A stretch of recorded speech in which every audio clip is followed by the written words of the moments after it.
Hi, welcome back guys. This is your friend, the Broccoli Fanfics. Back with amazing fanfiction. This is the series of What if Deku had Dominator Mutation Quirk? Now before starting, please give this video a like and subscribe to the channel if you want more videos like this. Now let's get into the fanfic. At age 4, a green-haired and green-eyed boy was so excited for his quirk. His mom had a weak telekinesis quirk that allowed her to pull small objects towards her, and his father had a fire-breathing quirk. He sits at the desk with his notebook coming up with combinations to what his quirk could be as he swings his legs and chews on the cap of the pen he was using. Izuku, it's time for bed, his mother calls from the kitchen, and her footsteps were getting closer. Okay mama. Just need to finish this, he calls back as she makes her way inside the office room. Inko smiles softly at her son, seeing he was coming up with different combinations. Come on little hero, you have school in the morning. She rubs his messy hair, some making him nod without paying attention. Inko smiles more, knowing he wasn't ignoring her to be mean. Izuku, it's rude to ignore people. She kisses his cheek, making him jump in the computer chair. Sorry. He shuts his notebook and blushes some, realizing he was ignoring her. I'll get some sleep now. He hugs his mother as she picks him up, taking him to his room. Inko rubs his back softly as he doesn't even make it a few feet before falling asleep on her shoulder. My little Izuku, she whispers, kissing his head again as she lays him down under his All Might sheets. A few weeks pass, and everyone in Izuku's class starts getting their quirks. One of the first kids to get a quirk was Bakugo Katsuki, or better known as Kaken to Izuku. They are best friends, for now at least. As the year goes on, Izuku notices the change in his best friend. The once confident Kaken becomes more irritable and egocentric. With my quirk, I'm going to be number one. I'll surpass All Might. Katsuki grins as his quirk sparks, causing explosions in his palm. Izuku thought at first that Katsuki was just happy about his quirk, just like everyone else.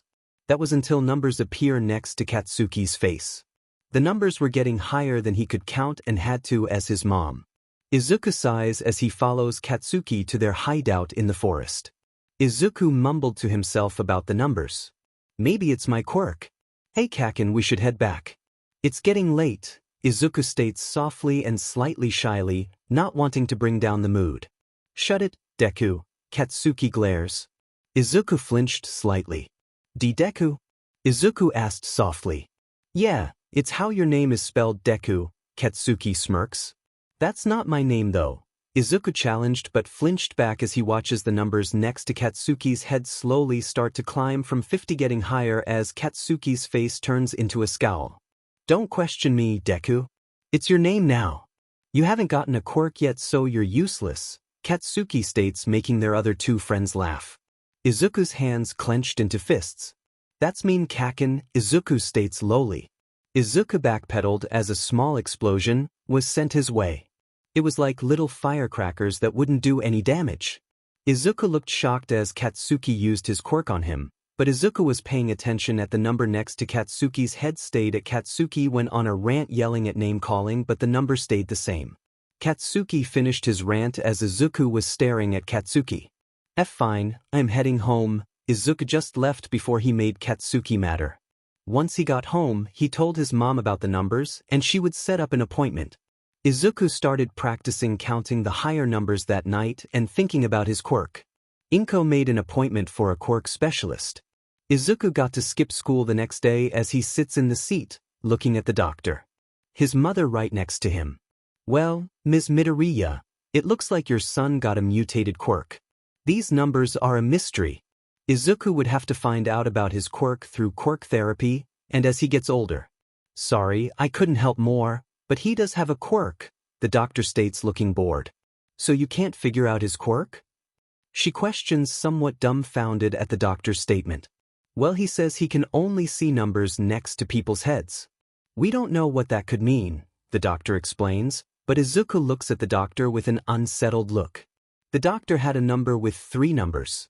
Izuku could only count up to. Izuku pulled on his mother's hand softly and she looks down, seeing her child looked scared. Thank you, doctor. Have a nice day. Inko gets up quickly, taking the note from the doctor. They leave quickly. The door shut. The doctor rolls his eyes. What a useless quirk. He trashes Izuku's paperwork. The doctor gets back to his work. What happened to Izuku? Inko was kneeling next to her son as soon as they were cleared away from the clinic. Ichi had a really big number near his head. The highest I've seen, Mama. Izuku tears up. I just wanted to get away. Oh, Izuku, could you show me the numbers on your fingers? Inko held his shaking hands in her calm ones. Izuku nods softly, holding up 3 fingers, then 8 and lastly 9. Inko knew her number was 20, and Katsuki's was she knew Izuku's quirk had to do something with emotions or a psychological aspect but still didn't know what it meant. Okay baby, let's get home. We will never see that man again, I promise. Okay mama. Izuku swallows the lump in his throat, happy to be away from the doctor. On the way home, Izuku and Inko were yanked into a dark alleyway. Inko was frozen in fear as a knife pushed against her throat. Give me your cash, women, or I'll have some fun with you. The man was pinning Inko to the wall, forgetting that Izuku was in the alleyway as well. Inko stared at the man and tried to calm herself. Okay, has to stay calm, she breathed slowly, grabbing her wallet out of her purse. Don't tell me what to do. The man screamed in rage, clearly on some drag. Inko started to tear up, praying that Izuku got away since the mugger didn't notice him when he grabbed her. Sorry, I just have tea to get MIW wallet. Inko's hands were shaking. FING slot.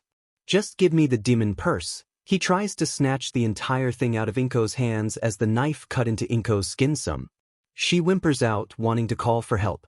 Dominator usage approved. A robotic voice comes from behind the mugger as he spins around, completely forgetting Inko as there was Izuku holds a black gun with soft blue lights on the edges and barrel of the gun.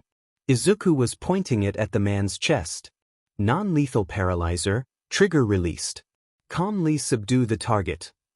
Izuku didn't take a second to think as he pulled the trigger. What looked like lightning came out of the end of the gun, making a small pop, then a zap as the man was hit. The knife dropped onto the concrete as the mugger locked up and passed out. Izuku glared at the mugger. Don't touch my mama. Izuku stared at the mugger, making sure he would get up again as he looked at his mom. Are you right, mama? Izuku tried to smile in a comforting way. Inko fell to her knees before hugging her son, who still had the gun trained on the mugger. I am a light Izuku. Where did you get a gun? Inko tried to calm down again as her son shot someone. I don't know, I was just really scared for a minute before I saw the man's number climb higher and higher. I wanted to stop him from hurting you, and the Dominator just appeared in my hand. Izuku pulled away from the hug, looking at the large pistol. I just followed the voice and shot the man. It said PP paralyzer. What does that mean? It means you made him freeze and pass out? We need to call the police. Inko grabs her phone as Izuku just looked at his gun. He created it out of nothing. Izuku looked at his mom, seeing her numbers slowly go back down from, I'm glad you are okay, mama. Izuku places the gun into a holster on his hip like he's down it 1,000,000 times. The police come and arrest the mugger before taking the Midoriyas down to the station for their story. Inko got looked at by paramedics as Izuku was thinking to himself, finally understanding what the numbers meant. Crime coefficient, Izuku states loud enough for a young detective to hear. Hello, my name is Detective Naomasa. What were you talking about? The man looked down at the 4-year-old. Nothing, sir. Just something about my quirk. Izuku smiled brightly. The detective nods softly before seeing the weapon on the kid's hip. Why do you have a weapon, kid? Where did you get it? The detective knees to Izuku's level. It's from my quirk. When my mama was being hurt, I wanted to protect her, and the Dominator just appeared in my hand, allowing me to parali. Izuku struggled. Paralyze the bad guy. Inko states. The detective nods softly. May I see it? Naomasa asked. Sure. Izuku pulls it out, keeping the muzzle to the floor, handing it over. Everyone in the room noticed how the lights around the gun turn red. Have you ever shot a gun before? No, sir, Izuku answers truthfully. Not before today. The detective nods softly and looks at the weapon closer. It wasn't like any gun he has seen before. The Dominator won't shoot without having a number being higher than, he holds up one finger then 2 O's. 100? Inko asked. Izuku shrugs. Well, how would you like to learn to shoot when you get older? If your quirk is around this Dominator as you say it is, you should learn if it's alright with your mother. He turns to Inko, giving the weapon to her instead of Izuku, who didn't know why but he didn't like not having it with him. Sure. I want to be a hero. So I think learning how to use it would help me a lot. Izuku smiled brightly. Naomasa smiled and so did Inko. When you are older Izuku, Inko stated. Here is my card, give me a call in a few years. I don't think I'll forget about a 4-year-old taking down a mugger with a gun quirk. Naomasa chuckled softly. Thank you, Detective Inko bows, and Izuku followed her lead. They both left the police station soon after they were finished answering questions. The mugger woke up numb all over, and a headache later that day. Mama, I know what I want to name my quirk, Izuku chirps happily once they got home. Inko hummed softly. Psychopaths. 6 years later. Izuku learned everything he could about his quirk on his own. Too bad nobody believed he had a quirk since he wasn't allowed to take the Dominator to school, yet. He understood why, but it's still SGD since Katsuki bullied him for being quirkless. The one problem Izuku had was, he had to go through the paperwork to get a passive quirk licenses since his quirk never turned off. At least he couldn't turn it off himself. Katsuki sat at a 99 nowadays, just sitting near the line of dangerous according to psychopaths. Izuku hated seeing him that close, but as he got older, he understood the psychology behind his quirk easier. Numbers from 0 to 100 would keep the Dominator locked, any number above that would unlock the Dominator to its paralyzing mode. Since that day after the doctor's appointment, he hasn't run into anybody with a higher number than the doctor. Izuku still feared the doctor's number. Izuku got dressed and put his holster under his all-might jacket before placing the Dominator into it. Izuku was about to head off to Snipe's agency that was downtown. Today would be the day he started learning how to shoot, but Izuku being the nerd, he was already started practicing drawing his weapon whenever he had time. He would also watch HeroTube. Different heroes and cops that use pistols had videos on how to use them safely. Izuku, come on, Detective Naomasa is outside, Inko called from their living room. Izuku walked out smiling. He was excited to learn something new. He was already in gymnastics, free running and a variety of martial arts since he was 4. Good to see you again, Izuku. Detective Naomasa didn't change much in the past 6 years. You are a lot bigger now. Thank you for doing this, Detective, Izuku bowed. Well, Snip is waiting, so let's get over there, the detective smiled. Be safe, Izuku, and be on your best behavior, Inko stated with a hard glint in her eye.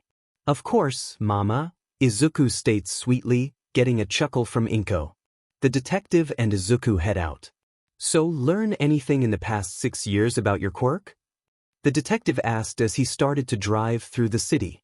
Yes, the numbers that appear next to people's heads that I see. I call them crime coefficient.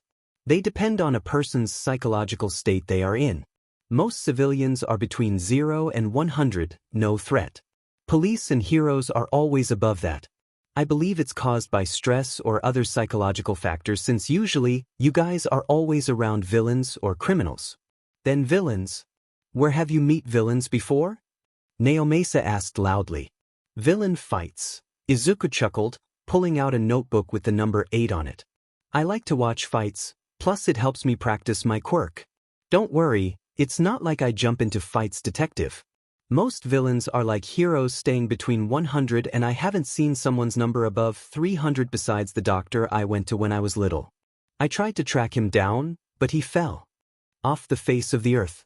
At least online, that is, Izuku sighed. Naomasa was blown away, seeing this kid reason and explain his quirk. You sure you don't want to be a cop? I think you would do amazing, Naomasa states.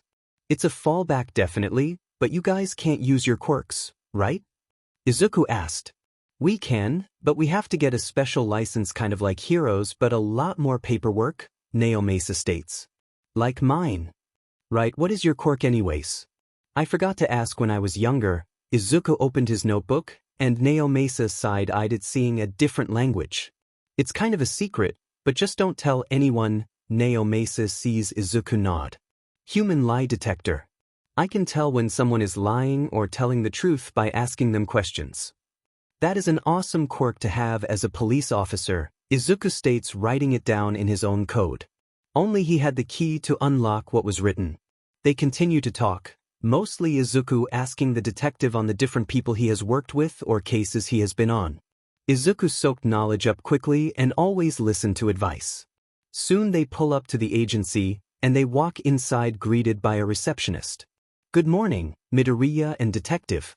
Snipe is in his office. You can head up now, the man smiles politely, and Izuku smiles back. Thank you, Naomasa smiles, and they head to the top floor. Once they reach the top, the elevator opens to a large office filled with Texas stuff and guns that were locked behind a case. Izuku knew some of the weapons but not all of them. Izuku couldn't help but let a low whistle out. Dang, that's a lot of guns, Izuku states loudly. Thank you, what you see is most of my collection. An American accent with a mix of Japanese comes over the two as Izuku looks over, seeing a man in a tan gas mask. He had purplish dreadlocks that were down to his shoulders and covered by a brown cowboy hat with a thick metallic plate at the front with an S on it. Izuku watched as Snipe stands up, his boots clicking on the floor as he comes over, eyeing Izuku. Izuku was looking at Snipe's gun and holster on his hip. The cowboy smirked. So, you here to learn to shoot? Snipe states. Yes, sir. Izuku unzips his jacket, pulling it off to the side, letting Snipe see his Dominator and holster. Now that is a gun I've never seen before. Snipe's face was covered, so Izuku had to read Snipe's voice to gauge his emotions. One of a kind due to it being made from my quirk. Izuku unlocked the holder, taking the gun out, being mindful of where the muzzle was pointed, and he held it out for Snipe to grab. Snipe carefully picks it up, inspecting it. No magazine or slide. What does it shoot? Snipe asked as he hands the Dominator back. What I can tell from the one and only time I've ever shot it, a type of plasma or energy that paralyzes whoever gets shot by it, Izuku states. The mugger woke up later that night feeling numb and had a massive headache, the detective supplied. Izuku shrugged softly, not knowing too much of the repercussions of the energy the Dominator shot. Well, tell me about your quirk and let's go over some safety. Snipe called them over to his desk. They both followed as Izuku placed his Dominator back into his holster. That day, Izuku, Snipe, and Detective Naomasa talk about Izuku's quirk, then the safety of using firearms before they head off to the firing range to practice. They learned that Izuku was very proficient when it came to shooting. The next 4 years, Snipe saw Izuku like a little brother, as they would have shooting challenges to see who was better. Weapons were never to toy around with, but that didn't mean you couldn't have fun challenges with them. Snipe did notice how Izuku's personality would sometimes switch from a happy and excited to a deadly calm whenever they were shooting. Like Izuku was on a mission of sorts. Snipe understood that mentality as a hero, you need to be calm and collected on the job. Izuku was already ahead of most people his age. Izuku started taking his Dominator to school since the bullying was getting worse, but Izuku could usually run, hide, or use hand-to-hand combat to get away. Plus, being without this Dominator had given him anxiety since Katsuki was officially sitting at 120, and that was stable for him. Even pro heroes were usually at 110 on calm days. Izuku sat at the back of the class, texting Snipe talking about what Inko was making for dinner. Izuku knew Snipe was starting to get ready for the UE entrance exam that are coming up in 10 months. Izuku ignored his teacher's rant about future careers before his instincts and body moved in one fluid motion, drawing his Dominator out of its holster, pointing it right into Katsuki's face as his hands detonated against Izuku's desk. The room fell silent as Izuku heard the voice in the back of his head. Non-lethal paralyzer, trigger released. Calmly subdue the target. Izuku had learned to internalize the voice. Not to give villains the edge. Bakugo, do not attack me. Izuku was a dead calm that sent a chill down everyone's spine. I have told you time and time again, I am not quirkless. Here is your proof you have been hunting for. Izuku slowly showed him the Dominator, still keeping the muzzle pointed at Katsuki since he was the current threat.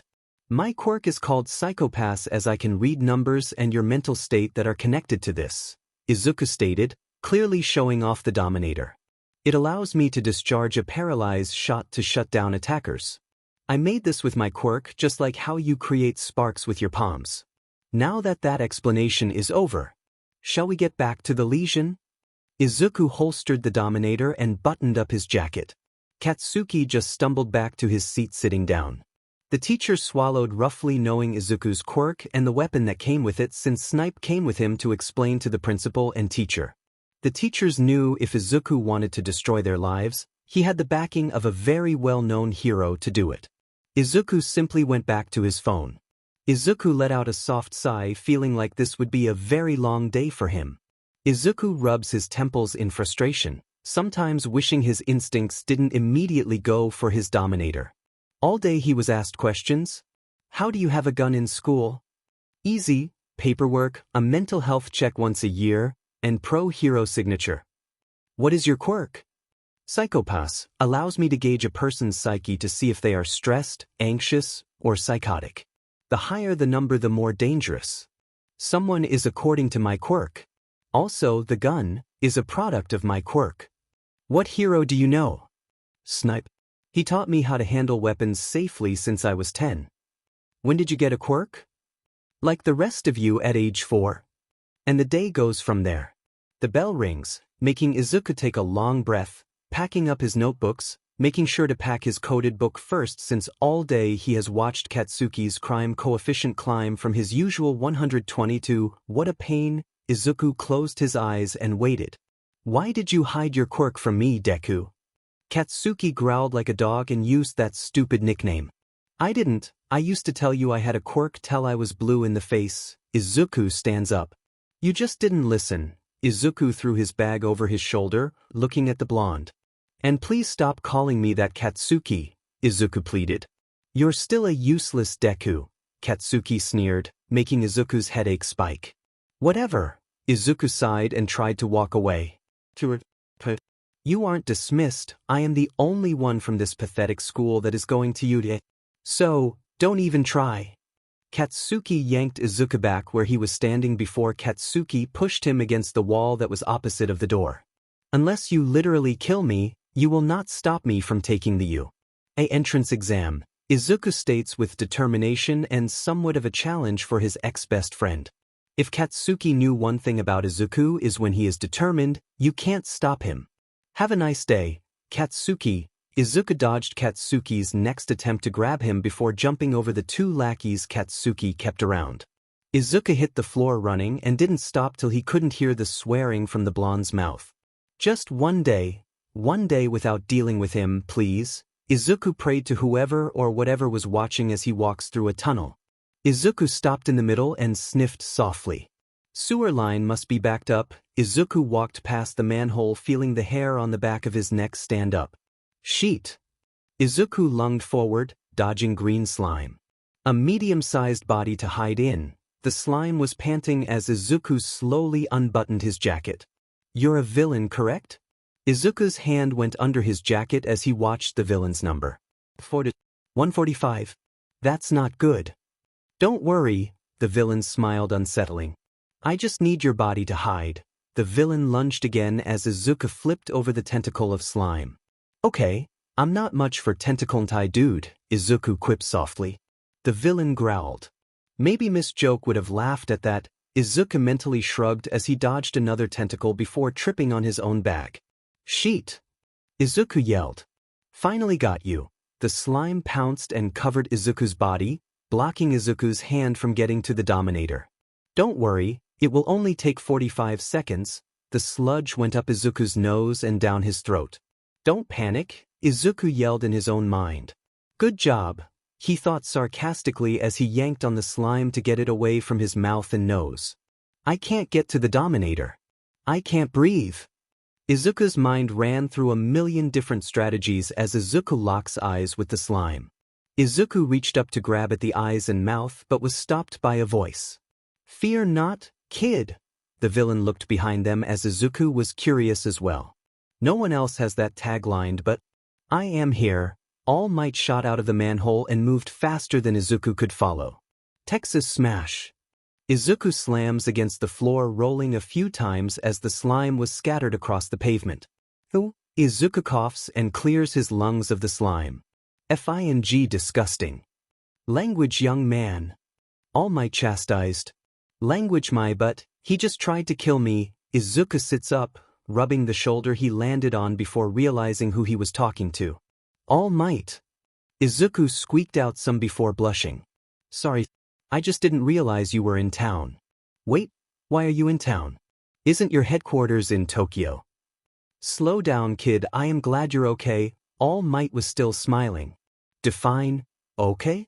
I taste and smell like the slime plus my shoulder will probably bruise. Izuku stands up buttoning up his jacket after making sure the Dominator was still in its holster. All Might ignored that comment as he was scooping up the villain in a plastic bottle. Izuku watched seeing All Might's number. 200 even. Must be stressed after that villain got away. Izuku hums to himself before fishing out his notebook, writing down the number on All Might's page. Well, I must be going. All Might announced. Good day, young man. All Might crouched down before jumping away. Izuku had to grip onto his notebook to make sure it didn't go flying. That was interesting. Izuku shrugged before taking notes on the shock wave All Might used to blast the villain's body apart. Izuku shrugged and picked up his bag, making his way back home. Go home, go to a villain fight, go home, go to a villain fight. Izuku looked down the road to his home, then the path that was directed to the explosion. I got time. Izuku started to jog towards the explosions. I can't get close. It's a single lane, a gigantification hero states. Explosions are my weakness. A wooden hero pulls two kids away from the damage. His body is slippery, I can't get a hit in, or I might hit the hostage, another called out watching the scene. Such a great body to use, the slime grinned. Such a strong quirk. What a jackpot. The slime laughed. The crowd wasn't helping as they crowed both entrances of the street. Izuku shows up and slips through the crowd to watch as his notebook and pencil in hand. How the hell did All Might drop him? Izuku muttered to himself as fires rage on around the villain. Wasn't All Might chasing the villain earlier? All Might? No way. He's really here? Yeah, I saw him earlier.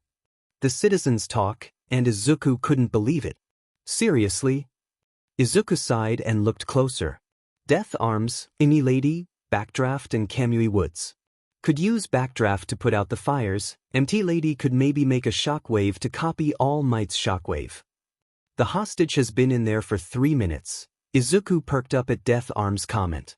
Wow. Izuku looked closer before he dropped everything and sprinted past the heroes. Kid, get back here. A hero yells. Katsuki, this might hurt, Izuku yelled as the blonde's eyes landed on Izuku, pulling out the Dominator. Target's threat judgment has been updated, the voice calls out over the chaos. Enforcement mode is non-lethal paralyzer. Trigger released, please aim calmly. And subdue the target. Sorry, Izuku states as he smirked, pulling the trigger. The slime's eyes widen, seeing blue light up at the end. With a loud pop and zap, the slime jerked before spitting out Katsuki, making him cough loudly. The slime fell back. Izuku quickly checked on Katsuki, who was still coughing out the slime. Izuku kept the Dominator pointed at the slime. Izuku looked at Katsuki. Izuku smiled seeing Katsuki's number at. It finally dropped some. Spoke too soon. Izuku quickly jumped back as Katsuki growled. The heroes promptly got on scene, collecting the paralyzed slime. Izuku immediately put the Dominator away, so he didn't get yelled at. Call Detective Naomasa before you yell at me. Izuku held up his hand as Death Arms looked absolutely sad while Katsuki was getting treated. Backdraft was the only hero doing his job by putting out the fires. Izuku just kept an eye on Katsuki as his number fluctuates between 150 and Izuku. Izuku flinched softly as the Japanese-American accent cuts through the crowd. Snipe stomps up, smacking Izuku upside the head in front of everyone. Izuku kneels, hiding his head. You complete idiot. Snipe goes on a long lecture that jumped between Japanese and English. Usually it would be funny to Izuku, but he was on the receiving end of this lecture. Sorry, but I couldn't just let him die. Plus, the heroes were just standing there, not doing anything. That got Snipe's attention. Besides Backdraft, Izuku points his thumb to the said hero who was still finishing putting out fires. Is that true, Backdraft? Snipe questioned as his gas mask may have hidden the rage on his face, but the voice made Izuku need to use the bathroom. Kinda? I mean, the kid did a good job subduing the villain where we had trouble, Backdraft admitted. Izuku wanted to run away as Snipe's attention went to the three other heroes and started giving them a lecture as well. Izuku was about to breathe out but Snipe brought him back in. Don't ever do that again. That was highly illegal and you are not a hero. Yet, Snipe smirked with that. I will get him home. Snipe grabs Izuku, dragging him away. Once they were far enough away. Good job, but don't do that again. Snipe shoved Izuku into the car. I saw the news and saw what you did. It was smart, but that is the second time you shot the Dominator. How did you know it wouldn't hurt the hostage? Izuku rubbed the back of his neck looking away. I didn't. Snipe almost shot Izuku that day. Finally. Izuku whimpered in relief, grabbing his Dominator out of the safe his mother got him. That should teach you not to be an idiot. Inko locked the safe and handed him his key back. Come on, ma. I saved Katsuki and took down a villain. That should have given me some leeway. Izuku shoved the Dominator into his holster, locking it into place. Negative. What? You could have hurt Katsuki. Inko holds up a finger. He deserves it, Izuku mumbles. 2. You used your quirk without a license. Inko continued, not listening to what her son mumbled. She knew about the bullying, and without Izuku's intervention, she and Mitsuki would not be friends today. Okay, that is true, but I still get anxiety not having it on me. Izuku huffs, sitting down at the kitchen table and eating his breakfast. I know, sweetie, but you needed to learn. Inko crossed her arms. Izuku just looked at his mom with a disappointed look. Don't look at me like that. You know I am right and so is Snipe. Yes, I get it. But 10 months isn't nice, Izuku whines, petting the left side where his Dominator was holstered. 10 months is lucky, Inko glared half-heartedly. Inko sighed softly and smiled. Be safe today, Izuku. We don't know if your quirk works on robots. I know, Mom, it should be interesting to see how I work around this, Izuku grinned. Always one for a challenge, Inko kissed his head. Off you go, sweetie. Good luck. Thank you, Mom. Izuku hugged his mother tightly. I'll do my best.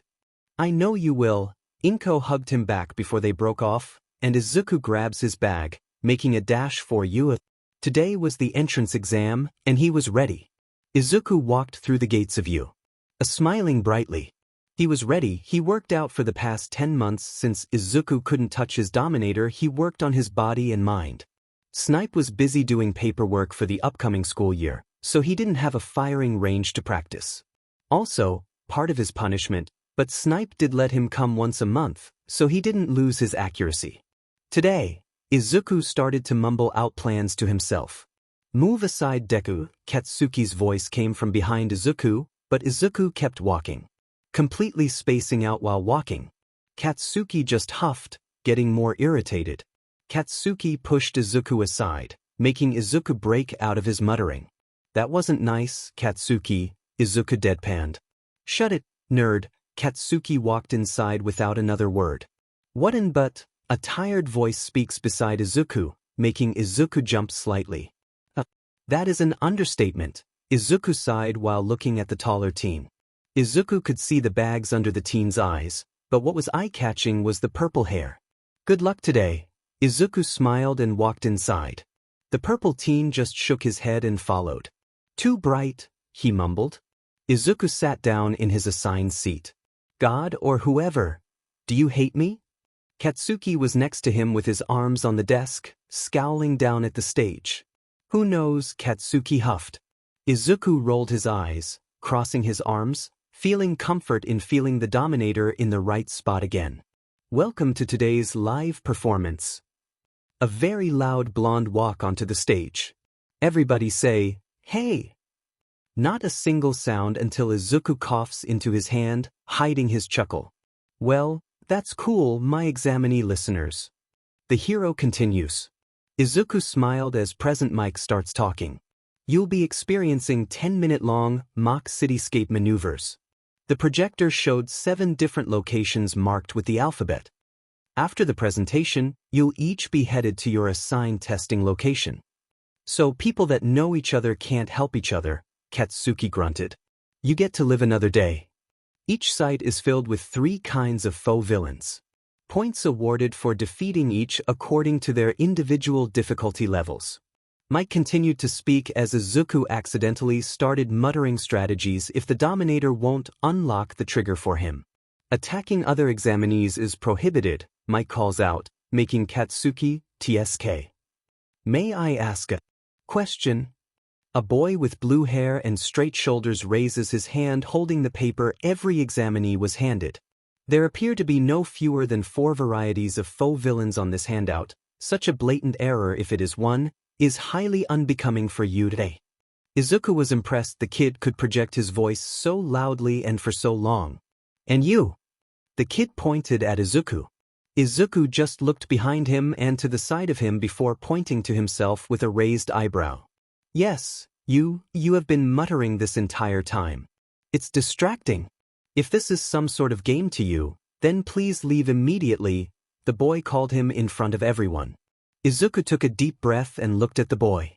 The guy's number was, he's stressed. Izuku just gives a short nod. All right. Examinee 7111, nice catch. Present Mike tried to sound upbeat, but he didn't. The 4th faux villain variety gets you 0 points. It's more of an obstacle. The projector showed the robot. It didn't look too big. Izuku hums to himself, thinking of different reasons for a 0-pointer to be used. There is only 1 in each site. Got it, thank you, sir. The blue boy sat back down as other examinees were speaking lowly. It's like a video game. Izuku caught a girl speaking and he shakes his head. Being a hero is no game, Izuku thought morbidly. Well, that's all I got for you guys. I'll leave you with our school motto. Plus ultra. The voice hero finished as everyone goes to their respective buses. Izuku stretches out near the gate of the city after changing. Izuku was in a soft blue jumpsuit. He played with the zipper, some feeling the Dominator pressed against his left side. Izuku had to admit was impressive. It looked like a real-life city, while on the outside he was calm. Internally he was freaking out.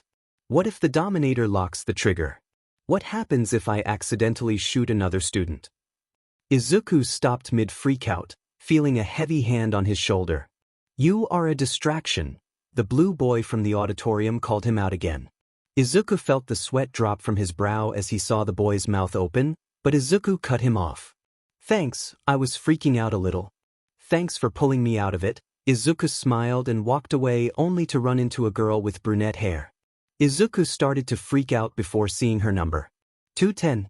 Hey, Izuku smiled softly as she opened her eyes. Are you all right? Why? They're just really nervous, she breathes out, still trying to calm down. Yeah, I know what you mean. Oh, my name is Izuku Midoriya. He holds out his hand, still smiling like they were not about to take a significant test. Achiko Uraraka. She shakes his hand, and he smiled more, seeing her number take a nosedive. Nice to meet you. Also, it's just a test. Just do your best, Izuku deciding to take his own advice for one. Calm the hell down and trust your skill. And begin. Present Mike yells. Izuku ran into the city, pulling something along. What's wrong? The test started. Run. Run. Present Mike screamed. Izuku turned back, seeing Uraraka.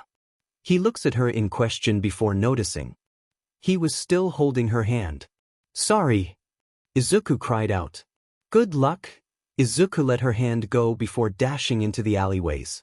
Uraraka looked just as flustered as Izuku before she calmed herself and ran the other way. Izuku undid his jacket, drawing out his Dominator and pointing it at a one-pointer. No numbers were coming up, and the trigger did not release. That is what I was afraid of, Izuku states out loud as he dodged the robot's arm. He holstered his weapon. Izuku made a move to take down the robot, but a flashy laser ripped through the metal of the robot. What? Merci. A French-looking blonde with a massive belt around his stomach ran forward. I appreciate the assist. But I doubt we'll meet again. The blonde disappeared. What is up with me and meeting blondes that are but holes? Izuku looked at the broken robot, seeing two sharp pieces of metal the size of small daggers. Izuku picked them up and ran the other way, sticking to the alleys. Such a wide battlefield and limited time brings out the best. A voice speaks as teachers watch examinees destroy robots. Intelligence gatherers, good at assessing the situation quickly. The screen showed off an examinee on a rooftop with multiple arms. Mobility experts who can never be late. The teachers watched the boy who asked the question in the auditorium. Present Mike wasn't too happy about being called out. And finally, natural-born warriors. Katsuki was on screen standing in the middle of destroyed robots. The abilities need to preserve peace. This year's quite the crop. Snipe speaks up watching Izuku's screen. They were right to be worried that the Dominator wouldn't work on the robots. Luckily Izuku had other skills. Send it out, their boss speaks up. Yeah, sir. Snipe pressed the button as every cityscape shakes from the zero-pointer's movements. That's huge. Most examinees scream in sync. They all turn tail and run. Izuku just stares at the building-size robot. Izuku dropped his makeshift daggers that were coated in oil. He unzips his jacket in case he needed to reach for his Dominator. He watches people run past him, but his eyes were watching the base of the robot instead of the head. People getting pushed and rushed away from the tracks. Boom.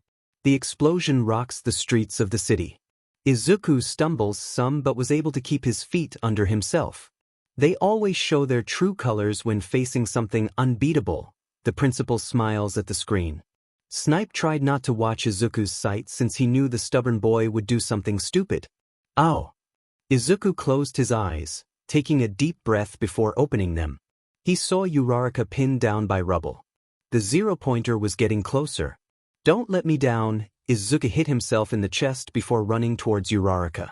He slides the last few feet kneeling next to Uraraka. Are you all right? No, I'm stuck. Izuku saw her number skyrocket. Stay calm. Izuku looked at the rubble, pinning her down. Izuku looked around before looking back to the robot. It's to close. Izuku sent a quick pray to whoever was out there, pulling out his Dominator and pointing it at the zero-pointer. The target's threat judgment has been reappraised. Enforcement mode destroy decomposer.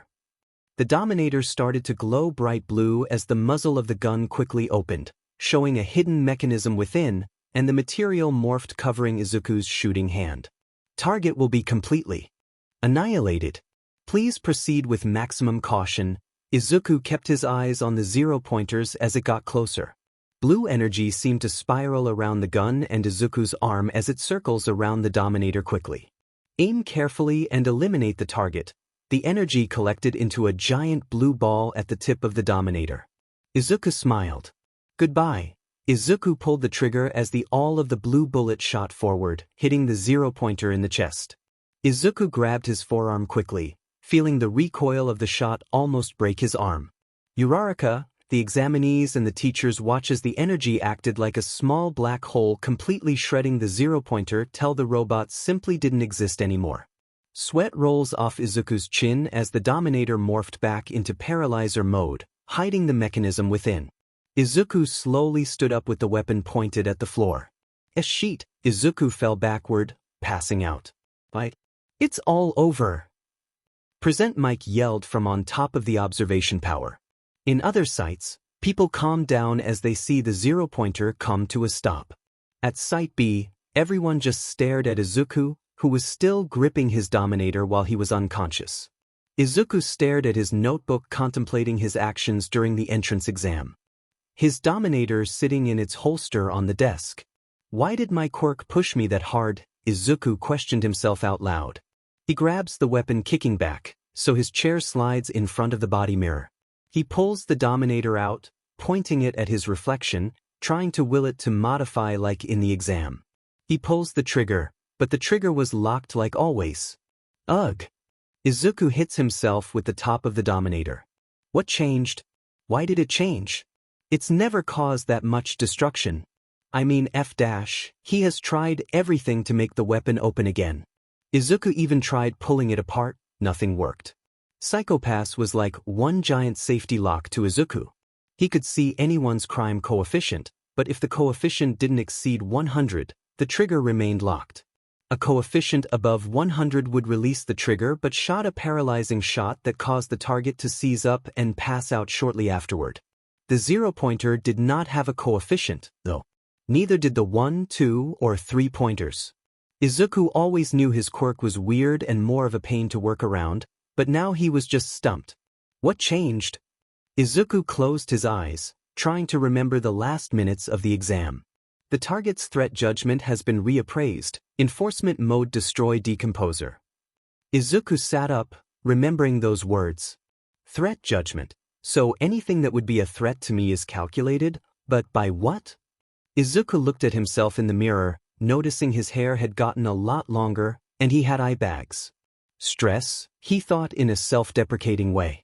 Mom is never a threat, so her coefficient stays at a low. Auntie Mitsuki is just as loud as Katsuki. Masaru is softer than both of them, but he has a higher coefficient than Mitsuki.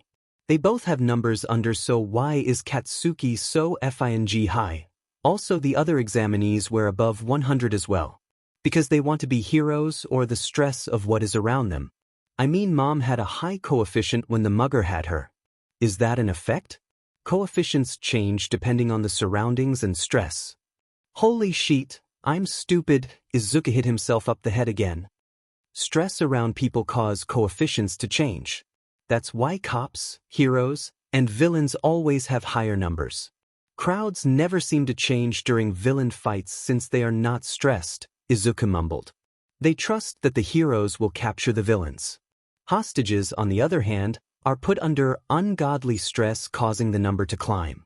They could snap under the stress and lash out. That's it. Izuku cries out. Izuku!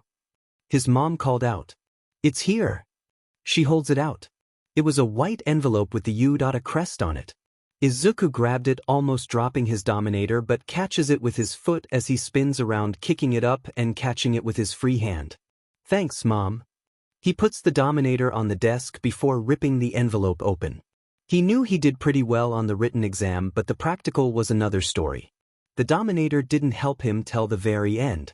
A silver disc falls out onto his notebook. What the? This is a projection. F all might? Language. Inko yelled through the door. Sorry. Izuku called back. I am in town for one reason only. I've come to teach at U.A. All Might informs.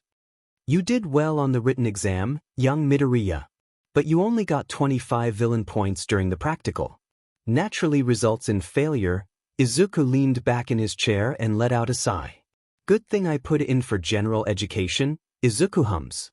But that's not the end of the story. Please watch the screen. Izuku watched as the screen blew up, showing off him destroying the 0-pointer from one of the cameras in the exam site, then changing to UA hallways. Excuse me, but Uraraka was on screen in her middle school uniform. Miss Uraraka came to see us right after the test. But stay tuned. All Might ever the entertainer. You know the green-haired boy with freckles? I think his name was Izuku Midori. Close enough, Izuku shrugged. Can you give him some of my points? Izuku sat up straighter. He saved me. I don't know if he had enough points, but he probably lost time to get a lot, so please give him however many points he needs, Uraraka bowed. You've moved others with your actions this exam, you see. Rescue points, Izuku grinned happily. His guess was correct. We weren't just watching for villain-based points. In this job, you risk your life and put your money where your mouth is. All Might grinned even more. You earned 60 points on top of your 25 villain points. Izuku Midoriya. You're in. All Might raised his hand with his palm upwards. Come now. This will be your hero academy. This recording will now self-destruct. Izuku grabbed the disc and threw it out his opened window before it could explode. After a soft bang from outside, Izuku breathed out in relief, seeing his notebook was burn-free. Good. With the teachers. Scores for the practical are out. Principal Nizu speaks, pulling up the top 10 scores. In first place, Snipe's love child, Midnight giggled. Shut it, Snipe groaned under his mask. He completely erased the 0-pointer like it was nothing. That kid makes me go, yeah. Present Mike grins. Second place didn't get a single rescue point. He powered through the entire 10 minutes without slowing down. He is a tough one, power loader size, remembering the past week of fixing robots. He had to rebuild an entire new zero-pointer for next year. Izuku pulled on his uniform jacket, buttoning it up to hide the new black shoulder holster for his Dominator. The jacket was just big enough to keep the Dominator from printing. Gun facts from America. Printing refers to showing an outline of a concealed carry gun on either a shirt or garment that the person is wearing. Izuku smiled at the mirror as he walks out to the kitchen to show his mom. So, what do you think? He spins on the ball of his foot, grinning. You look great, except for that tie. Inko walks over, grabbing the very messed up tie and fixing it quickly. Don't worry, your father used to have the same problem. Inko smiled softly as she finished. Izuku's smile softened, and he hugged her once she was done. I thank whoever is out there that you are my mother. Izuku kept hugging her, not really wanting to let go. Thank you, sweetie. You should get going, or you will be late on your first day. Inko smiled, kissing his cheek. Don't shoot anyone your first day. I make no promises, Izuku jokes as he puts on his shoes. See you tonight, mama. Izuku shot out of the door like a bullet. Izuku ran through U.A's hallways panting some. Why is this place so big? Izuku whined. Over 1,000 examinees, 36 hero students accepted. Divided into 2 classes of and I might be the first one late. Izuku skipped in front of the classroom door. 1A, printed right on the giant door. Could make a D joke but won't. Izuku grabbed the handle. Right? 1A should be the elites. Also Hope Cat. No jinxing myself. Izuku opened the door some before seeing 2 people he didn't want to see. Blue Boy and Katsuki. My life. Izuku shut the door and leaned against the wall. Rather wait for the teacher. While Izuku waited, he could still somewhat hear the yelling in the class. Pretty good soundproofing though. Midori. Izuku turned to the bubbly voice. Hello, Uraraka. Glad you made it in. Izuku smiled brightly. Well, you saved me, so they better let you in, Uraraka states. Are you gonna go in? There is a screaming match inside. I rather not. Izuku rubs his neck. Come on, let us meet our future classmates. Uraraka pushed him inside, giggling. Izuku just sighs in defeat and lets her. The class goes quiet as they were apparently the last 2, so all eyes were on them. Blue Boy fast walks over to both of them. Izuku was itching to grab his Dominator but resists, knowing that would give the class a reason to ask him questions. I'm from semi-private academy. My name is Tenya Ida. Ida holds out his hand. Izuku firmly grasps it.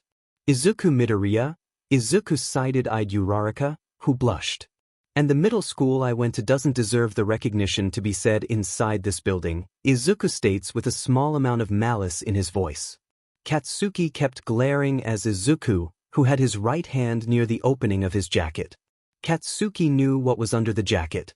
Flashback, a week after the results came out. What dirty tricks did you use to do it?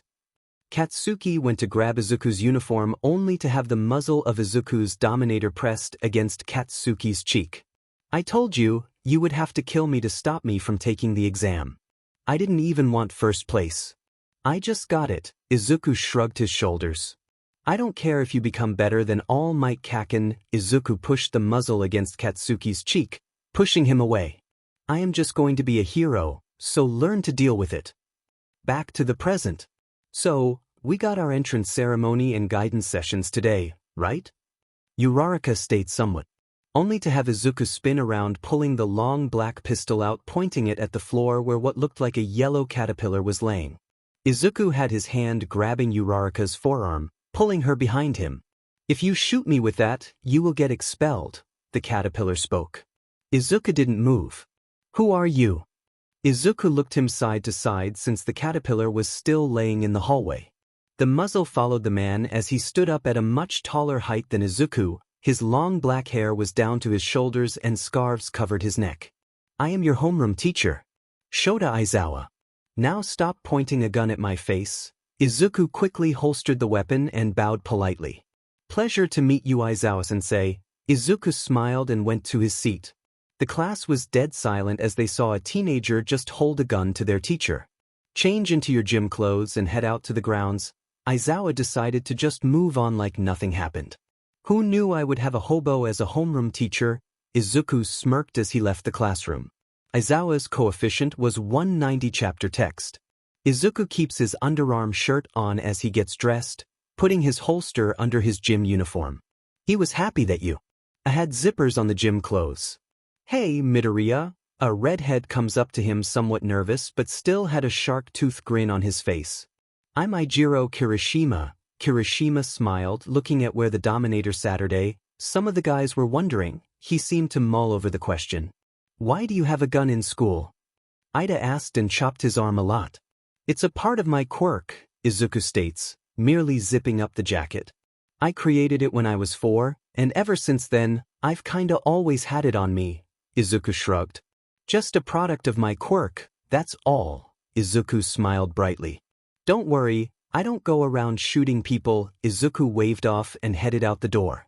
The rest of the guys quickly followed, still somewhat worried about the kid who pulled a gun on their teacher, no questions asked.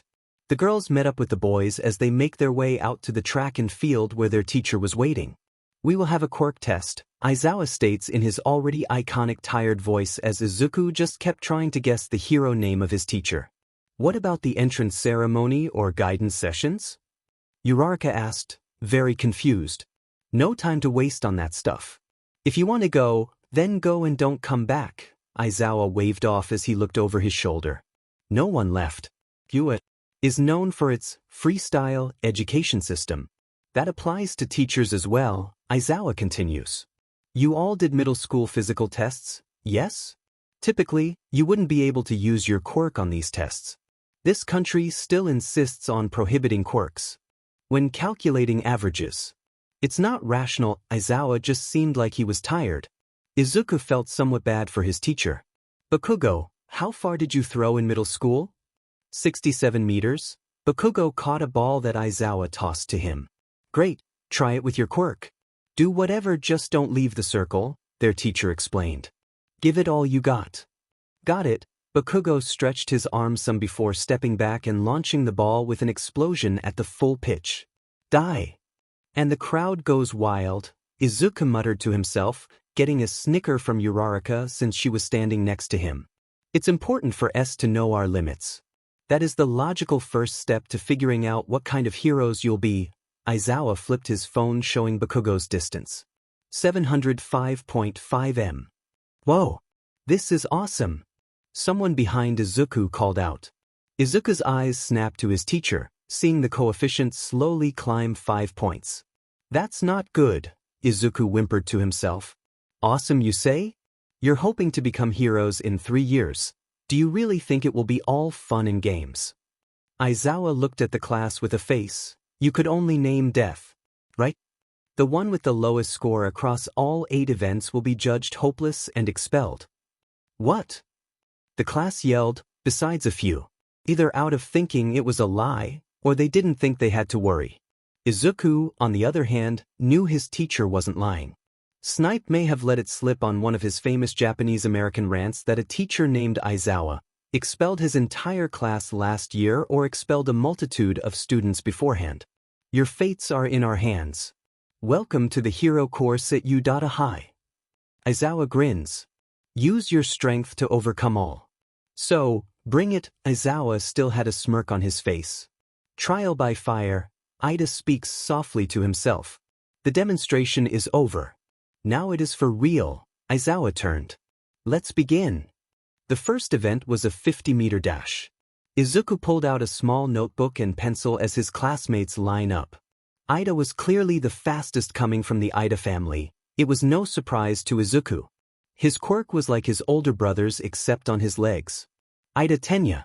Quirk engine, 50-meter dash, 3.04 seconds. Izuku's page starts out as he adds in everyone else's. Every classmate got their own page as Izuku writes in his own shorthand he could decode later. One classmate was getting on his never. A very short boy that kept staring at the girls. The boy's coefficient was climbing slowly as well. Even if it started at 101, it was getting to 145 and keeps going up the longer he looks at the girls in the class. He could tell some girls were getting uncomfortable. Izuku did have to give it to the smaller guy. He was hiding it very well from Aizawa-sensei. Years of practice, Izuku guessed. Finally, it was Izuku's turn for the 50-meter dash, and he was paired with Bakugo. Try to keep your explosions to yourself, Katsuki. Izuku got down into a running position. Katsuki just rolled his eyes as the robot calls start. Izuku takes off getting past Katsuki, but Izuku's lead didn't stop Katsuki from blasting him on the way past. Izuku managed to get a 5-second flat where Katsuki got 4.13 seconds. Izuku took a deep breath before walking back to the class. But, Izuku muttered to himself as he brushed off his jacket.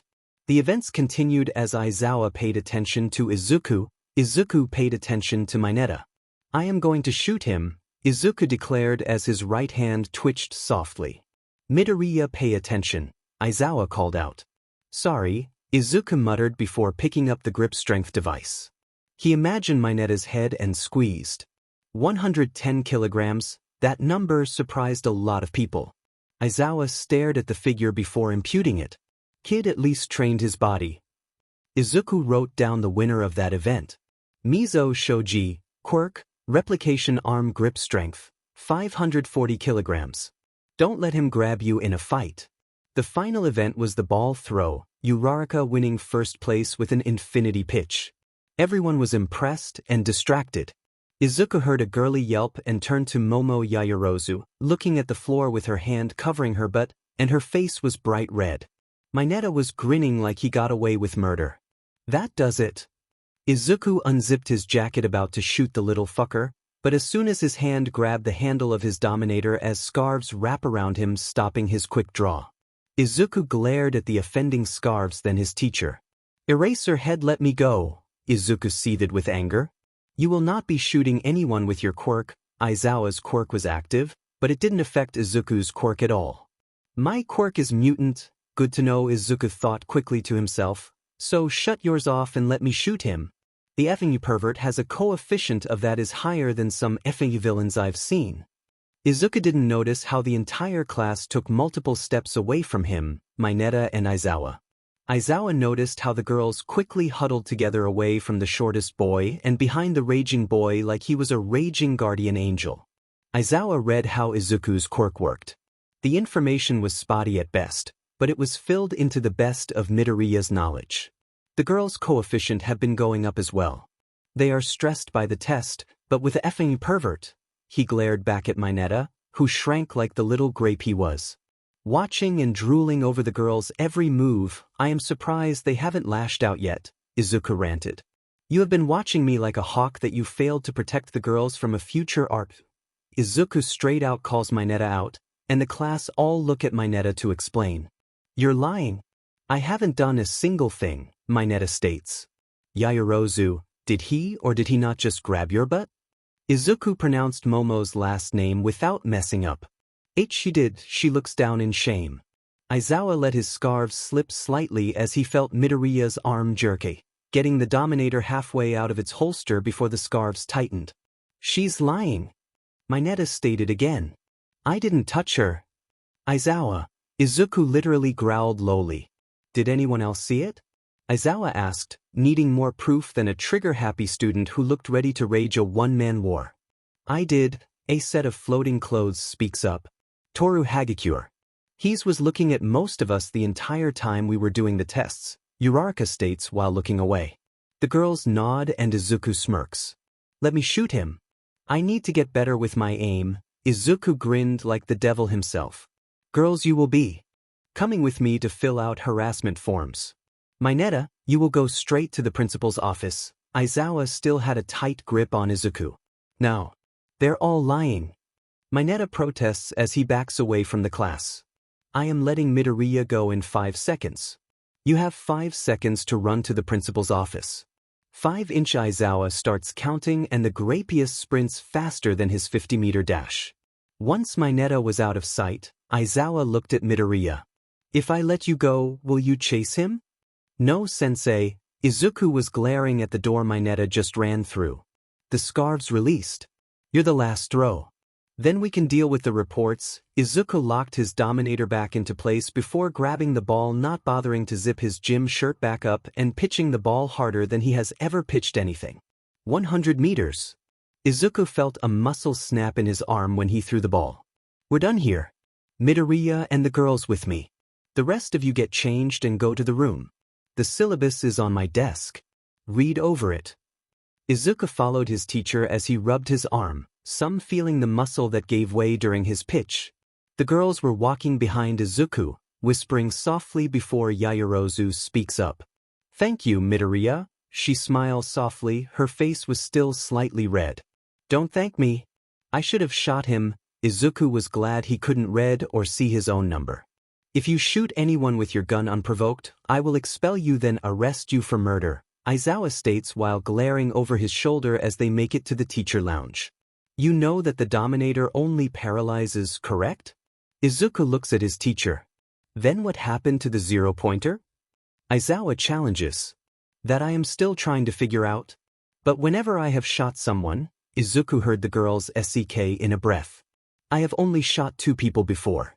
A mugger when I was 4 and a villain that took Bakugo hostage last year. The green-haired boy looked at his classmates. Aizawa wasn't facing them, but Izuku did hear a small chuckle from his teacher. A 4-year-old shooting a mugger, what he would have paid to see that. The mugger tried to hurt my mom. It was the first time I created the Dominator. Izuku turned back to Aizawa. Also talk to Snipe, he is the one that knows the most about my quirk. We have been trying to figure out what made my quirk completely erase the 0-pointer. Izuku rubbed his face in irritation. You don't know how your quirk works? A pink-skinned girl with horns and dare Izuku say it, stunning eyes spoke up. Mina Ishido, quirk, acid, notes, very clever use of her quirk during that test. Skating on her acid, Izuku's internal notebook was rolling through the notes he took earlier. My quirk isn't basic, it's not like I can sweat nitroglycerin and then turn myself into a walking bomb or have super strength to throw cars down a street. My quirk is a mutated version. I am the first one in my family to ever get it. So, I am still putting pieces together. Can we please get back to my headache of a quirk later?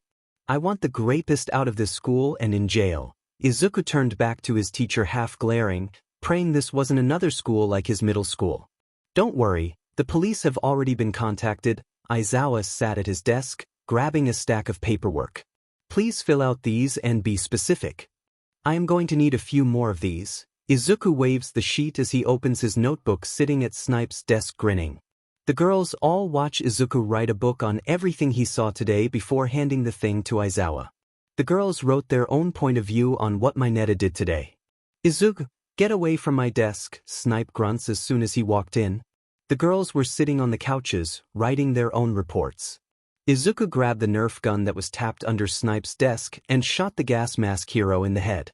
Not till I finish writing this report on a future RPST. Go get yourself a coffee. Izuku didn't even look up as he continued to write. Snipe looked at Aizawa. What did you do to PSS him off? Snipe sighed. A student was sexually harassing the girls. Midoriya said his coefficient was 260. Aizawa questions. 265, Izuku corrected. The girls all started out around your test caused it to go up to 120 for some besides Yaoyorozu, but hers climbed the highest, reaching where yours sits Aizawa-sensei.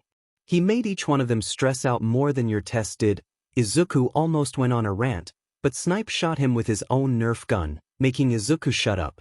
Did you shoot him? Snipe questioned.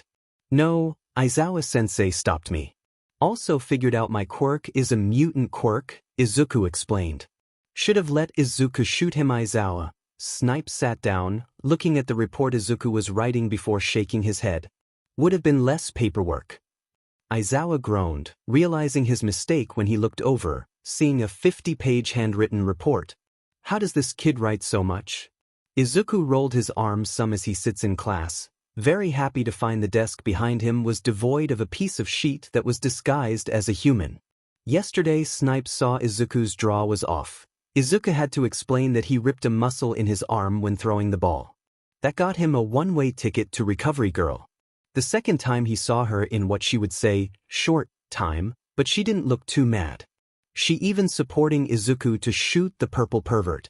The first half of the day was regular classes. Izuku internally geeked out as their teachers were pro-heroes that he has catalogued and followed as they grew into the heroes they were today. Present Mike taught English, Midnight taught modern hero art history. Izuku was especially happy to have gotten rid of the pervert before they had this class since Midnight's costume left very little to the imagination. Ectoplasm taught mathematics, and Cementos taught modern literature. It was all normal, but the entire class was waiting for the last course of the day. Their teacher hasn't shown up yet. Izuku and Jiro flinched at the loud voice. Come through the door like normal. Izuku had to stop himself from face-palming as All Might was gripping the sides of the door frame, leaning into the door. Define normal, Izuku mumbled, getting Jiro to giggle at his comment. The rest of the class, mostly Kirishima and Kaminari, were excited. Incredible! He really is going to teach us. Kaminari almost shocks himself. Manly! That's his Silver Age costume. The redhead gapes as All Might struts himself to the middle of the classroom. No time to dally today. All Might grinned. Today we will have. All Might holds up a large card with bold red letters on it. Battle. Battle training. Battle. Katsuki sits straighter in his seat, clearly not bored with the curriculum anymore. You will need these. The number 1 hero pressed a button on his remote. A soft hiss and click were heard in the room as 4 rows of the wall come out, showing silver cases lined up with a number from 1 to 20 on them. Izuku saw his number above an empty spot. Under the quirk registry and the special request forms you filled out before being admitted. All Might grins, waiting for the class to finish his speech. Costumes. The class yells in excitement. Izuku couldn't rest. He wanted to see how well the support agency did. After you change, get out to ground beta. All Might dashed out of the room, leaving the kids to get their cases. Izuku picked up his feeling the weight. That's promising, Izuku smiled. Izuku opens his case, seeing a note from the support company on top of his costume. Dear Mr. Midoriya, we have seen your request and believe you shall find your costume to your liking. A black suit and tie, both infused with Kevlar to keep it as flexible and durable as needed. The combat boots are lightweight with metal soles coated with soundproofing rubber to keep your steps silent. The dark gray coat you asked for is heavy-duty and most likely be better for your winter variant costume. The glasses you requested are shatterproof with night vision and a thermal vision. You certainly gave us a challenge with the last addition to your lenses. Having a retractable gas mask that are connected to your glasses is undoubtedly the hardest thing our team has made in a very long time. We pray our gear keeps you safe. Future hero. The support. P.S. Everything is waterproof and blast-proof like specified. Izuku couldn't stop the wide grin on his face, picking up the glasses. 3 buttons were on the left side temple. Izuku gets undressed before dressing up into his costume. The suit fitted perfectly, but the one issue he had was his tie. Screw it, Izuku pocketed his tie and slipped his boots on, tightening them. Izuku decided to leave the coat in his case as he grabs the aviator-styled glasses out of the protective case before placing them onto his face. Izuku noticed he was the last one in the locker room and decided to walk and familiarize himself with the 3 different buttons later. Izuku gets closer to the exit. He could hear All Might start talking. Looking good is essential, ladies and gentlemen. Look alive. Izuku picked up his pace, seeing the light at the end of the tunnel. Because from today on, Izuku walked out, seeing his classmates all dressed up with an All Might in front of them. You're all heroes. Izuku smirked, seeing the clear lenses start to darken into sunglasses. I love you. Izuku silently thanked the support company that made his suit. Let's begin. All Might lead them towards a building. Izuku? Uraraka asked. Wow, you look like a secret agent.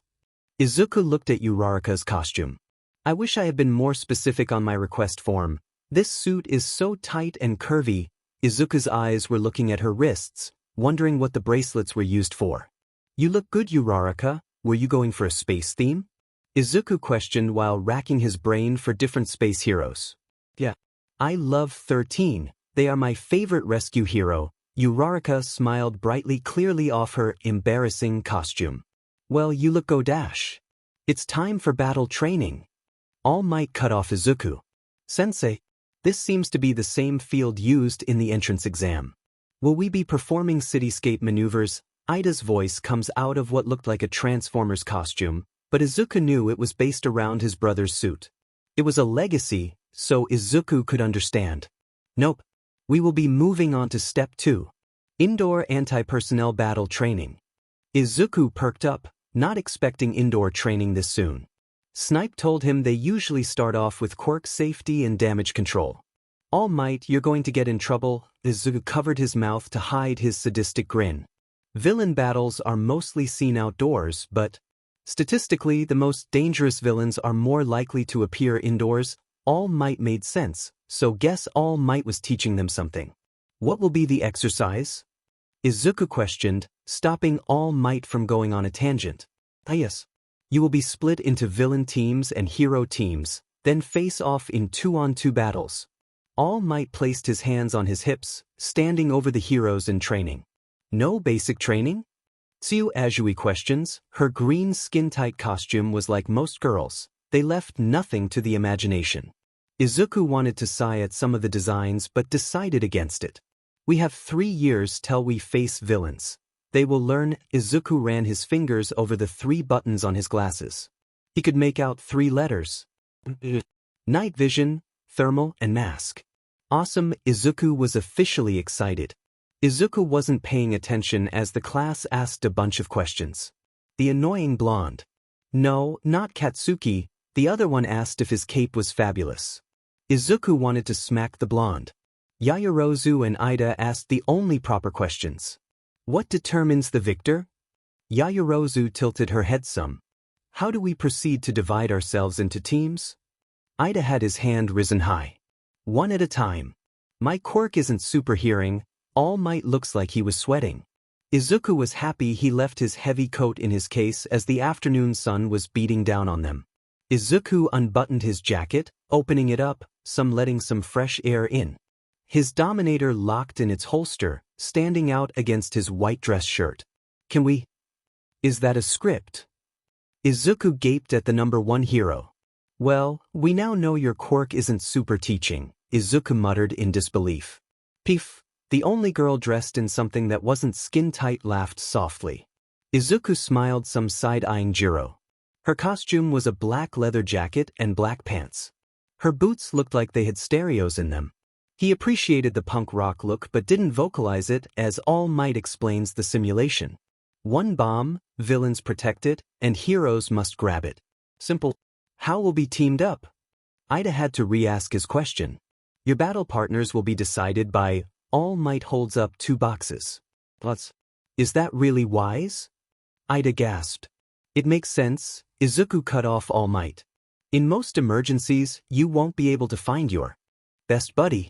You have to learn how to team up with someone you don't know, Izuku explained carefully. I see. I apologize for getting ahead of myself. Ida almost bowed. It's fine, let's just get to it. All Might seemed to stress more as he fixed the teams up. One problem. It seems Midoriya doesn't have a partner. I forgot one of your classmates was expelled. All Might laughed in a stressed way. Izuku saw his coefficient climb some. Definitely doesn't have a quirk to make him a great teacher. Well, it's cool, I can do the exercise alone. Heroes have to learn to battle the odds, right? Izuku decided to help All Might out some. Correct, young Midoriya. All Might calm down some. The first teams up are. All Might grabbed from 2 different boxes. Team A, Izuku smiled some. Happy to go first. Versus. Team D, Izuku lost his smile as Katsuki glared at Izuku. The villain team goes in first. The timer starts in 5 minutes when the hero team sneaks in. The rest of us will be watching via CCTV, All Might smiled. Ida, Bakugo, try to adopt a villain mindset. This is a practical experience, so go all out. Don't hold back. I will stop things if it gets too out of control. All Might gave both teams a thumb up. Izuku and Katsuki just kept glaring at each other. This has been 10 years in the making. Izuku and Katsuki spoke in sync, not breaking eye contact. Izuku read over the blueprints All Might gave him. The building had 5 floors, 3 entrances, north-south, and the rooftop, 2 staircases, one on the north side and one on the south. Then a lot of rooms to hide the faux bomb in. Izuku needed some luck on his side to win. If they are smart, they will have Ida patrolling the hallways if he can maneuver quick enough, Izuku mutters softly. If not, then Katsuki might actually come up with a good plan by keeping Ida in the room with the bomb. Katsuki could accidentally hit it if he is not careful. Ha! Izuku chuckled. Katsuki is probably screaming at Ida right now about hunting me down. Izuku pulled his Dominator out, giving it a twisted smirk. How will you fare being the hunted Katsuki? Let's watch your tower crumble. Start! All Might called out. Okay, I need to stop watching anime before bed. Izuku holstered his Dominator and looked at the building next to the target building. It was the same height with an alley gapping the buildings. I can jump that. Izuku ran into the building, smiling, seeing an elevator. Going up. Inside the observation room. Did Midoriya accidentally go into the wrong building? Kirishima asked as they watched Bakugo move down each floor with a scowl on his face. I don't think so, Yaoyorozu speaks softly. I think he is going to the roof. Quick break. I am done spelling Yaoyorozu's name. From here out, I will be calling her Momo. Back to the story. Is he going to jump onto the real building? Kirishima questioned. Probably, it's a smart strategy since the villain team won't see it coming. Jiro leans back against the wall. Back with Izuku. Izuku stood at the edge of the building before pressing the T button on his glasses. The lenses change, showing heat signatures throughout the neighboring building. So useful, Izuku smiled, seeing Bakugo's hotter signature get to the 2nd floor, and Ida was on the 4th floor. Win first. Izuku win first. Izuku backs away from the edge, hitting the T button again, getting the lenses back to their original setting. Izuku takes a sprinting jump, landing on the rooftop with only a soft thump of his boots. Step 2 done. Izuku ran his finger across the M button before pressing it. With a soft hiss, the glasses become goggles to create a tight seal around his face, and metal seemed to roll down his face like cold water before hardening into a metal mask and locking it onto Izuku's face. I wasted too much time getting up here. I need to move. Izuku headed inside the building. He walks down the stairs, getting to the 4th floor. He goes to tap his thermal button again to check where Ida would be. Katsuki didn't give him a chance. Katsuki leaped from the corner, making Izuku jump backward as Katsuki's hand slammed into the wall, detonating. Izuku backflipped, dodging the broken concrete, flying in all directions. Sheet. Nice dodging, Deku, Katsuki sneered while panting. Double sheet, Izuku thought, seeing the sweat just rolling off Katsuki from him running here. Thanks to you coming from the roof, I was able to work up quite the sweat, Katsuki chuckled darkly. Izuku was looking near Katsuki's face. Good, keep it there, Katsuki. Izuku slowly stood up, facing his former friend. I knew I should have just faced you head-on, Izuku cursed himself in his head. He gave Katsuki too much time. I was just trying to avoid you. Izuku reached into his suit jacket. No, you don't. Katsuki rocketed himself towards Izuku before he could draw. Izuku dropped to his knees, making Katsuki fly over him. Katsuki corrected himself quicker than Izuku thought as he felt a warm hand on his back before getting blasted down the hallway. F-. Izuku flew down the hallway before turning it into a controlled roll and popping onto his feet, drawing his Dominator in a smooth motion. Enforcement mode, non-lethal paralyzer. Please aim calmly and subdue the target, the Dominator's soft voice echoed in Izuku's head. We have 8 minutes. Let's play Kaken. Izuku pulled the trigger as Katsuki blasted himself down a different hallway. The shot nailed the wall, leaving a small dent in the wall. Nice dodging, Kaken, Izuku mocked while keeping the Dominator raised as he pushed himself against the far wall, pointing it down the hallway. Katsuki ran. Izuku reached up with his free hand, pressing the thermal button. Found you. Izuku sprinted down the hall before running up the far wall before shooting down the hallway, only for Katsuki to dodge again. Izuku quickly switched off thermal vision again as Katsuki sent a controlled explosion towards Izuku's face. Stand still. Katsuki sends a multitude of explosions at Izuku, who put in years of gymnastics and free running training to uses. dodging each one before pressing the Dominator against Katsuki's chest. I haven't been your punching bag since we were 6 years old, Katsuki. You are not a king. Izuku pulled the trigger, sending blue energy straight into Katsuki's chest, making Katsuki lock up. You never were. Katsuki passed out. Izuku took a calming breath before turning and heading downstairs. Katsuki warned Ida I was close, so they moved the bomb. Smart play. Katsuki. Izuku tapped the thermal button seeing Ida was on the second floor.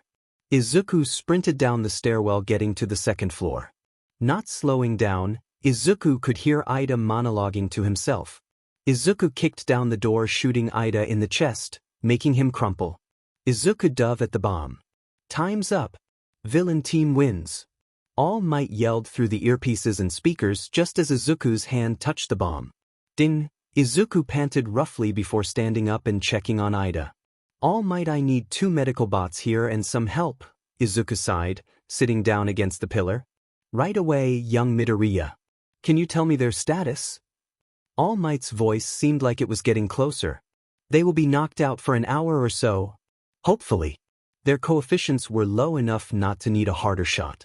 They will probably wake up stiff and with headaches, Izuku explained as All Might had Katsuki thrown over his shoulder as he walked into the room with Izuku and Ida in it. Well, I will get these 2 to Recovery Girl. Head back to the observation room. All Might picked up Ida before leaving. Izuku reached up, pressing both buttons, turning off thermal vision and the mask off. Once Izuku holstered his Dominator, he makes his way back to the observation room where the rest of his class was waiting. Well, I'd say the VIP in this battle was Bakugo, All Might smiled. Izuku could understand that. Katsuki was able to be a team player for once and gave good callouts, eventually winning the game by time running out. Can anyone explain? It's because even if the beginning Bakugo left Ida by himself, towards the end, Bakugo was able to locate and distract Midoriya from making it to the bomb in time. Even if Bakugo was knocked out at the end, he told Ida to move the bomb downstairs and kept Midoriya busy till it was too late. Plus, Ida distracted himself. I must give Midoriya recognition of using the building next to the target building to gain access to the roof entrance. If there was more time, I believe Midoriya would have won this training exercise by himself. Momo breathed out once she finished explaining. Yes, you're correct. All Might gave a shaky thumbs up. We've got to start at the bottom and work up.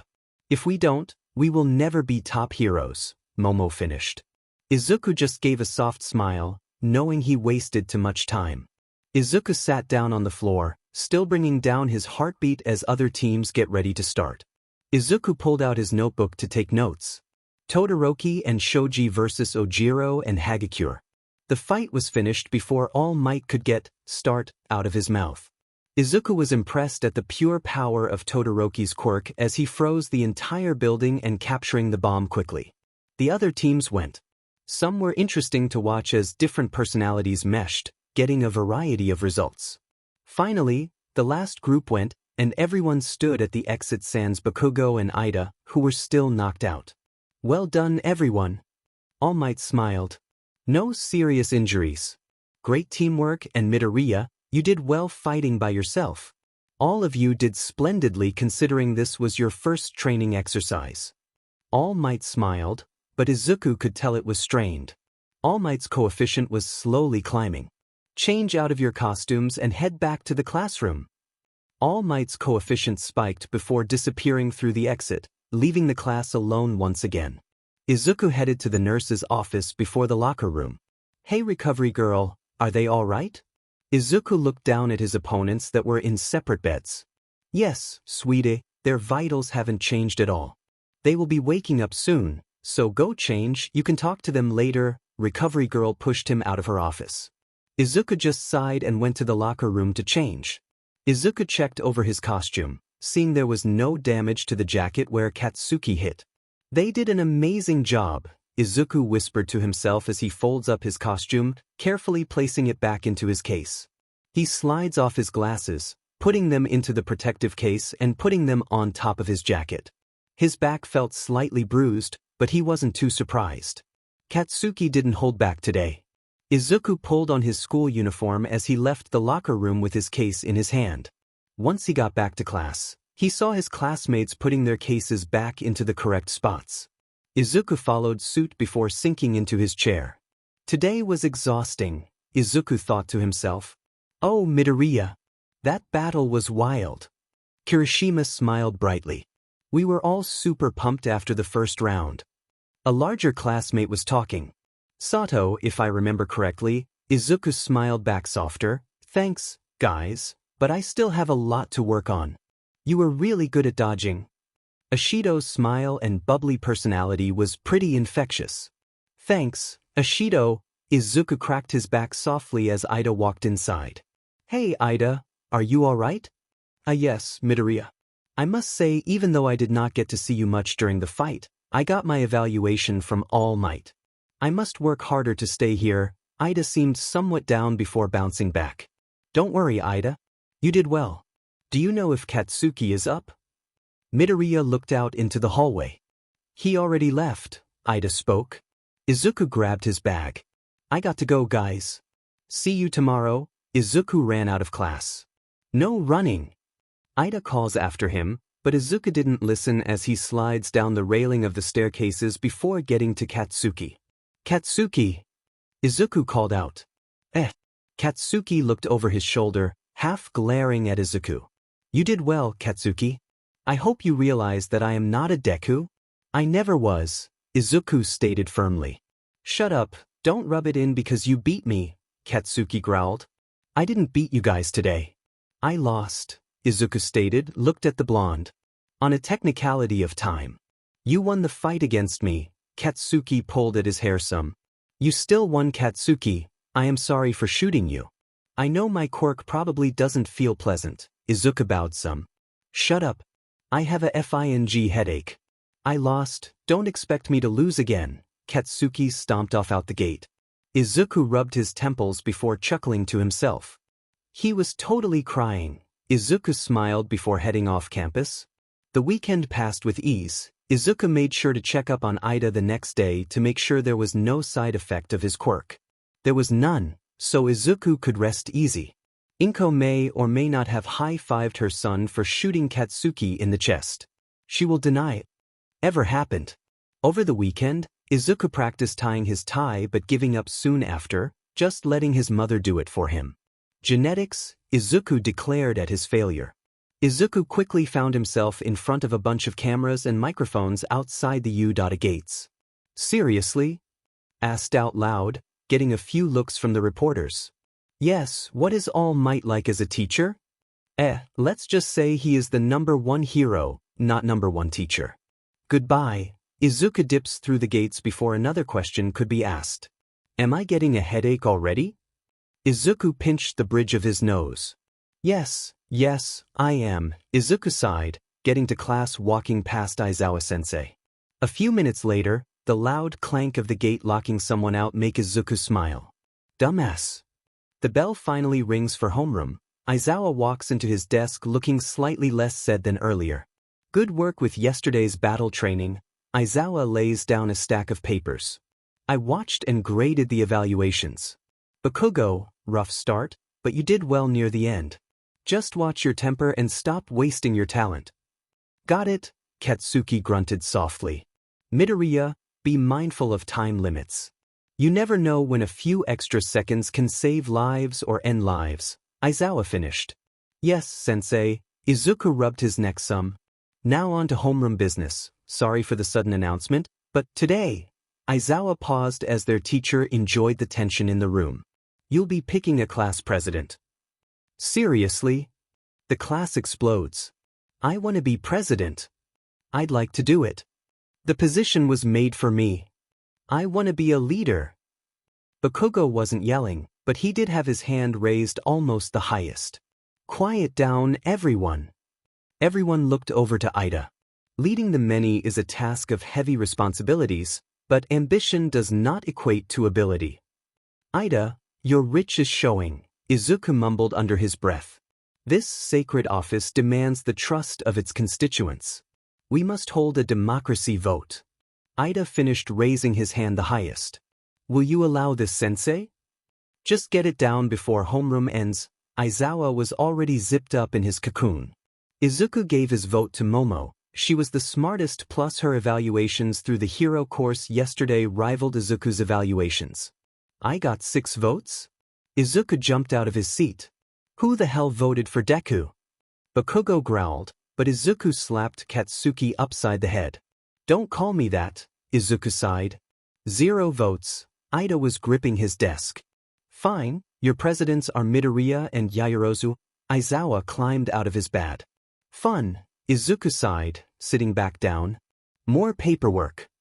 During lunch, Izuku sits near the windows overlooking the still-shut gate. Izuku was eating his rice in peace before the table fills. Momo, Jiro, Izuku nods to them as they sit. Ida, Uraraka, they all sit down. There are 4. Why did you guys vote for me? Well, you protected us from that little pervert, Jiro shrugged. Yeah, plus you did training by yourself. Uraraka smiled before shoving the food into her mouth. Izuku relented and sighed. Fine, but during emergencies, please listen to Momo since I can get rantapole, Izuku smirked, seeing Momo and Ida perk up at the word where Jiro and Uraraka looked confused. You tend to get wild and reckless? Momo, I have done years of gymnastics and free running. I used to sneak out at night after curfew and run around Muzutafu's rooftops, acting as an underground hero. Now I never got into fights or anything stupid. Never ran into trouble sadly. Izuku whispered that last part. I will do my best to assist you, Momo smiled politely. We can switch positions, Momo. I rather be the support plus the paperwork will be killer, so let's we dash. Izuku was cut off by alarms around campus going off. Everyone jumped up. Security level 3 has been broken. All students, please evacuate in an orderly fashion. The monotone voice filled the cafeteria. Momo, make a megaphone before people start. Everyone started screaming and rushing out the door. Panicking, Izuku sighed, turning around to see the front gate was utterly destroyed and reporters rushing in. Stupid motherfuckers. Language. Ida yelled. It's the FING media. Izuku growled as Momo finished making the megaphone and handing it to Izuku. His entire table hasn't moved from their spots. Izuku hit the siren button on the megaphone, causing a screeching sound over the panicking students. Izuku took a deep breath. Listen up. Izuku stood on his seat. You panicking dumbass. This is you, not some preschool. ACD like it. Izuku handed the megaphone to Momo. They will listen to you more. Everything is okay. Please calmly make your way to the evacuation spots. The media has broken in. There is no need to panic, Momo's soft voice finished calming the mass of students. Everyone looked outside, seeing what she was saying was true and moved calmly. Izuku rolled his eyes, sitting down at his table, waiting for everyone else to clear out. Jiro was still covering her ears. You done yelling? Jiro deadpanned. Sorry, Izuku cringed, remembering her quirk. It's cool, Jiro waved off. Just give me a warning next time. Everyone came back into class when the media was taken care of, and Izuku steps up to the front of the room.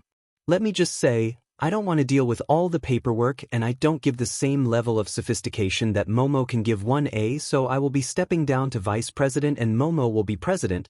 Plus I don't think the teachers are happy with my language. Izuku smirked slightly as he side-eyed a glaring Aizawa. Thank you, Midoriya. I will do my best, Momo smiled brightly. Wednesday, 12:50 p.m. Location UA. Today's basic hero training will be an off-campus site. All Might, myself, and another teacher will be supervising. Aizawa draws out lazily. What will be doing, sensei? Shiro asked as Izuku tilted his head some looking at the uniform. How does he get his elbows inside the uniform? Izuku questioned no one. Preparing you for disaster relief, from fires to floods. Aizawa, like All Might, held up a large card with the word rescue on it. Rescue training. Rescue? This sounds like another rough day, Kaminari smiled. Right. Ashido, ever the optimist, was grinning. I'll be right at home in a flood. Ribbit, Azui stated with a straight face. I'm not done talking. Aizawa glares at the class, making them collectively swallow. It's up to each of you whether or not you wear your costumes. Aizawa opens the walls again where the cases were held. as some of them are ill-suited for this sort of activity. Get dressed and meet out at Lottie. Don't be late. Aizawa left the room. Izuku had his large coat thrown over his shoulder, holding onto it just in case he had to go into a colder zone. Everyone was dressed up, deciding to go. Momo was already at the bus as Izuku walked over to her. So, what do you want to do? It's open seating, so just let them on, Momo smiled, but Ida decided to take the lead. Line up according to your ID numbers, fill those seats in an orderly fashion. Ida chopped his arm. Izuku had to stop Momo from stopping him as Izuku wanted to see how this played out. As soon as they get onto the bus, Ida lost all excitement. It was the wrong type of bus. Izuku laughed freely now that it was out.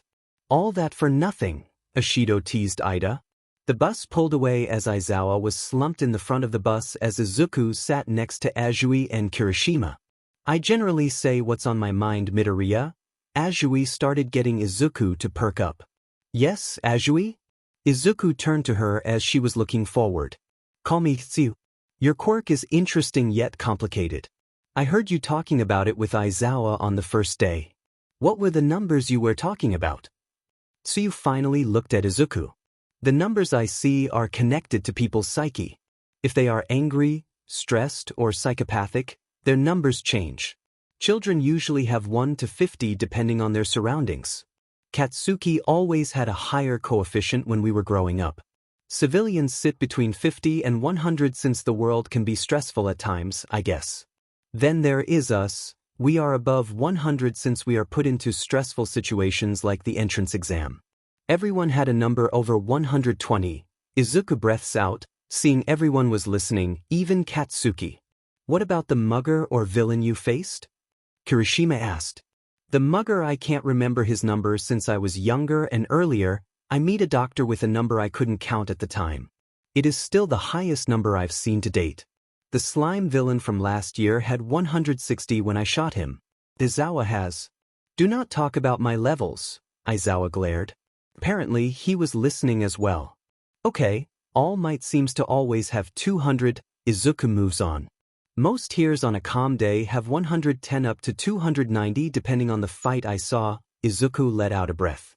Man, that is an awesome quirk. Kirishima smiled. Not like my hardening, kinda boring. At least it's simple. You don't understand how many breakdowns I have still figured out aspects of my quirk. Izuku sighed. I rather have yours, Kirishima. At least you have your own personal armor. Izuku pointed at his bare chest. Okay. Shut up, we are here, Aizawa called out as the bus came to a stop. Yes, sir, everyone called back. They all make it into the dome. Whoa! Is this Universal Studios Japan?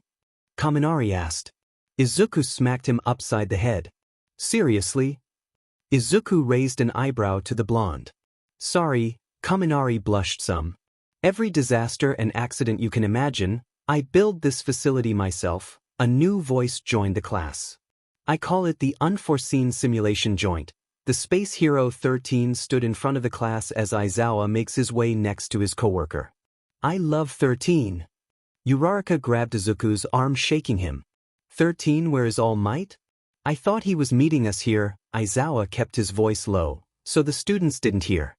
It seems he just about reached his limit during his morning commute. 13 held up 3 fingers. He's resting in the break room. Irrational, Aizawa groaned. So be it, let's get started. Before we do, the marshmallow hero stopped them. I have 1 or 2 points. Or 3, maybe 4-inch. Today, 13, Aizawa sighed tiredly. As I'm sure many of you are aware, my quirk is Bald Black Hole. It can SCK in and tear apart anything. 13 speaks while looking at their hand. You've used it to save people in all sorts of disasters, Izuku added as Uraraka was nodding faster. Indeed, however, my power could easily kill. That got Izuku's attention the most, remembering what he did to the 0-pointer. I've no doubt there are some among you with similar abilities. That is why we are here. To learn how your quirks could save lives. 13th speech was coming to an end. I hope you leave here today with the understanding that you're meant to help people, not just fight villains. 13 bowed. Thank you for listening. The class cheered. Great, first off. Aizawa's voice died off as Izuku followed his teacher's line of sight, seeing a purple spiral open up in the middle of the dome. Huddle up and don't move. Aizawa commands the class. Everyone besides Izuku was confused. 13 Protect the students.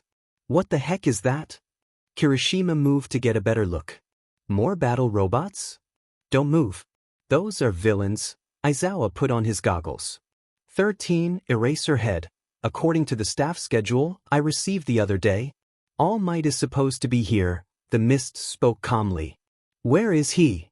A scratchy voice comes over the class. We've come all this way, and brought so many playmates.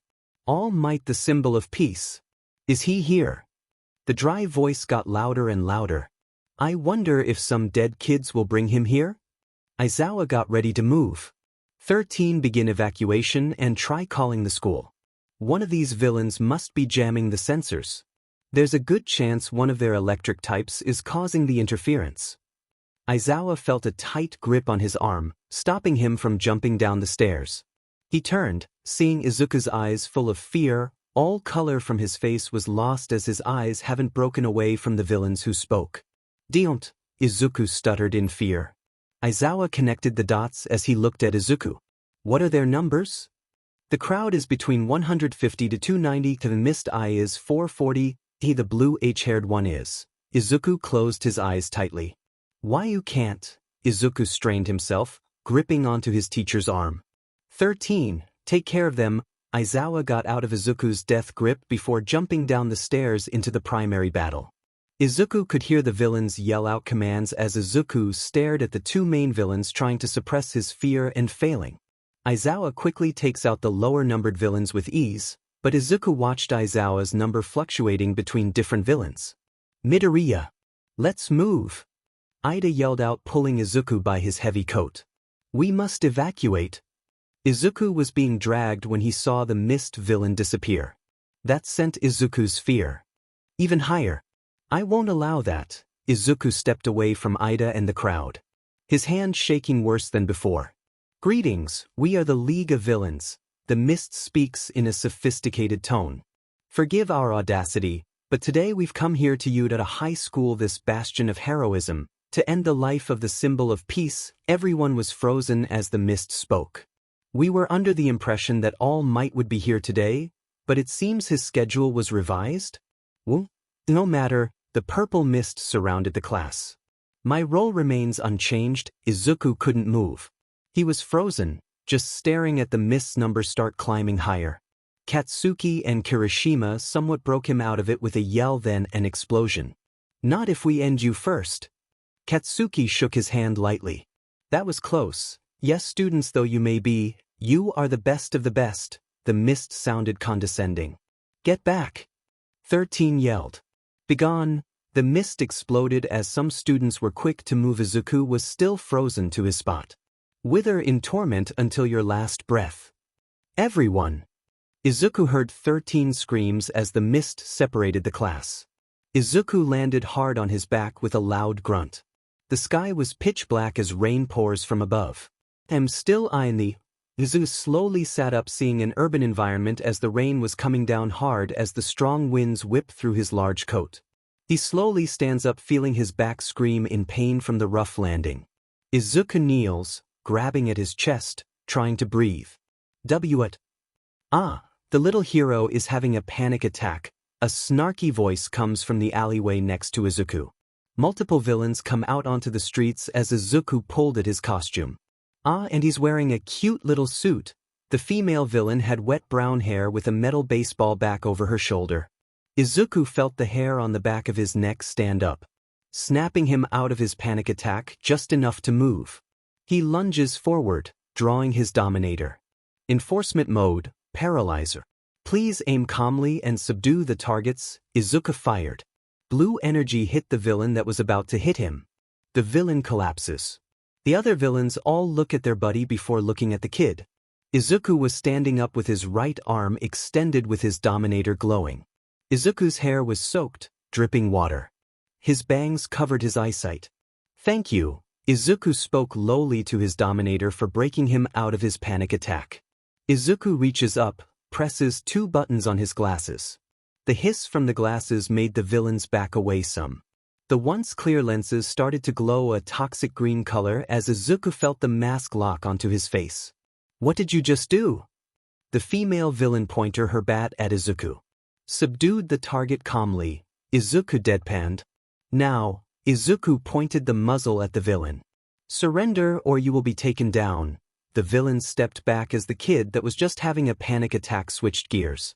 "He's alone and a child." "Get him," a larger villain from the back yelled. "So be it," Izuku opened fired. Location: Central Plaza. Eraserhead was maneuvering through the crowd of villains quickly, taking them down one by one or in small groups. "This is a never-ending horde," Aizawa grunts to himself, slamming 2 villains together. "Those 2 haven't moved yet. Wait, when did the big guy get here?" Aizawa dodged another villain before knocking him out. "Worry later." Location: Ruined Zone. Todoroki breathed out softly as all around him were frozen villains. "You all lost to a kid, how pathetic." Todoroki glared at the villains. "Come on, now, you're adults, aren't you?" Location: Mountain Zone. Momo, Jiro, and Kaminari were surrounded. Momo created a sword for Jiro as she had a bow staff. "Yua!" Kaminari yelped out. "My whole life just flashed before my eyes." "Worry about that later. We need to figure out how to get away from this mob." Jiro swings the sword, making a villain jump back. "You're a lightning guy, right?" "Just from. I can only cover myself in electricity. Sure, I can discharge it, but I can't control." Jiro kicked Kaminari's back right into a villain. "Be a human stun gun." Jiro yelled. "Seriously?" Kaminari electrocuted 1 villain. "Hey, it worked. Just rely on me." Another villain hit Kaminari only to get electrocuted as well. Momo dodged another villain, knocking another one out that was aiming for Jiro. "Pay attention, you two, and get serious." Momo scowled. "Kaminari now." Momo grabbed Jiro before covering them both in a large tarp. Kaminari grinned. "Gotcha." Kaminari raised his hands before slamming them down, sending 10,000 volts across the mountain zone. Momo and Jiro both looked out of the tarp. "Let's hurry, I am worried about the others." Midoriya looked frozen himself. Momo stood up without a shirt, leaving her biz free. Luckily Kaminari was derped out. "Woohoo!" Kaminari gave 2 thumbs up. Location: Collapsed Zone. Katsuki and Kirishima finished with the last villain. "That's all of 'em," Kirishima panted out. "Buncha mooks." Katsuki shakes his smoking hand. "Great, let's hurry and help the others." Kirishima smiled. "Everyone should still be in the USJ since we are still in here." "I'm going to beat the PSS out of that warp gate guy," Katsuki growled. "This isn't the time to be childish," Kirishima chastised. "That's how these buttholes are getting around. He's their transport. Take him down." "We cut off their exit." Katsuki glared at Kirishima for calling him childish. Katsuki didn't even turn around as he grabbed the face of an invisible villain and blowing him to hell. "I mean, if they are sending us against these idiots, we should be fine." The smoke cleared, showing a passed-out villain. "You sure are calm now." Kirishima thought back to the training against Midoriya. "Shut up, let's go." Katsuki led Kirishima back to the Central Plaza. Location: Central Plaza. 23 seconds, the hand villain rushed forward, grabbing at Aizawa's scarves. "So, you're the boss?" Aizawa rushed forward. 24 seconds, the villain muttered. 20 seconds, Aizawa dashed forward. 17 seconds, the villain counted before getting hit by Aizawa's elbow. It's hard to tell when you're scampering around, but there are moments when your hair falls in front of your eyes. Every time you finish a given move and your max duration's getting shorter and shorter, the villain gripped Aizawa's elbow. "Don't overdo it, Eraserhead." Tee. Aizawa punched the villain before leaping backward. "My elbow is denigrating." Aizawa dodged 2 villains that tried to attack them, kicking them away quickly. "By the way, hero, I am not the boss here." The head villain laughed as a black mass appeared behind Aizawa, slamming him down. "Meet the anti-symbol of peace, the bioengineered Nomu." The The snap could be heard across the central plaza as the Nomu snapped Aizawa's right arm before the Nomu could slam Aizawa's head to the floor. The black mist showed up. Tamura Shigaraki. Kurogyari, is 13 dead? Shigaraki took his eyes off Eraserhead. They are incapacitated, but the student got away, Kurogyari explained. Oh, Kurogyari you? The villain muttered insults. I'd turn you to dust if you weren't our ticket out of here. Shigaraki reached up, scratching his neck. We won't win against a dozen pros. It's game over, for now. We are leaving. Shigaraki turned around. What Aizawa didn't notice was one student was watching from the edge of the flood zone. But before that, let's leave a dead kid. Shigaraki appeared in front of Azui. The frog girl croaked in panic as his fingers got closer to her face. A blue bullet shot between Shigaraki's hand and Azui's face. Azui could feel the cold energy dance across her face. They both jumped away from each other, looking at where the shot came from. Izuku was holding up his Dominator.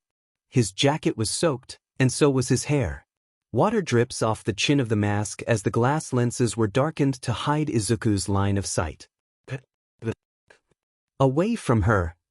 Izuku's voice echoed across the dome since most of the fighting in the different zones were finished. Everyone turned to look at the voice. Enforcement mode, lethal eliminator. Please aim carefully and eliminate the target. The Dominator spoke out loud as the lower portion of the gun transforms by swiveling and sliding rotating parts showing off the inner mechanism. F.U. Izuku didn't hesitate, pulling the trigger now that Azui was cleared from the villain. Nomu. A blur of black got in between the shot and the lead villain. The energy coursed through every muscle of the black mass before the skin and tissues started to bubble to the surface before the black mass exploded into a pile of gore, leaving only the monster's legs behind. The blood of the Nomu coated Shigaraki and seeped into the water of the flood zone. Azui got out of the water and jumping towards Aizawa, helping him sit up as the villains just stared at the teenager who destroyed their Nomu. The gun was still trained on Shigaraki as the lower-numbered villains backed away from Aizawa and Tsu. Move a muscle, and I will blow you to pieces. Izuku snarled behind his mask, his finger still pressed tightly against the trigger. The gun hasn't changed back since the threat was still in front of him. No one moved or spoke. What did you do to my Nomu? Shigaraki was kneeling behind the bottom half of his Nomu. Shigaraki. Kurogyari moved a little, and Izuku pointed the weapon at the mist villain. Don't FNG move. You slipped up when Katsuki attacked you. I know you have a body under that mist. Would you like me to find it? Izuku kept his eyes on Shigaraki as his coefficient was climbing faster. No. Shigaraki stood up, making Izuku switch between targets again. You cheated. It was supposed to kill All Might. Cheater. Izuku stood his ground with the Dominator pointed at the raging villain. Bang. Everyone's eyes shoot up towards the entrance. Fear not, students, I am here. All Might comes in looking furious but stops short seeing the central plaza.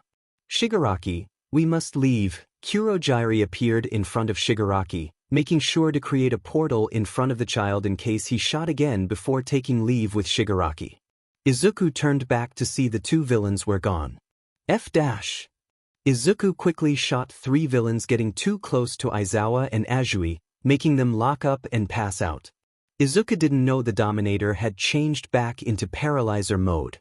All Might, the class is scattered. Find them. Izuku yelled while running towards the mountain zone, ignoring Aizawa's calls. Izuku didn't notice how Todoroki, Katsuki, and Kirishima were all standing near the fountain and that they had seen the events that just happened. Kirishima looked sick, Todoroki just stared at the monster's legs, and Katsuki watched as Izuku rushed to find the rest of their classmates. Only one thought ran through the three of their minds. He just killed something that was supposed to kill All Might. Location, Mountain Zone. Momo and Jiro had their hands raised in surrender as Kaminari was held up by his leather jacket by the last villain. As an electric type myself, I don't want to kill him, but I will if I have to. The villain's fingers sparked some. How did we not see him? Momo whispered. He was hiding underground. Jiro cursed herself. I didn't hear him. Her ear jack slowly snaked down her back, trying to get to her boot. Thought I wouldn't notice what you're up to, little girl? The villain glared at Jiro as he covered Kaminari's face in a tight grip. It'd take a real idiot to fall for a kid's stupid trick. How about mine? A voice came behind the villain. The three of them looked as Izuku held his Dominator to the villain's head. Good night. Izuku pulled the trigger as the villain locked up before dropping derpy Kaminari. Are you three okay? Izuku pressed the buttons on his glasses, making the mask retract and turn off. Where the hell did you come from and why are you wet? Jiro asked, relaxing some seeing the villain was out of the fight. I was in the downpour zone. The main villains escaped once All Might showed up, so I ran to the closest zone. Did you see anyone else? Izuku asked with speed as his eyes looked over the three of them. Is Kaminari okay? Midoriya, calm down, Momo spoke softly while walking closer. She could see how his knuckles were white from gripping his Dominator tightly. His breathing was all over the place. We heard All Might come in. We are safe. Momo gently placed her hand over top his hand. We are safe. The rest of the teachers show up as All Might finishes collecting students. They each apologize for being late. Momo quickly goes around making sure everyone was all right. Izuku sits on the stairs overlooking the USJ, his face completely natural as the police start collecting the down villains. Snipe comes over, sitting next to the wet boy. You alright, sport? Snipe questions unusually soft. 34 villains, Izuku states. All above 250. My quirk saved my life. Izuku watched as a bunch of police bringing out knocked out villains from the downpour zone. Snipe looked at Izuku's clothes, then the villains. You did good, kid. Snipe pats his shoulder.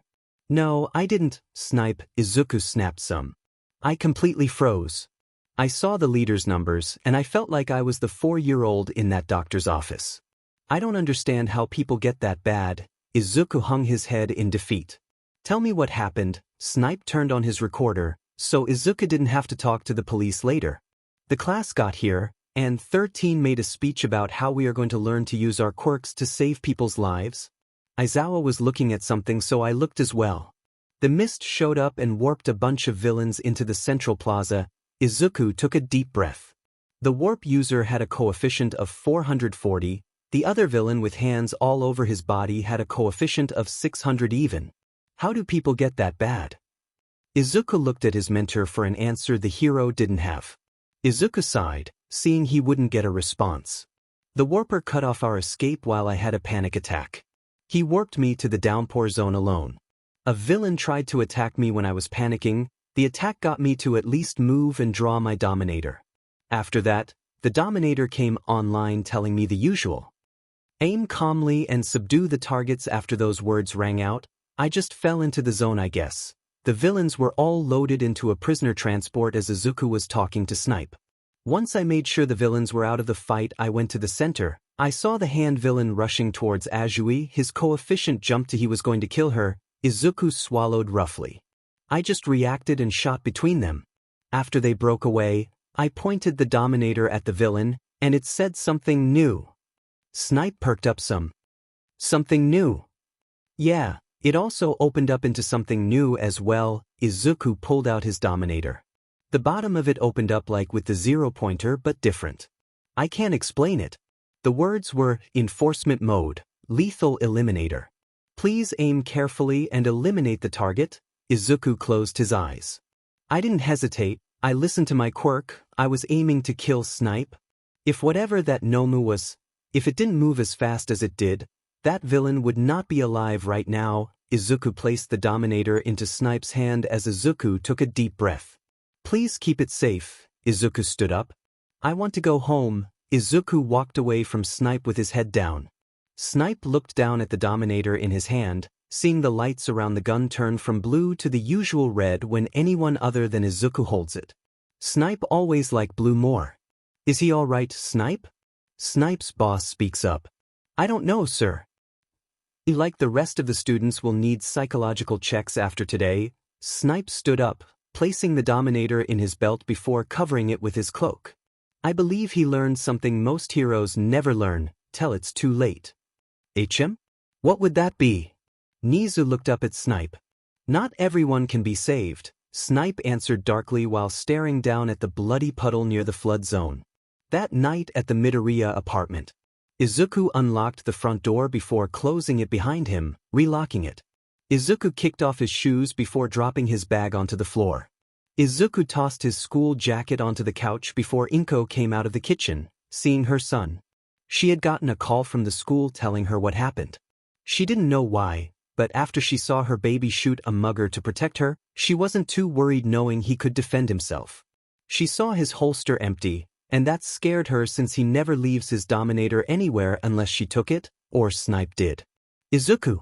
She spoke softly as he looked up at her. His eyes filled with tears, she quickly opened her arms and he crashed into her chest sobbing.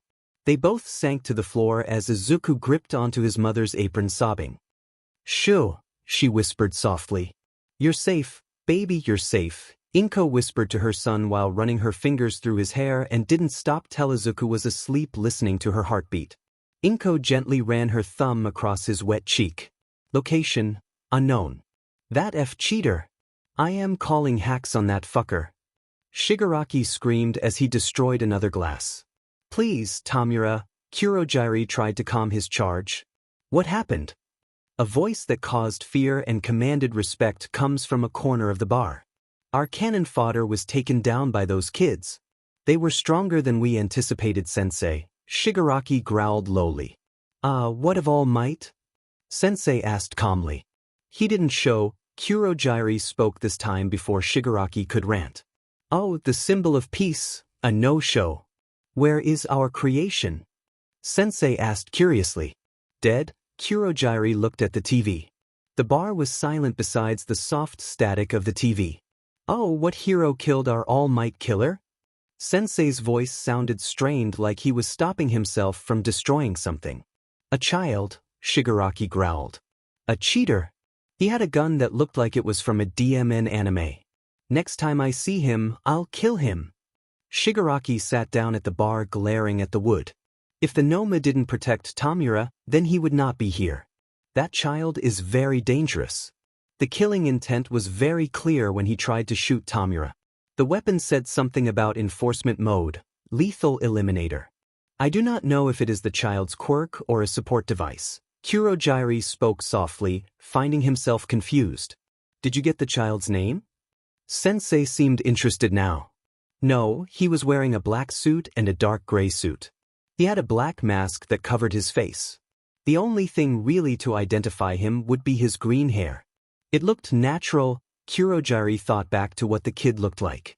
A minor setback then. Find stronger troops, take all the time you need. Since we attacked, we cannot move as freely anymore. Tamura, next time the world will know of the terror you represent. Sensei's voice was louder as he monologued. Monday morning location, U.A. Izuku went to class without his holster on him since he still needed to meet with Hound Dog to get his psychological test signed off. He had his appointment after school as the school was going down the class through numbers. Izuku looked around his class as they all come in. Their coefficients were back to normal. The long weekend helped plus the mandatory counseling.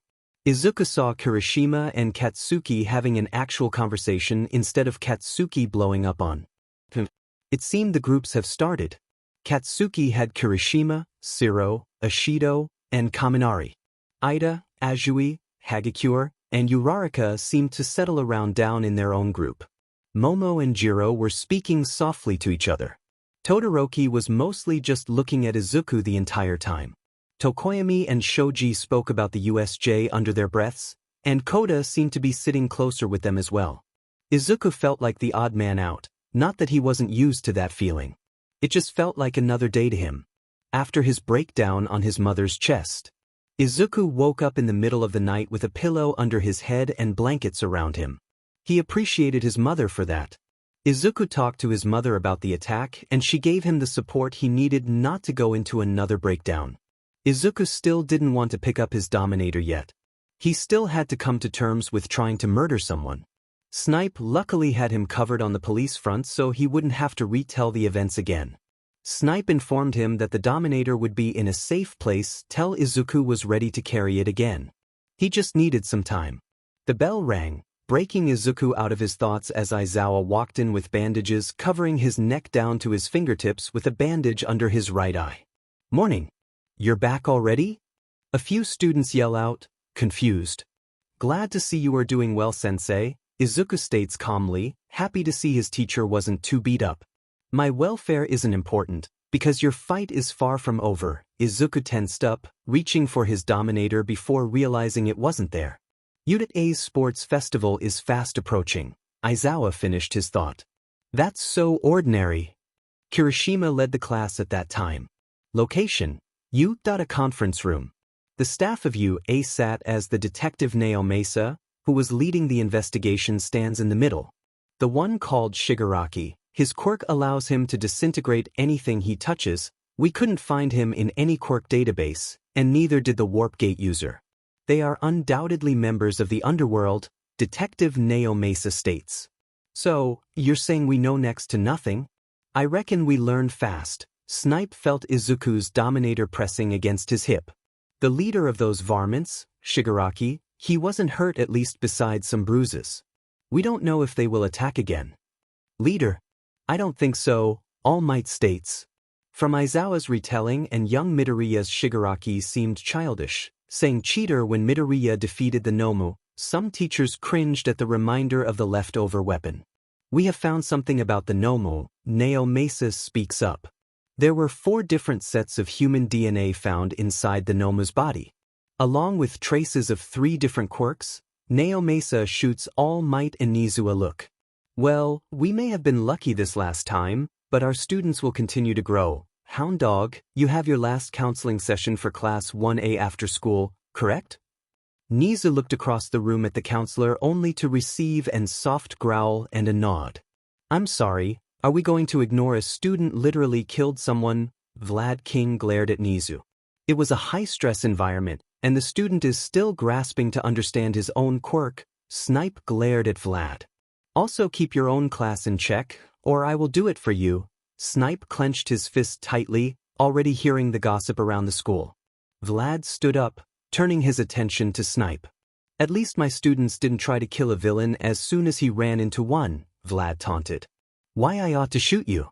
Midoriya saved lives by killing that thing, and I don't need him doubting himself any more than he already does, Snipe shot back. That kid is a danger to anyone around him, Vlad continued. Snipe had enough and slammed his own pistol and then the Dominator onto the table.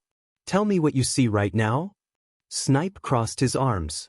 Weapons, Vlad answered. Almost, you are smart enough to know what they are. Can you tell the difference? Snipe goaded. One came from a highly dangerous quirk, and the other is your support weapon. Vlad continued to take the bait. IT is a tool Izuku used to incapacitate 34 villains by himself with his quirk, then going out of his way to save his classmate who was inches from death. Snipe defended his student. He destroyed something that would have killed All Might. All while we were late to the party. You should be kissing his fucking butt. Enough. All Might buffed up and slammed his hands together.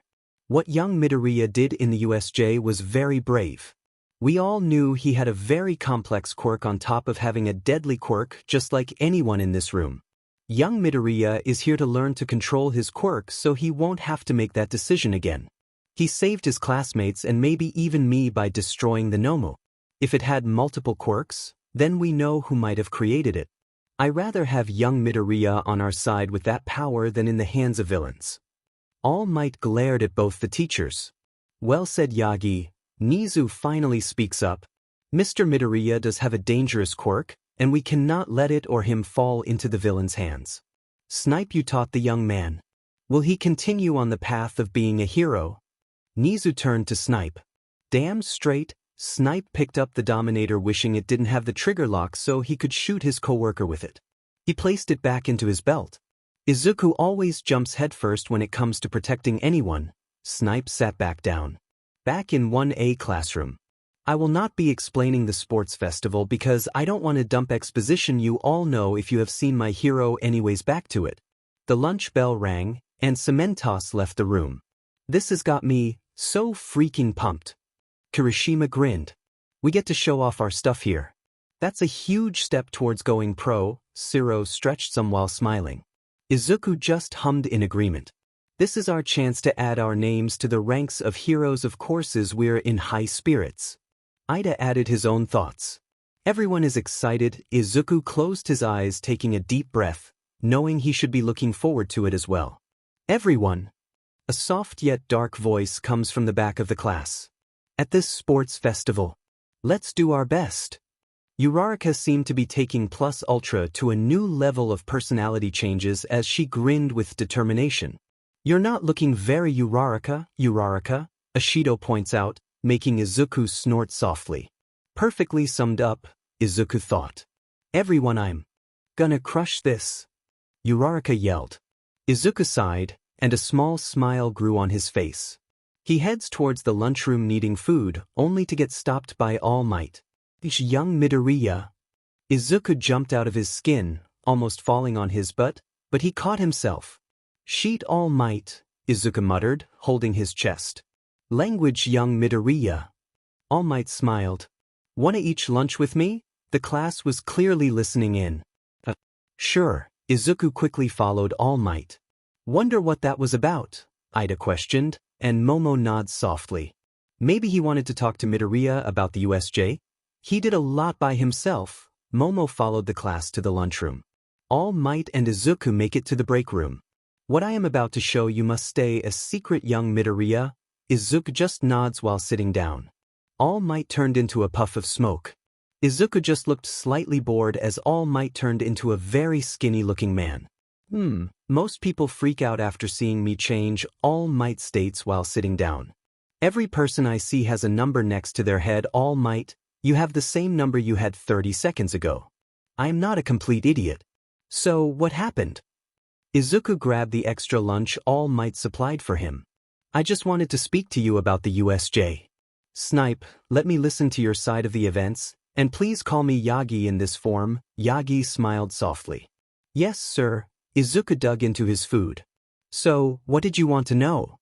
How are you doing? I know taking a life is never easy, even if that thing was not human anymore. Yagi sipped on his tea. I am all right now. My mom helped me work through some stuff, but I don't think I am ready to pick up my Dominator just yet. Izuku took a deep breath. Well, like in America, when you fall off the horse, just get back up and try again. Yagi spoke in English, but Izuku understood it. Snipe always said the same thing. I know. Have you taken a life? How did you move past it? Izuku tapped his teacup as he picked it up. It's never easy, but you learn that some villains are too far gone to be saved. What happened at the USJ should have never happened since they were looking for me. You students got caught in the crossfire of an ancient battle. Yagi didn't explain any more than that. So, some villains can't be saved. Izuku looked up. But that doesn't mean I can kill them. That you are correct, but in the heat of the moment, sometimes killing one can save hundreds if not thousands.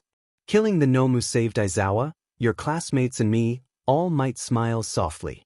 It was my fault for not being there. I have only so much time in my hero form. I was running low from my morning commute. If you had not done what you did, the USJ attack could have ended very differently. Do you understand, young Midoriya? Izuku stayed silent for a few minutes before nodding. Yeah, I think I do. Thank you, Almi, thank you, Yagi. Izuku finished his food and bowed to Yagi before heading to the teacher's lounge. Izuku knocked on the door and waited. Come in. Izuku smiled at his mentor's voice. Izuku walked in, smiling. I will be getting my Dominator back before I leave this building, Izuku stated. I will have it ready once Hound Dog signs your psychological test. Glad you see it how it is, Izuku. Snipe smiled under his mask. Just took some time to understand it, sir. See you after school. Izuku bowed and left the room. Vlad King still looked sour, but Aizawa grinned. That kid will go far, Aizawa thought to himself before rolling over and taking a cat nap before his next class. Most of the class noticed Izuku's mood change after lunch. Jiro looked at Izuku as he walks into the class, then turned to Momo. Wasn't he just pouting all day? She whispered. It wasn't pouting, Jiro. Izuku was leaning over her shoulder, whispering. Eesh. Jiro jumped and threw a random elbow. Izuku caught it before smiling. Just working through some stuff, Izuku dropped her elbow. Well, I am glad you are back to normal, Momo smiled. Define normal, Izuku chuckles while getting to his seat just as Midnight walked in for class. The rest of the day ran its course with little fanfare. Izuku had his counseling session he had to get to, so he waved. See you guys tomorrow. Izuku opened the door only to be face to face with a horde of students. Izuku had to bite his tongue to keep him from screaming. Ow! Izuku mumbled. May I help you? Izuku crossed his arms. Deck dash. Izuku glared over his shoulder at Katsuki. Be nice, Izuku hissed softly. They are here to scope out the competition, Midoriya. Katsuki seemed to have trouble saying it. It made Izuku cringe some. God, that is weird. Yeah, that was weird. Never mind, you call me whatever you want. Izuku turned back to the crowd. We survived a villain attack. They want to see what we were made of. Deku, Katsuki explained, trying not to snap in his usual rage. Hound Dog did him some good. Well, sorry everyone, but I have to meet up with Hound Dog, so excuse me. Izuku stepped forward only to get stopped by the crowd. Excuse, please. Izuku's smile started to strain. It's true we came to get a look, but you sure all modest. Izuku remembered that voice. Got to say, I am a little disillusioned if this is what the hero course is offering. Izuku turned to Katsuki. Katsuki didn't really say anything rude this time, so what do you mean? Izuku turned to the purple-hair kid that walked to the front of the crowd. Those of us who didn't make the hero course are stuck in general studies and other tracks. There are quite a few of us. Did you know that? The purple kid spoke. Yes. Izuku breathed out softly before turning to the kid. I even put in to be in general education just in case. My quirk is a pain in the butt. Sometimes. Izuku did not explain further. Well, then you understand that depending on the results of this sports festival, they might consider transferring us to the hero course. Izuku's class seemed to jolt at that. Good, we have one open spot already. Izuku smiled brighter. Hope to see one of you fill it. Now please excuse me, I need to meet with Hound Dog. The crowd still didn't move, and it was irritating Izuku. Hey, I'm from class 1B next door. A silver-haired boy shoved through the crowd. Heard you guys fought some villains. I wanted to find out more, but all I'm seeing is arrogant BS service. What fuck? Izuku coughed into his hand. What part of any of that was arrogant? Izuku turned to Katsuki, who was uncharacteristically quiet and just shrugged while watching Izuku. So was the Izuku didn't need this. I have a psychological test in a few minutes. I don't need this stupidity. Izuku wanted to curl up and die. Hey, isn't it that kid Sensei said killed someone? A very snarky voice silenced the crowd as Izuku's shoulders went rigid. Katsuki backed himself into the class away from Izuku. Excuse me. I have a meeting to get to. Let me pass. The crowd of general education students quickly moved after the new information. If Class 1B were there, we would have made it out without a single scratch. Izuku wiped around, seeing another blonde grinning ear to ear. A whole blondes. Of course. Izuku mumbled under his breath before returning to his polite, speaking voice. Please do not talk about the USJ attack as if you were there. I promise you it was not pleasant in the least. Izuku looked at his phone and sent a text to Snipe of what may happen in a few minutes if this blonde says the wrong thing. We did not want to be attacked. We did not want to be fighting for our lives. We did not want this recognition of being the youngest class to get attacked by villains. Izuku started to walk to the self-important blonde. So please keep your thoughts and gossip to yourself. Izuku half-heartedly glared, straining his self-control. Vlad-sensei stated you were a danger to anyone around you. The blonde grinned, seeing Izuku get irritated. My class would have gotten out of that attack without a scratch on us. Izuku was about to attack. Monoma, Nito.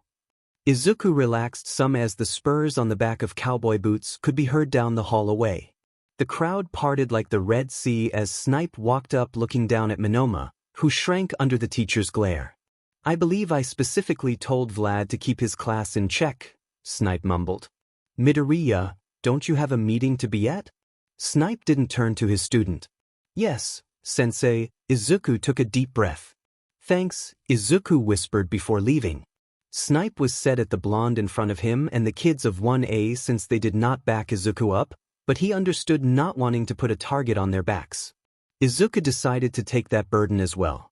Izuku sat in the counseling office as Hound Dog came in and sat down.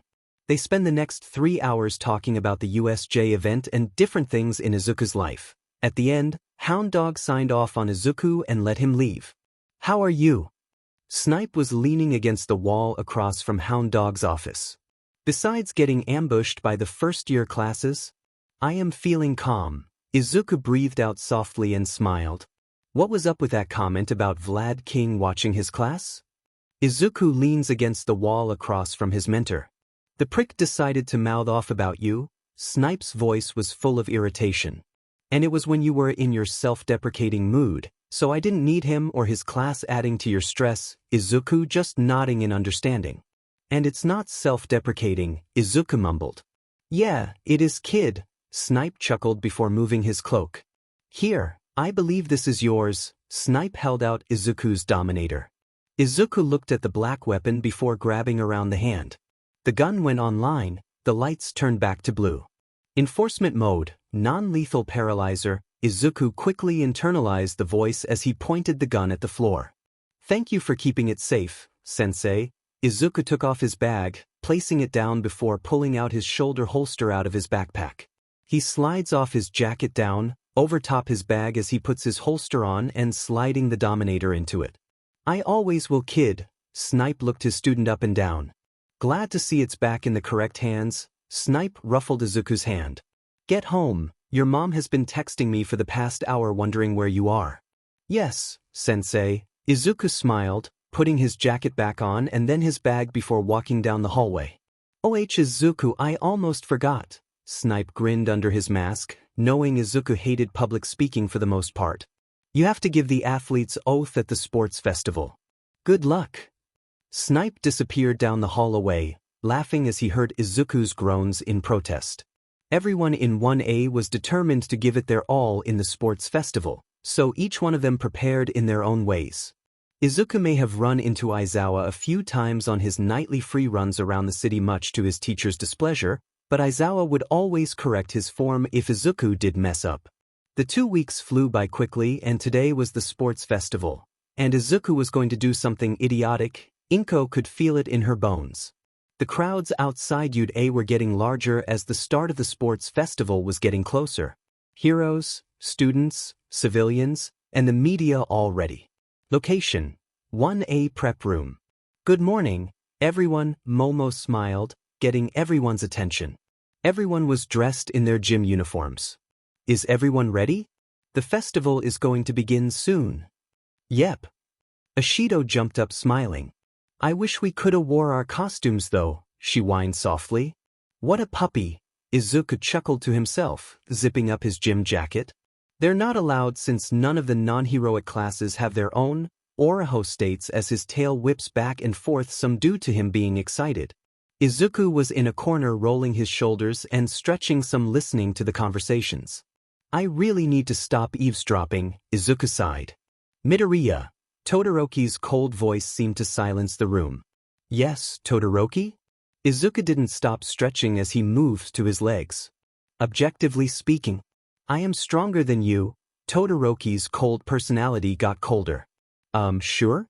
I mean, in raw power, you have an edge that I don't have, but others in our class are the same." Izuku was about to go on an analysis rant, but Todoroki continued. "All Might got his eye on you, doesn't he?"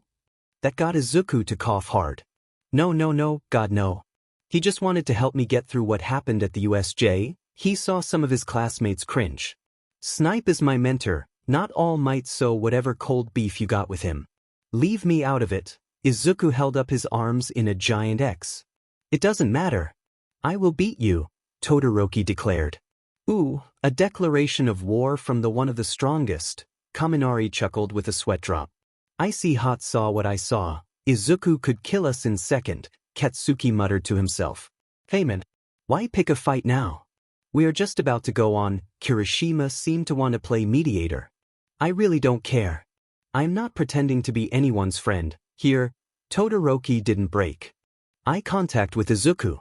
"One day, you will learn that you need friends, Todoroki." Izuku side-eyed Katsuki.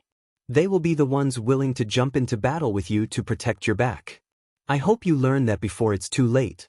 Also, you might be able to beat me, just like anyone else in this school. It's the sports festival, everyone is going to give it their all. Will you? Izuku walked out of the room. The first-year stage. The students are coming out. Present Mike yelled. It's today's sports festival, the one time each year when our fledgling heroes compete in a ruthless grand battle. First up, the rising stars who brushed off a villain attack with their steely willpower. Izuku gently pushed Momo in front since she was the president as he walked a few steps back and on her right. Everyone followed them. The first years of the hero course. It's Class A. Izuku and class break into the stadium. Izuku kept his eyes forward until he saw the glint of light from a mirror. Izuku looked up, seeing the teacher's booth and his mentor leaning forward. Right before he gets hit in the eye with the reflection of the sun. I should have asked for my support glasses, Izuku hissed to himself, glaring at Snipe. They're really giving us too much credit, but we won't let it shake us, right, Bakugo? Kirishima was behind Katsuki, who was looking slightly feral. Nope. Just gets me pumped up, Katsuki smirked. Following Class B, it's classes C, D, and E of General Studies, and of course here comes the support course classes F, G, and H. Present Mike continued and very quickly making Izuku glare at the commentator's box. We're just here to make the others look good, one Gen Ed student muttered. Yeah, kinda hard to get motivated, another one sighed. Now for the athlete's oath. Midnight cracked her hip, making some men shiver. How is she allowed to teach in high school? A student covered their eyes. Pip down. Your student representative is from Class 1A, Izuku Midoriya. Midnight smirked. Izuku still hated Snipe, but he made his bed, he shall lay in it. Izuku made his way up to the sage, ignoring some side comments. The athlete's oath H. Izuku looked around the students. Present Mike may have been a little biased when introducing us. Hey! Mike yelled. Shut it. Aizawa's voice came over the speakers, silencing his co-worker. Izuku smirked some. I just want to say, it doesn't matter what class you're in today. If you are standing on this field, it means you either have the guts to be a hero or the smarts to build gear for heroes. I mean, I love the support company that created my costume as it has already saved my life more than once. Izuku rubbed his neck as the crowd listened. To the ones that are on this field, you better give this competition your all, Izuku looked at Todoroki. If not, the exit is behind you. Izuku glared as his voice got slightly deeper as he pointed at the exit. He watched as some general education students stand straighter with fists clenched. Good, get that determination, Izuku turned his grin into a simple smile. As some of the general education students know, Class 1A has an opening. If you want it, come get it. Izuku walked off the stage as the general education students yelled in determination. The purple-haired student that talked 2 weeks ago just watched Izuku walk back to his class. What a speech! Midnight looked at the commentator's box. Aizawa was rubbing his temples. It's official. He is a problem child, Aizawa groaned. He called me out, Mike whined. You shouldn't have been biased then, Aizawa rolled his eyes. Now, without any delay, let's get to the first event started. Midnight turned around smiling. These are the qualifiers. Let's send some of you home crying, she liked her lips while sounding very sadistic. And the first event is Obstacle Course Race. It's a race between every member of the 11 classes. Mike explained. The course is a 4-kilometer lap around the stadium itself. Everyone started to line up as Izuku began at the back, seeing how the walls moved closer the deeper the tunnel got. Nice, Izuku squatted down some before taking a deep breath. Racers, to your positions. Start. Start. Every student rushes forward except Izuku, who watched students crash together blocking the tunnel. Good, Izuku sprinted before jumping and landing on the shoulders of students under him. He looked out ahead towards the leaders, seeing Todoroki's number climb some. Everyone jump. Izuku yelled as the temperature in the tunnel takes a nosedive. Surprisingly, everyone listened as the floor under their feet was covered in ice. He could feel the irritation rolling off Todoroki. Some kids slipped on the ice, but people were still packed together, so Izuku had no problem running over them before diving out of the tunnel. Not gonna work to do, Izuku winks before taking off again ahead of the crowd. Are you ready for our live coverage and commentary, Aizawa? Present Mike grinned, looking at Aizawa. Not voluntarily, Aizawa yawns. Well, Todoroki tried to freeze the competition, but it seems Midoriya threw a wrench into that plan. Present Mike commentated. It seems everyone got out of the tunnel. The screens around the stadium showed the racers using different techniques to get around the ice. Most of Class A was out ahead, but a lot of general education students were keeping up. Seems Midoriya's speech got the general education classes fired up. Nizu laughed while looking down at his tablet since he was still putting the finishing touches on the third year's festival. Todoroki would have taken out more than half the students with that attack. 13 speaks softly. Their back was still healing from the USJ attack, but they would be fine in a week. Midoriya is looking to piss off Todoroki. Snipe leaned back, kicking his feet up onto the banister. Here comes the first obstacle. Nizu didn't even look up as the teachers watch. Izuku flipped onto the one-pointer robot before shoving his fingers into the eye of it, effectively blinding it as Todoroki made some snarky comment about the zero-pointers. Wish they'd prepared something a little more threatening. Izuku imitated Todoroki's voice as he dodged another smaller robot. Hey Midoriya. Uraraka tapped some smaller robots, making them float away. Why don't you blast them like in the entrance exam? Some students got distracted by that comment. Oh, Izuku looked at the zero-pointers, then Uraraka as he unzipped his jacket. I didn't bring my Dominator, he pulled open his jacket showing no holster or Dominator. What? The entire A-class yelled as Momo decided to take Uraraka's advice as she made a cannon. Izuku could feel Snipe face-palming and his mother yelling. The crowd was confused. Apparently, they heard what they were talking about. What? If I shoot someone here, Izuku kept his voice low. They will be out of the festival, and Izuku dodged another robot. A judgmental teacher. Thinks I'm a danger with my quirk. Izuku slammed his boot against a robot's head, making the robot shut down. Beach, I'm FNG dangerous with or without my quirk. Izuku took off after Todoroki once the cold beach did his thing, freezing the zero-pointer. Izuku slid right past Todoroki, giving him a two-finger salute before taking off again. Snipe was laughing at his student's comment. Oh, seems like Midoriya used Todoroki's strategy against him. What are you teaching that kid, Aizawa? Present Mike was chuckling, remembering the meeting.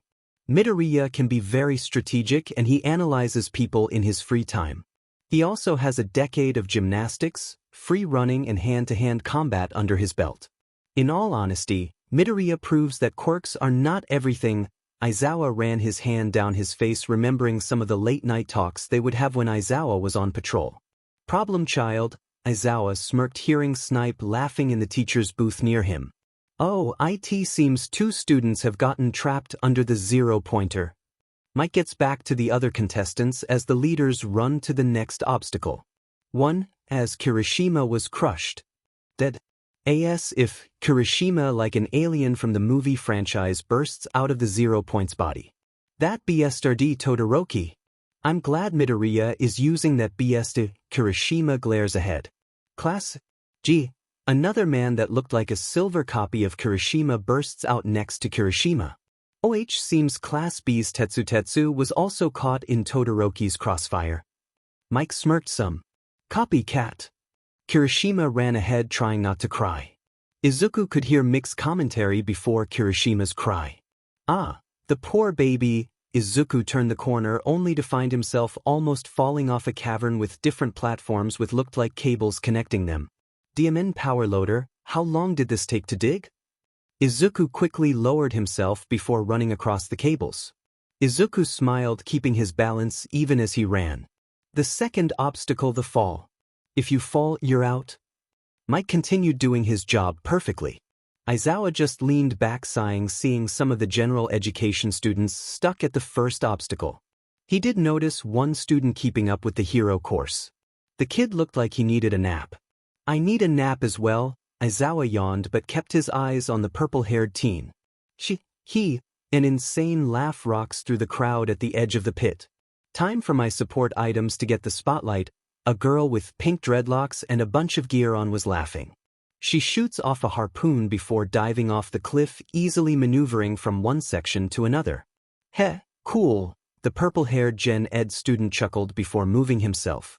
Not so fast, Deku. Katsuki ignored Todoroki as Katsuki flew right over him, chasing down Izuku. Hey Katsuki, finally caught up? Izuku smirked, getting onto another cable as Katsuki landed on the platform next to him. I will ignore that since you are annoying icy hot so damn much, but don't think you are winning this. Katsuki took off again. Izuku smiled more as he even more determined to win now. In the crowd. Wow, the kid in the lead looks like he can't be stopped. One civilian just stared. He's not even using his quirk. And staying ahead of Endeavor's son. A reporter was slack-jawed. Back to the race. Our leaders have made it to the finally obstacle. Izuku rounded the corner, seeing a vast area ahead with lumps of dirt being the only thing raised off the floor. Ah shit, it's a FANG. Izuku didn't get to finish. The minefield. Mike finished for him. I should mention our mines don't pack a deadly punch, but they are loud and flashy enough that you might need a change of underwear when it is over. Mike laughed into his microphone. Depending on the individual, of course, Aizawa commented as Izuku was still running, with Katsuki catching up quickly. Watch it, Boomer. Izuku hit Katsuki in the chest before he could send an explosion in front of Izuku. Katsuki tried 3 more times before Izuku had enough and kicked Katsuki's feet out from under him, making him face plant a mine, sending him right back into Todoroki. I did not mean to do that, Izuku cringed but kept running, seeing a member of Class B pass his classmates. Oh, that looked like it hurt. You could hear the excitement in Present Mix's voice. Izuku sprinted past the rest of the mines, making it through the tunnel. The one who made it back first is none other than Izuku Midoriya. Mike screamed. Izuku just fell over once he was out of the way of the entrance as his chest rises and falls quickly. Please say the next event I can sit on my butt. Izuku looked up at Midnight, who was grinning. Who knows, she giggled like a sadistic schoolgirl. Izuku whimpered to himself as the rest of the students make it back. Wow, this year we had a much larger number of students make it all the way through the race. Mike yelled. Too bad we can only take the top 42 and it seems we may have an issue. Midnight giggled more.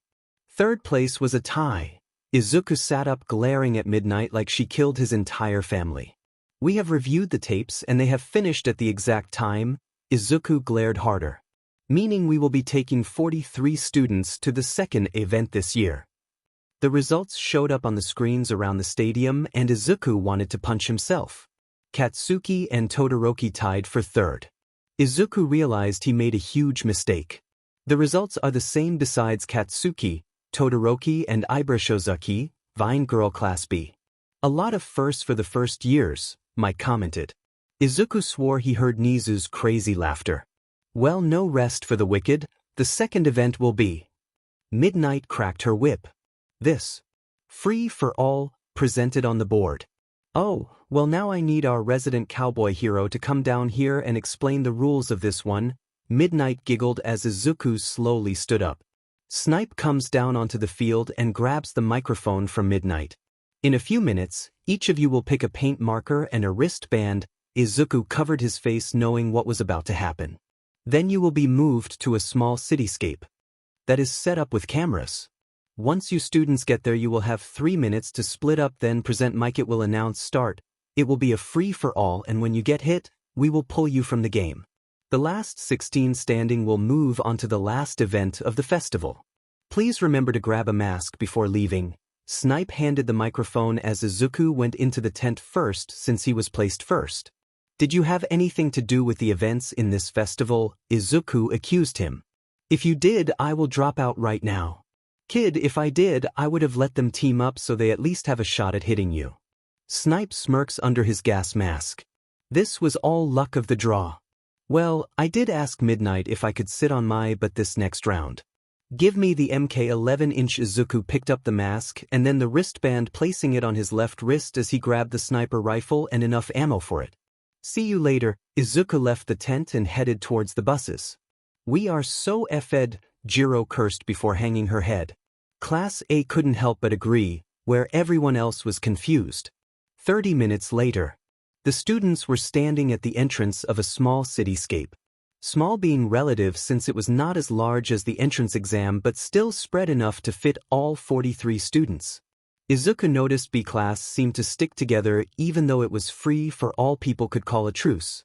Izuku looked over his classmates and hummed to him. Jiro, Izuku smiled dangerously.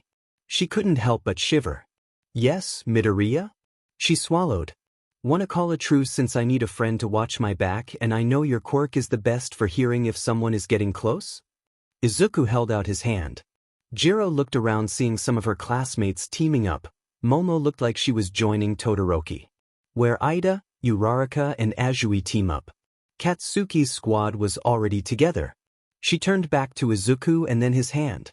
Why does it feel like I am making a deal with the devil? She whispered before shaking his hand. Deal.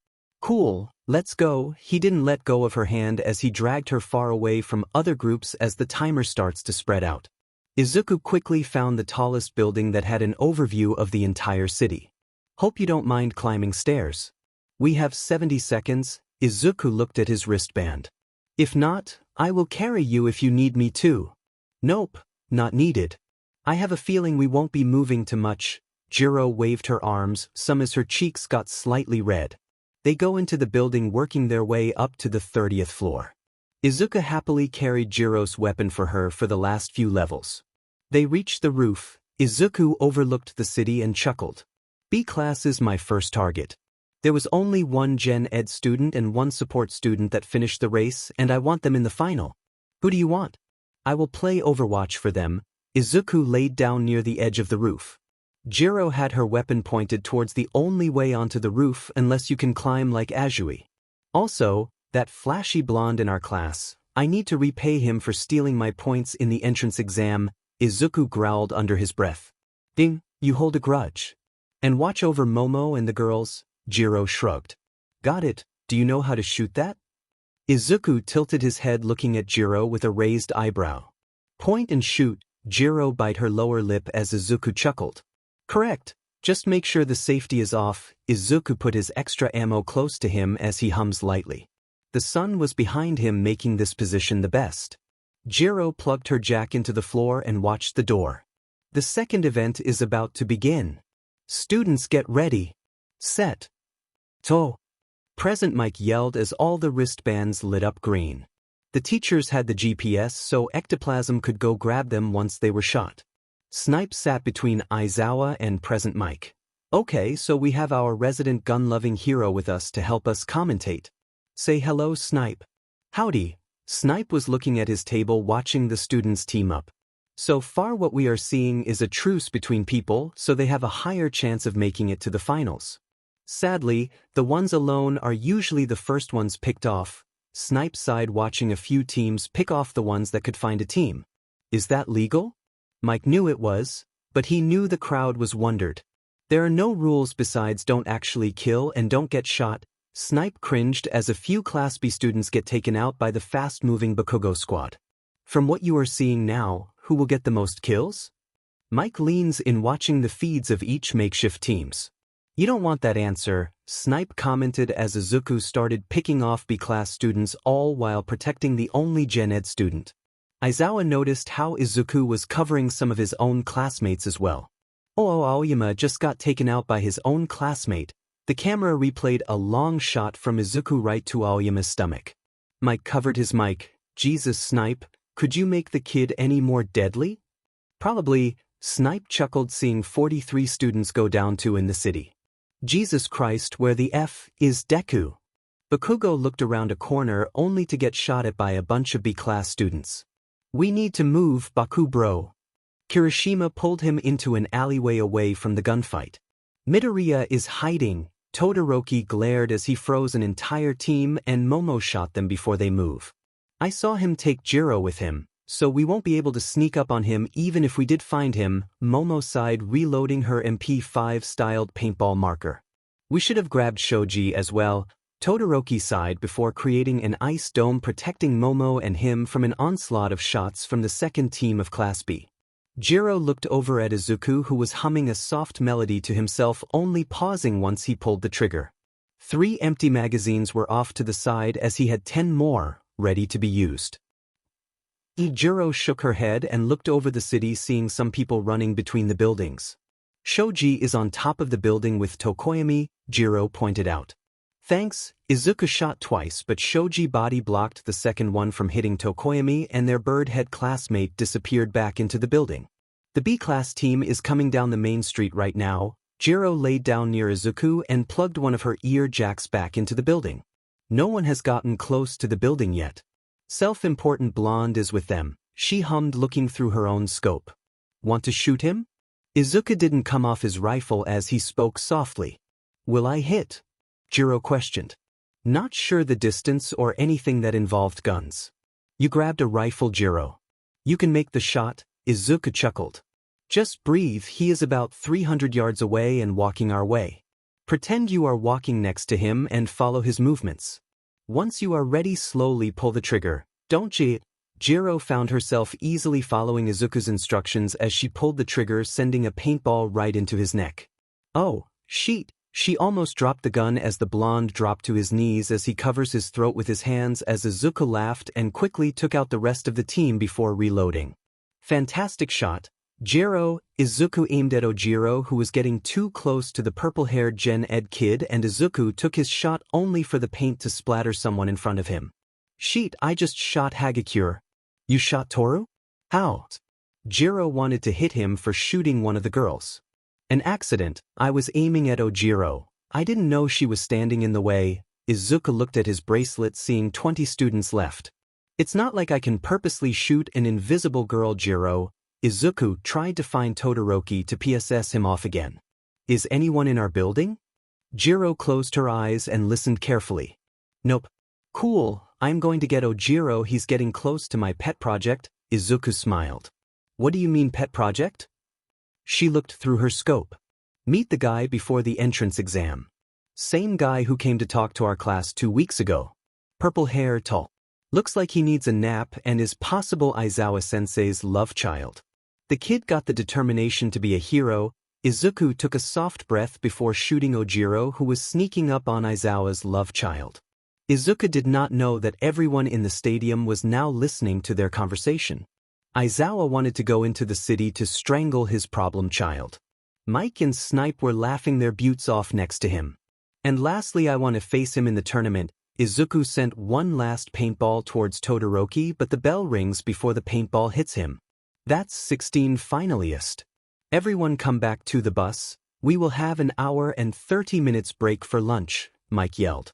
As the students are on their way back, we will tally the kills of each finalist, while the ones who got hit please go see Recovery Girl. Mike finished and Izuku collected his weapon and magazines before standing up smiling. Thank you for being my partner. Izuku held out his hand to help Jiro up. She took it once she pulled her jacks out of the roof. He pulled her up easily. Let's get back before the bus leaves us. Izuku chuckles. Yeah, Jiro followed Izuku, looking at his back once he hung the rifle off it. Her mouth turned up in a small smile. No problem, they head back to the bus. Kill rankings. Izuku Midoriya 7 kills, Hell's Child. Hitoshi Shinszo 2. Shoto Todoroki 0. Hantasiro 0. Ibara Shizuki 0, Heaven's Child. Denki Kaminari 1. Tenya Ida 2. Mei Hatsum 1. Mina Ishido 0. Kyokajiro 1. Fumikage Tokoyami 1. Momo Yayorozu 3. Tetsu, This Poor Child, 1. Ajiro Kirishima 2. Achiko Uraraka 3. Katsuki Bakugo 3. Total kills 27. Chapter text. Izuku and Jiro handed Snipe their weapons back as Snipe's fist dumped him. Good shooting, kid, you too, Jiro. That throat shot was beautiful, Snipe complimented. Thanks. I had a good partner. Jiro turned away clearly, not expecting a compliment since she didn't feel like she did much that round. Don't sell yourself short, Jiro. That was your first time shooting, correct?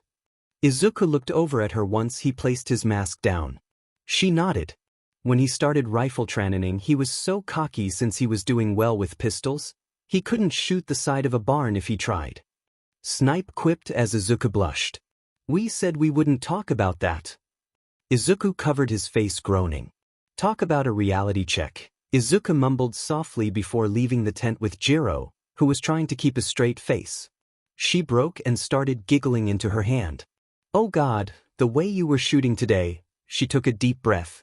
I couldn't have imagined you being that bad, Jiro smirked. Guess you are not top shot after all, she teased as they get to the tunnel. Yeah, make your jokes, Jiro. Here is a life tip, Kyoka. Izuku used her given name to tease her. Don't tease someone who can end your life from another zip code, Izuku smirked. That got Jiro to sober up, really thinking that Izuku could do that if he wanted. Izuku started to crack up as they entered the cafeteria. Izuku! A high-pitched voice yelled across the cafeteria, making Izuku stop and looked up. A set of floating clothes running towards him with killing intent. Sheet. I'm sorry. Izuku jumped behind Jiro as a protection screen. Hey, Toru, he didn't mean to shoot you, Jiro defended Izuku, who was trying to hide behind her. He shot me in the melons. Toru raged on. I get to punch him in the D or the face. Choose your punishment and face it like a man. I am sorry. I was aiming for Ojiro. You got in the way. Izuku clamped his mouth shut. That came out wrong, Izuku mumbled, and Jiro just got out of the way. Idiot, Jiro shook her head. Pick. Toru grabbed his gym shirt, pulling him down to her height. Face. Izuku covered his crotch, and she pulled her fist back and slammed her small fist into Izuku's face. Izuku fell back onto his butt and groaned, looking up at the ceiling tiles. Sorry, Izuku whined as Katsuki chuckled. Don't shoot a girl in the chest, you fucking idiot, Katsuki smirked before digging into his food again. It was an accident, Izuku whimpers, slowly getting up. Izuku got on his knees and bowed to the invisible girl in front of him. I am very sorry, Hagakure. I promise to be more mindful of my shots in the future. Izuku had his forehead against the cold floor. Kirishima moved to help Izuku up only to get stopped by Mina. It's part of his punishment, Mina states with a glare. The boys all look sympathetic for Izuku except for Katsuki and Todoroki. One out of fun, the other out of malice. Huh, a croaky voice comes from one of the tables. Bunch, the person coughed while rubbing their throat. Idiots, the cafeteria looked at Monoma, who looked worse for wear and still healing from the throat shot. Oh right, Monoma got shot by Izuku as well, Kirishima stated. Man, how many people did you shoot? No, I didn't shoot him. Izuku still had his head on the floor, so his voice was muffled some. Jiro did. Izuku only moved his mouth, not his body, as Hagakure was still glaring at him. Okay, Izuku. Get up. Hagakure sits back on his knees, looking up as his cheek and jaw was already bruising. She leans down and pats his bruised cheek. Ever shoot me in the chest again? She wrapped her arms around his shoulders and whispered in his ear. And I will end you. Her voice was dangerous and held promise. She stood back up. Understand? Yes, ma'am, Izuku whimpered. Good. Hagakure sounded cheerful and pleased. Have a good lunch, and good luck during the final event, Izuku. She bounced away. Now you can help, Mina stated. Kirishima caught Izuku, who almost fell over. I know how she got into the hero course, Izuku whined, tearing up, feeling like a shell of a man. I'm pretty sure she has invisible brass knuckles. Izuku looked up at Kirishima. Kiri, invisible brass knuckles? Never shoot a girl in the chest. It's a light man. Kirishima looked at the broken man in front of him before helping him to his feet, patting his back. She forgave you, man. You took your punishment like a man. Kirishima comforts Izuku. Jiro already left Izuku in capable hands as she went to get food. Katsuki decided to be somewhat helpful and get Izuku his favorite meal, but not without dousing it with hot sauce, since Katsuki can't ruin his reputation yet. Izuku ate, not even flinching at the pain on his tongue. My face hurts more than my tongue, Kaken. Izuku smirked some. Katsuki just nodded as Izuku earned some respect from him. Shitty nerd, Katsuki chuckled and ate. After lunch. This is still a sports festival, so we've prepared a recreational activity for all participants. Mike started off as students make their way back onto the field. We even shipped in cheerleaders from America to get you pumped. The words died in Mike's throat. What's this? What are they doing? Aizawa glared down at the field, seeing the girls from his class in UA cheerleading uniforms. Izuku glared at Kaminari. No way, dude, I do not have a death wish. Kaminari held up his hands.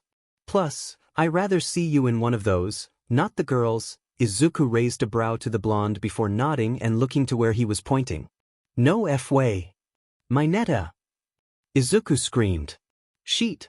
Aizawa jumped out of the commentator's box, trying to stop Izuku from committing murder on national TV. Midoriya!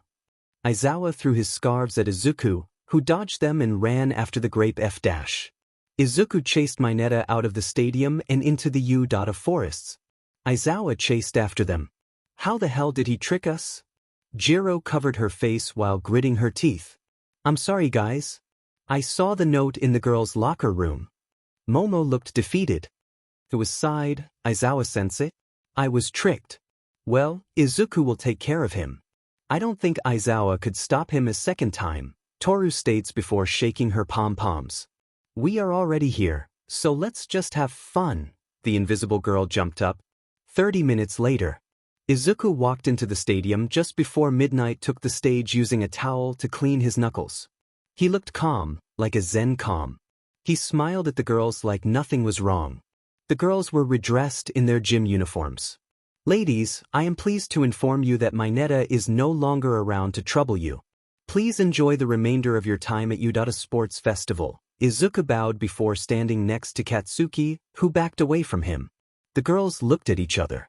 Izuku and Aizawa were gone for the full 30 minutes, correct?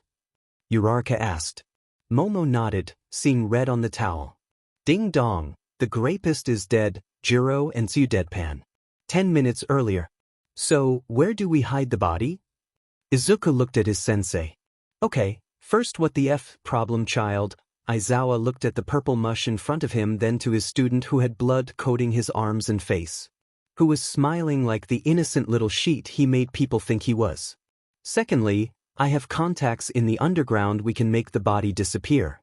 Go clean up and do not speak of this to anyone. Aizawa handed a white towel to Izuku. Yes, sensei. Izuku bowed before taking the towel and leaving. Jesus Christ. Any RPSTS that run into that kid are fed. Aizawa made a few calls and waited. Present. And here are the matchups. Midnight motioned to the large board. Izuku Midoriya vs. Hitoshi Shinszo. Shoto Todoroki vs. Antashiro. Ibara Shiozaki vs. Denki Kaminari. Tenya Ida vs. Meihatsum. Mina Ishido vs. Kyokuger. Fumikage Tokoyami vs. Momo Yaoyorozu. Tetsu vs. Ijiro Kirishima. Achiko Uraraka vs. Katsuki Bakugo. Yay! Izuku smiled brightly, turning to his opponent. I am going to friend the F out of your loner, but... Shinszo shut his mouth and backed up some. Nope, I'm good. Shinszo walked away. Katsuki hummed. Uraraka, is that the frog girl or the gravity girl? Uraraka backed away slowly. Are you Ida? The only support corps student to make it this far walked up to Ida with a mischievous glint in her eye. Indeed, I am Ida. Ida took a step back as she got closer. Great. Let's talk. Hatsum grinned. Let the best girl win. Jiro offered her hand to Mina, who smirked. Yeah. Let's do it. Mina giggled as the students cleared the field. Okay, we are good to go. Cementos spoke into his earpiece as he finished making the ring. Thanks, Cementos. Mike smiled. Cover your ears. Hey, guys, are you ready to rumble? The crowd roared in excitement. Shut up and don't get us sued. Aizawa smacked Mike upside the head. Oh, you're back. Mike looked at the dirt on Aizawa's boots and raised an eyebrow before moving on. Now it's time for the one-on-one tournament. You only got yourself to rely on. Even if you're not a hero, this saying holds true and you all know it. Spirit, technique, strength, wisdom, and knowledge. Use them all and show us your best. Mike took a deep breath, skiing in much-needed air. The first match. A smooth-talking, sharp-shooting, plan-making, analyzing madman. Who has taken first in the first event and getting the most kills in the second event? Izuku Midoriya. Izuku walked onto the stage, cracking his neck and knuckles, grinning as his opponent was introduced. Versus the only general education student ready to take on Midoriya's challenge. Hitoshi Shinszo. Shinszo stood opposite of Midoriya. Good to see you again, Shinszo. Also, so glad to finally know your name, Izuku chuckled. Shinszo stayed quiet. The rules are simple. Win by knocking your opponent out of the ring, immobilizing them, or getting them to say, "I give up." Bring the pain. We've got our good old recovery girl on standby. And dirty fight if you must. Ethics have no meaning here. Mike chuckled into the microphone. Hey, I won't go for the nut shots if you don't. Izuku tilted his head some. Shinszo did nod to that, and Izuku flashed a brighter smile, making Shinszo squint his eyes. Killing is a no-no. You will be disqualified. Because a true hero's firsts fly only when in pursuit of villains. I give up, huh? Shinszo finally spoke. Get it? This battle's going to test your strength of will. Izuku smirked some, getting into a fighting stance, bringing his fists up. You want to be a hero, Shinszo? You want to join the hero course? You want to join my class? Show me what you are made of. Izuku's smile darkened some. Show me your determination. Ready, start. Izuku kept his eyes on Shinszo as the moves forwards, keeping his hands up. Why do you want to be a hero, Shinszo? Izuku was the first to talk. Izuku had seen Shinszo use his quirk in the tunnel and the first person he shot in the second event. We don't get to choose the things we naturally admire. Shinszo watched Izuku, not ready for a hand-to-hand fight at all. What about you? Izuku smiled at him and shrugged, but stopped, feeling a tug on his mind before snapping. Izuku stares at Shinszo wide-eyed. You already know about my quirk, don't you? Shinszo glares some. Izuku nods, hoping to feel the same thing. The tug pulls before snapping, just like before. Oh my god, Izuku whispers to himself. What? Shinszo was clearly confused. Your quirk is awesome. Izuku yelled in excitement before the fog took over, and Izuku fills into his head. Shinszo couldn't believe it. He looks at Midnight confused. She looked just as confused. Are you playing with me, or are you taking this festival seriously? Shinszo questioned Izuku. I am taking it seriously. Izuku's bland voice comes across. Then why did you just speak if you know how my quirk worked? Shinszo stepped closer, wanting to punch the guy that seemed to be making fun of him. I wanted to see what it felt like to be brainwashed. Izuku deadpans the truth. Shinszo snapped and punched him where Toru had, making him fall back. Son of a... Izuku covered his mouth, rubbing his throbbing jaw. You think this is a FING game, Midoriya? I am here to get into the hero course. Why are you playing like this is training? Shinszo glared down at Izuku. Isn't it? Izuku deadpanned as a loud pop was heard from Izuku's hand. Shinszo looked down, seeing his thumb was dislocated, and Shinszo immediately backed away. What? Shinszo swallowed roughly. This is all training, Shinszo. The obstacle race was to see how we react to situations quickly while also seeing how well we maneuver and analyze a situation. The second event was seeing how well you can work as a team even if it was a free-for-all. Then this, Izuku waved his arms around at the whole place. This is to see how you do in a fight, and I can tell you right now, you failed at truly training to be a hero. Aizawa already stated I have been training my body since I was 4 years old. Izuku let out a sigh while making sure to keep the pressure on his dislocated thumb when he felt the fog try to fill his head. You got the determination, Shinszo. Now use it to train and stop wasting your time trying to spite everyone, Izuku sighed. Stop being angry at the world and ask for help. Everyone needs help sometimes. Even heroes. Izuku threw Shinszo over his shoulder before carrying him to the side and tossing him out of the ring without an issue. Come to school in the morning around 6 a.m. I am usually lifting weights and practicing different fighting styles before class. You can be an awesome hero, Shinszo, Izuku smirked. Just need to work for it more. Shinszo is out of bounds. Midoriya moves on to round 2. Midnight cracked her whip. The crowd was perplexed of what just happened since Izuku, and Shinszo kept their voices low enough only for Midnight and Cementos to hear. Shinszo was looking at the floor. Hope to see you Monday morning, Shinszo. Izuku bowed before walking towards his tunnel.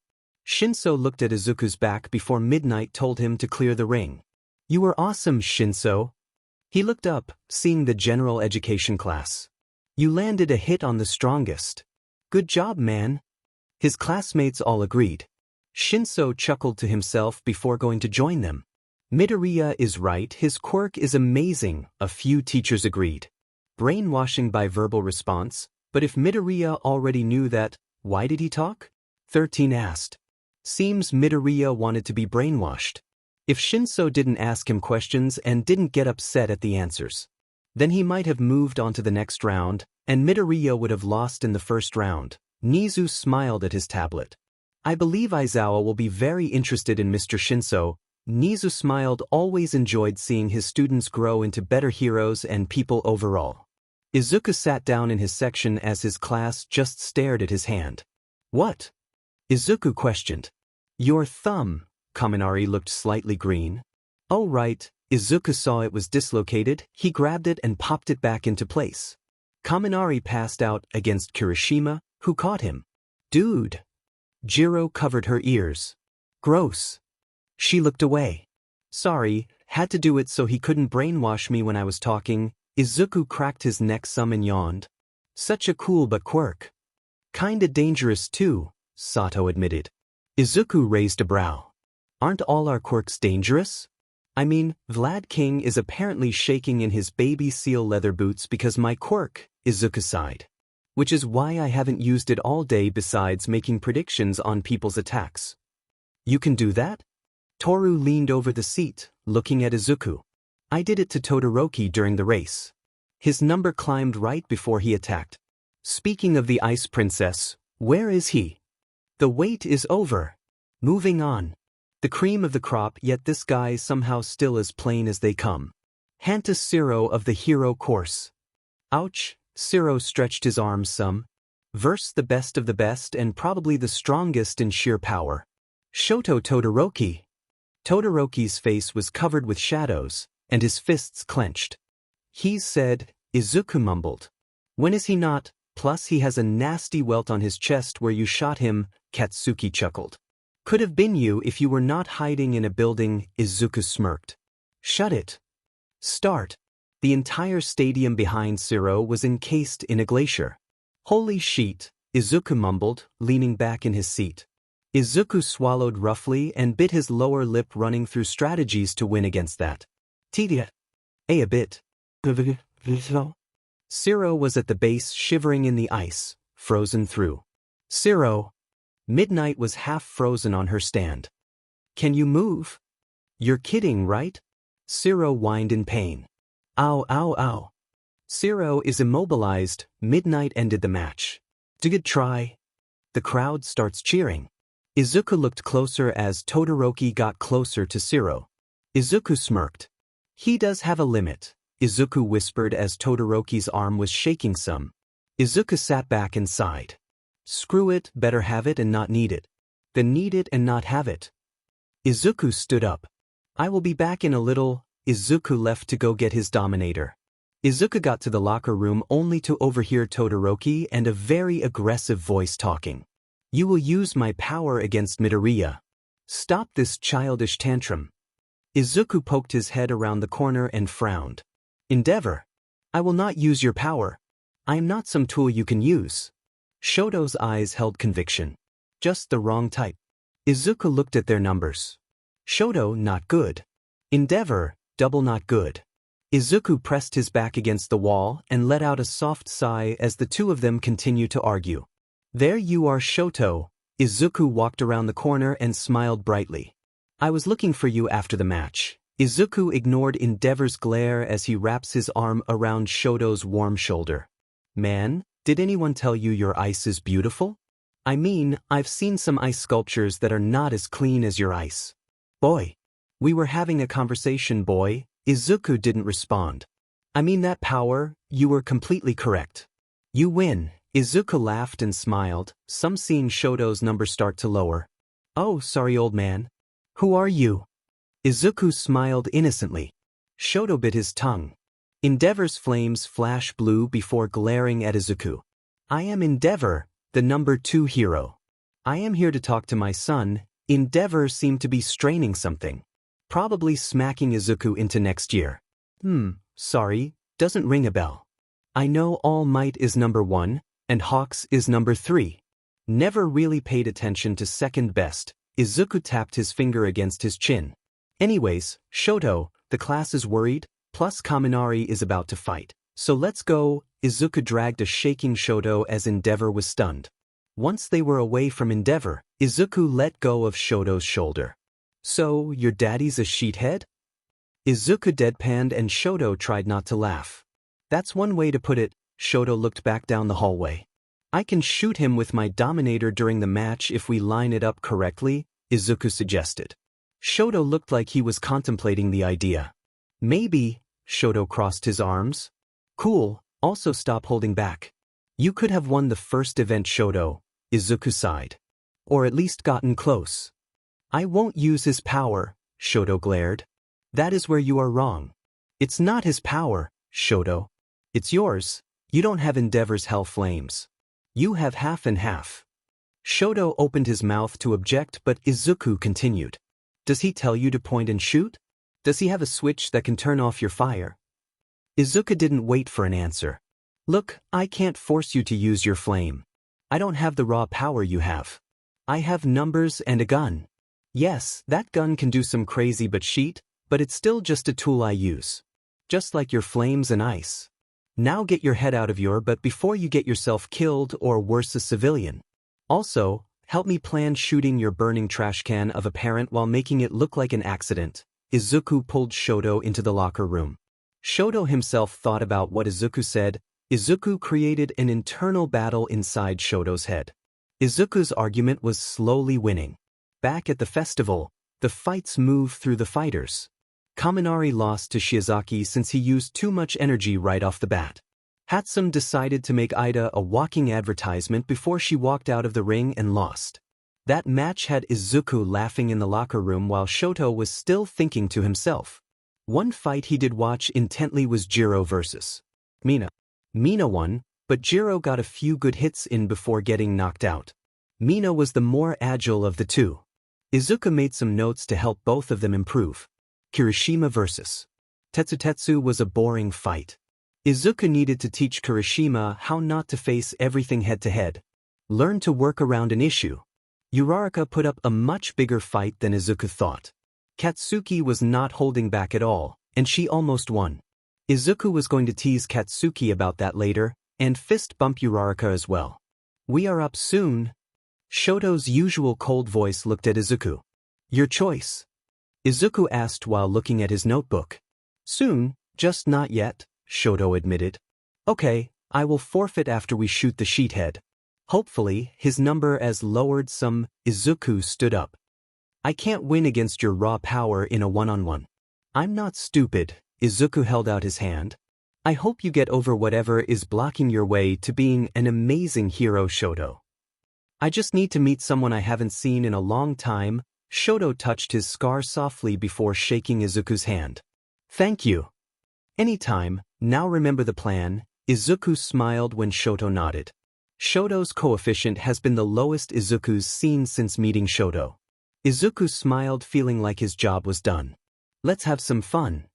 Izuku and Shoto go their different ways as Izuku patted his left side, grinning ear to ear. Izuku lost his grin as Endeavor was waiting near the entrance of the stadium. There you are, boy. My name is Izuku Midoriya. Izuku smiled. Can I help you, Endeavor? Izuku decided not to PSS him off again, needing Endeavor's number as low as possible. I have been watching you. Who is your mentor? Endeavor grunted. Snipe, been training me since I was 10, Izuku answered. Echem, I hope you do not hold back against my Shoto. He has a duty to surpass all might. Endeavor made Izuku's irritation climb. Put up a good fight against him. Yes, sir. Izuku gritted his teeth. Make sure you are close near the ring, sir. Wouldn't want to miss anything. Izuku waved before heading towards the light. Izuku and Shoto meet in the middle. Remember the plan? Izuku questioned as he unzipped his jacket. Yeah, is that why he is standing so close to the rink? Shoto looked over his shoulder, seeing Endeavor standing in the middle of the stars on the first row. Yep, Izuku chirped happily. He wanted me to put up a good fight against you, Izuku imitated Endeavor's voice. I told him to get close so he didn't miss anything, Shoto smiled some. Remember to ice my feet only before you tackle me. I should have enough time to draw and shoot over your left shoulder. Do not flinch or I might hit you. Izuku held his hand out. Got it, Shoto shook Izuku's hand. Yeah. Both of these competitors have had top marks in both events so far. But there's only room for one of these greats in the ring. Mike was hyping up the crowd a lot. Midoriya versus Todoroki. Ready? Izuku smiled, pulling off his jacket and throwing it off the stage. Midnight backed up some as Shoto eyed the black holster and then the Dominator. The cameras did as well. Oh, we are finally seeing Midoriya's quirk in action. Mike yelled. Ready, Shoto bend down some. Start. Mike yelled. Shoto kneels, slamming his palm against the floor, sending ice as fast as he could at Izuku, who drew his Dominator at the same time, pointing it at Shoto's head but was looking past him, seeing Endeavor's number was at the Dominator spoke out loud. Enforcement mode, non-lethal paralyzer. Aim calmly and subdue the target.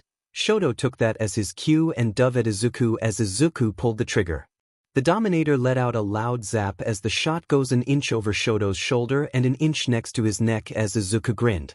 Shoto tackled Izuku, pinning him but looking over his shoulder some as he heard a loud grunt from his father. Seeing the number 2 hero lock up before collapsing on the stairs got a chuckle from Shoto and Izuku, who was shaking, trying to not bust out laughing. The crowd was silent before. He missed. The yell came from Class A's booth. Aizawa and Mike looked down at the number 2 hero who got shot, then back at the ring. Izuku was lazily pinned down by Shoto. Shoto was hiding his face from the camera as tears rolled down his own face, trying not to laugh. Izuku was losing the battle as he let small laughs out, making it harder for Shoto. No one spoke for a little. You a Midoriya? Can you move? Midnight was looking between Endeavor and the boys who were shaking and crying. And no, Izuku squeaked out before biting his lip harder, drawing blood. Are you sure? Midnight had to ask as Shoto's grip on Izuku's wrist couldn't even be called a hold. Why yep. Izuku didn't even look like he was struggling as Shoto's head was pressed against Izuku's shoulder. Location, unknown. I told you he was the cheater. Shigaraki yelled while looking at Kurogiri. Yes, I am sorry, Kurogiri sighed. You were correct. Location, abandoned building. Take that UF dash. A heavily scarred man was laughing while watching the festival on his phone. Tears were rolling down his face. Location, Hosu City. A villain chuckled at the camera feed of the festival while looking down at a hero. Sorry, I need to leave. I need to do research on someone. See you around Ingenium. The villain jumped up the buildings before disappearing from the paralyzed hero's sight. Back to the festival. The boys were breaking down, trying their hardest not to laugh as civilians were checking on Endeavor, who was passed out. The flames on his face and costume were off. Recovery girl to aisle 4? Mike questioned into the microphone. Izuku lost it. Ha ha ha, seriously, Mike? Ha, clean up on aisle 4, Izuku breaking as Shoto was laughing harder into Izuku's chest. Izuku didn't miss. Jiro listened closer, hearing the muffled laughs of Izuku and Shoto. Oh my if a gut, they planned that, Jiro declared, looking at the scene in front of her. The class all stared in shock. Izuku and Shoto planned to shoot the number 2 hero on national TV, and it worked. Midoriya is immobilized? Todoroki wins? Midnight looked up at the teacher's box. Even Snipe was wondering that as Izuku has gotten out of tighter spots than where he was now. The crowd slowly clapped as Izuku and Shoto quickly left the ring, and the public eyes before falling over laughing. We will be taking a short break. Grab some snacks and drinks. Yeah. Mike sounded confused.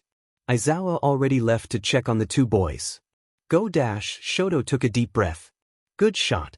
Shoto complimented Izuku, who was currently dying since he couldn't breathe. Good shot. Izuku laughed harder. That was the best shot I've ever made in my life, Izuku wheezed out. Snipe and Aizawa both came to the same point at the same time, looking at the boys who were on their knees laughing. Snipe couldn't help it, he realized everything was staged. Snipe snorted and began chuckling. Aizawa was hiding in his capture gear, realizing the same thing. I believe this is the best sports festival since All Might's third year. I reckon. Snipe tried to keep himself together. Aizawa snorted and covered his mouth. Izuku chuckled, rewatching the sports festival for the 10th while in bed watching the shot that was seen around the world. Apparently, it blew up before the 3-year festival all over HeroTube. Many edits and memes came out of it of the shot.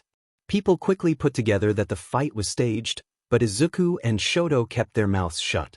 Jiro called him out on his bullshit, but he just held his finger up to his lips and winked. She stopped calling him out after that. Aizawa and Snipe couldn't keep a straight face when they tried to lecture the boys. The boys didn't help, since they had massive grins on their faces like they just cured world hunger and then cancer in less than 24 hours. Overall, it was a fantastic sports festival, and Izuku made 2 new friends. Izuku looked at the time, seeing it was 9 p.m. on a Friday night. I got time. Izuku kicked his feet over the edge of the bed and got dressed in dark jeans, a black t-shirt while putting his holster on him before throwing on a light jacket. Mom, I am going out for a bit. Izuku called out of his room. Be safe, sweetie, and be back before curfew. Inko called back from the living room. Got it. Izuku placed his Dominator into the holster before opening his bedroom window and climbing out. Izuku smiled and took off across the tops of the buildings, enjoying the night air. Location: Midoriya's apartment. Inko hummed to herself, getting ready to go to bed. Izuku was still out running around, which did not surprise her in the least. He never did listen or pay attention to the time on his runs. Inko sighed and sat down at the table, smiling some, thinking about Yuda's sports festival. Even though Izuku didn't use the physical aspect of his quirk, he did very well. Inko looked at the time. 10. Inko starts to get up before she hears a creak of the floorboards in Izuku's room. He got home early. Inko gets up, walking to Izuku's door as she knocks. Izuku, I thought I said before curfew. Inko opened the door only to get pressed against the wall of the hallway. She goes to scream, but a hand covers her mouth. Shoo, Miss Midoriya. The man looks down at Inko. I just have to meet your son, then I will leave. So, we will be waiting in the living room till he comes home? Inko felt a small cut on her cheek before she couldn't move a muscle. The man smiled widely. You have raised a fascinating son. Mem. Location: rooftops of Mizudafu City. He did a few laps around the city. He knew Aizawa wouldn't be. He didn't need another lecture so soon.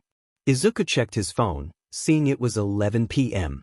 Time flies when you're having fun, Izuku mumbles to himself before heading back home. He climbs through his window but stopped, seeing the hallway lights still on. Mom is always asleep by 10:30. Izuku unzipped his jacket, slowly pulling out his Dominator. Izuku saw one of his notebooks open on his desk. I didn't put that there. Izuku's stomach tightens as he moves closer to his door that was cracked open. He's slowly checking the hallway before moving towards the kitchen and living room. The kitchen light was on, but the living room wasn't. Izuku keeps his Dominator pointed in front of him as he stays on the ball of his feet. Izuku entered the living room, seeing his mother slumped in a kitchen chair that was placed in the middle of the living room. She had a small cut on her cheek, and her mouth was taped shut. Inko's eyes staring at Izuku, who stood in front of her. Seems your son is home, Ms. Midoriya? The deep voice comes from behind her. Izuku snapped his weapon onto the man. Glad I can finally meet you, Izuku. Izuku almost pulled the trigger but saw the knife against his mother's throat. I am just here to talk. Then why are you holding my mother hostage, and who the F are you? Izuku couldn't see his face but saw the number. It was sitting at 280 even. Not moving up or down. She is insurance for now, the man chuckled. I do not like going after kids or civilians, but after seeing the sports festival, I just had to meet you. Izuku turned on the lights, still keeping the Dominator trained on the treat. Hero killer, Izuku swallowed roughly. The man stood behind his mother, holding his mother between them. Izuku saw the red scarves and a red mask that wrapped around his face. The most noticeable thing was the man was armed with 20 visible knives and 2 katanas on his back. He doesn't have a nose. Izuku searched the man's face. Black eyes, long black hair, and a long face with a pointed chin. You know me? Stain smiled.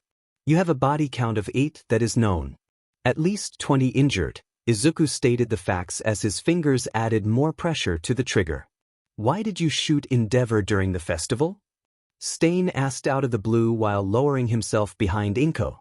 I didn't, it was an accident. Izuku lied just like anyone else who asked him. Oh, don't lie to me like you lie to everyone else, kid.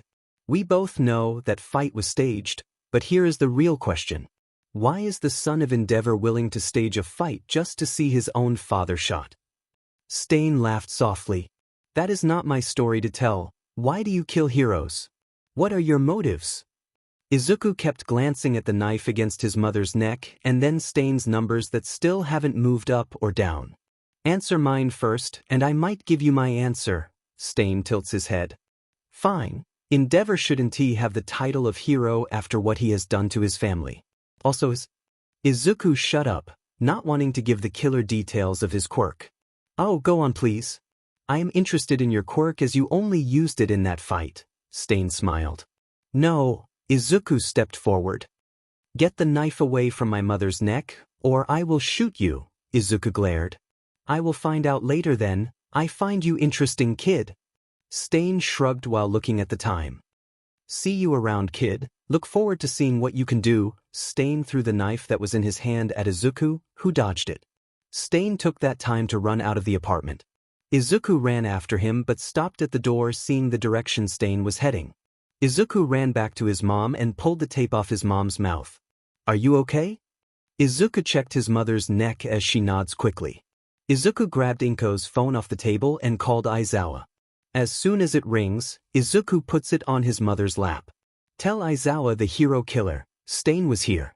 I'm going after him. Izuku kissed Inko on the head. Izuku! Inko yelled but couldn't move as Izuku was already out the door and running after Stain. Izuku ran across the rooftops at full speed, able to jump over streets with the momentum he was using. He caught a flash of red heading towards a train station. No, you don't, Izuku growled and jumped across another alleyway, tracking Stain as fast as he could. Izuku leaped off the last building before landed in a roll, popping up with the Dominator trained on Stain, who was grinning while standing on the moving train.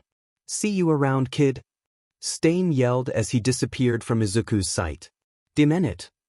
Izuku growled, lowering his gun. Izuku looked around seeing he was alone. Sheet. Izuku came back home only to see an ambulance, cop cars, and Snipe's car. Izuku trudged up the stairs and was stopped at the door. Kid, you should be at home. It's after curfew, the rookie states. Izuku raised a brow. This is my home. Move, Izuku growled lowly, still irritated at himself for not catching Stain. The rookie cop moved out of the way as Izuku entered seeing Aizawa, Snipe, and his mom all sitting at the kitchen table as cops were going through their house. He went through my notebooks, should have his prints on them, Izuku states before having to dodge Aizawa's capture gear that was sent at him. They didn't stop till Izuku was tightly bound in them. What the hell were you thinking? Aizawa yelled. I was thinking about the 8 bodies Stain has already dropped, and I didn't want another person to face that man. Izuku growled back at his teacher. He is headed towards Hosu City since the train he was on was heading that direction. Izuku informed them as Snipe was standing next to Inko. She stared at the cup of tea in front of her. We know. Ingenium was attacked during your sports festival, Aizawa states. Luckily for Ingenium, Stain got distracted by something now we know. Stain left him in the alleyway with only a knife in the knee. Ingenium will recover in a year. Aizawa didn't know what's better or worse. His friend's still alive because Stain was interested in his student or that his student got the attention of the hero killer. Aizawa felt a headache coming on. Why didn't you stay with your mother? Snipe questioned, sounding disappointed in Izuku.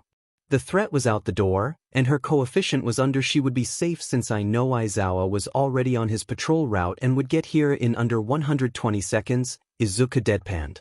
A lot can happen in 120 seconds, kid. She was paralyzed by Stain's quirk, Aizawa states. What did I tell you after your first hero training class? Aizawa lets go of Izuku, dumping him into the seat. Every second matters. Izuku lowered his head, realizing he messed up, leaving his mom alone. What did he want? Snipe asked with a sigh. He wanted to meet me? He realized the fight between Shoto and me was staged just to get a shot off at Endeavor. He was curious. I guess. Izuku leaned back, closing his eyes, not wanting to meet his mother's eyes yet. Izuku, I know you are training to be a hero, but you can't just race out the door chasing after a killer. Inko looked at Izuku, who would look anywhere but at her. Look at me, Izuku, she demanded as Izuku looked up. Please, you have to start thinking things through before you run headfirst into things, she pleaded. I'm sorry. Izuku looked down at the table. I will try, Mom. Izuku bites his tongue softly. Excuse me, we are finished. One cop states, holding an evidence bag with Stain's knife in it. The books were wiped clean, so this is the only thing with prints on them, the cop explained. What now? Inko asked softly. A criminal got into our home and now knows where we live. Inko looked up at the two heroes. Izuku realized she was right. What now? Monday morning.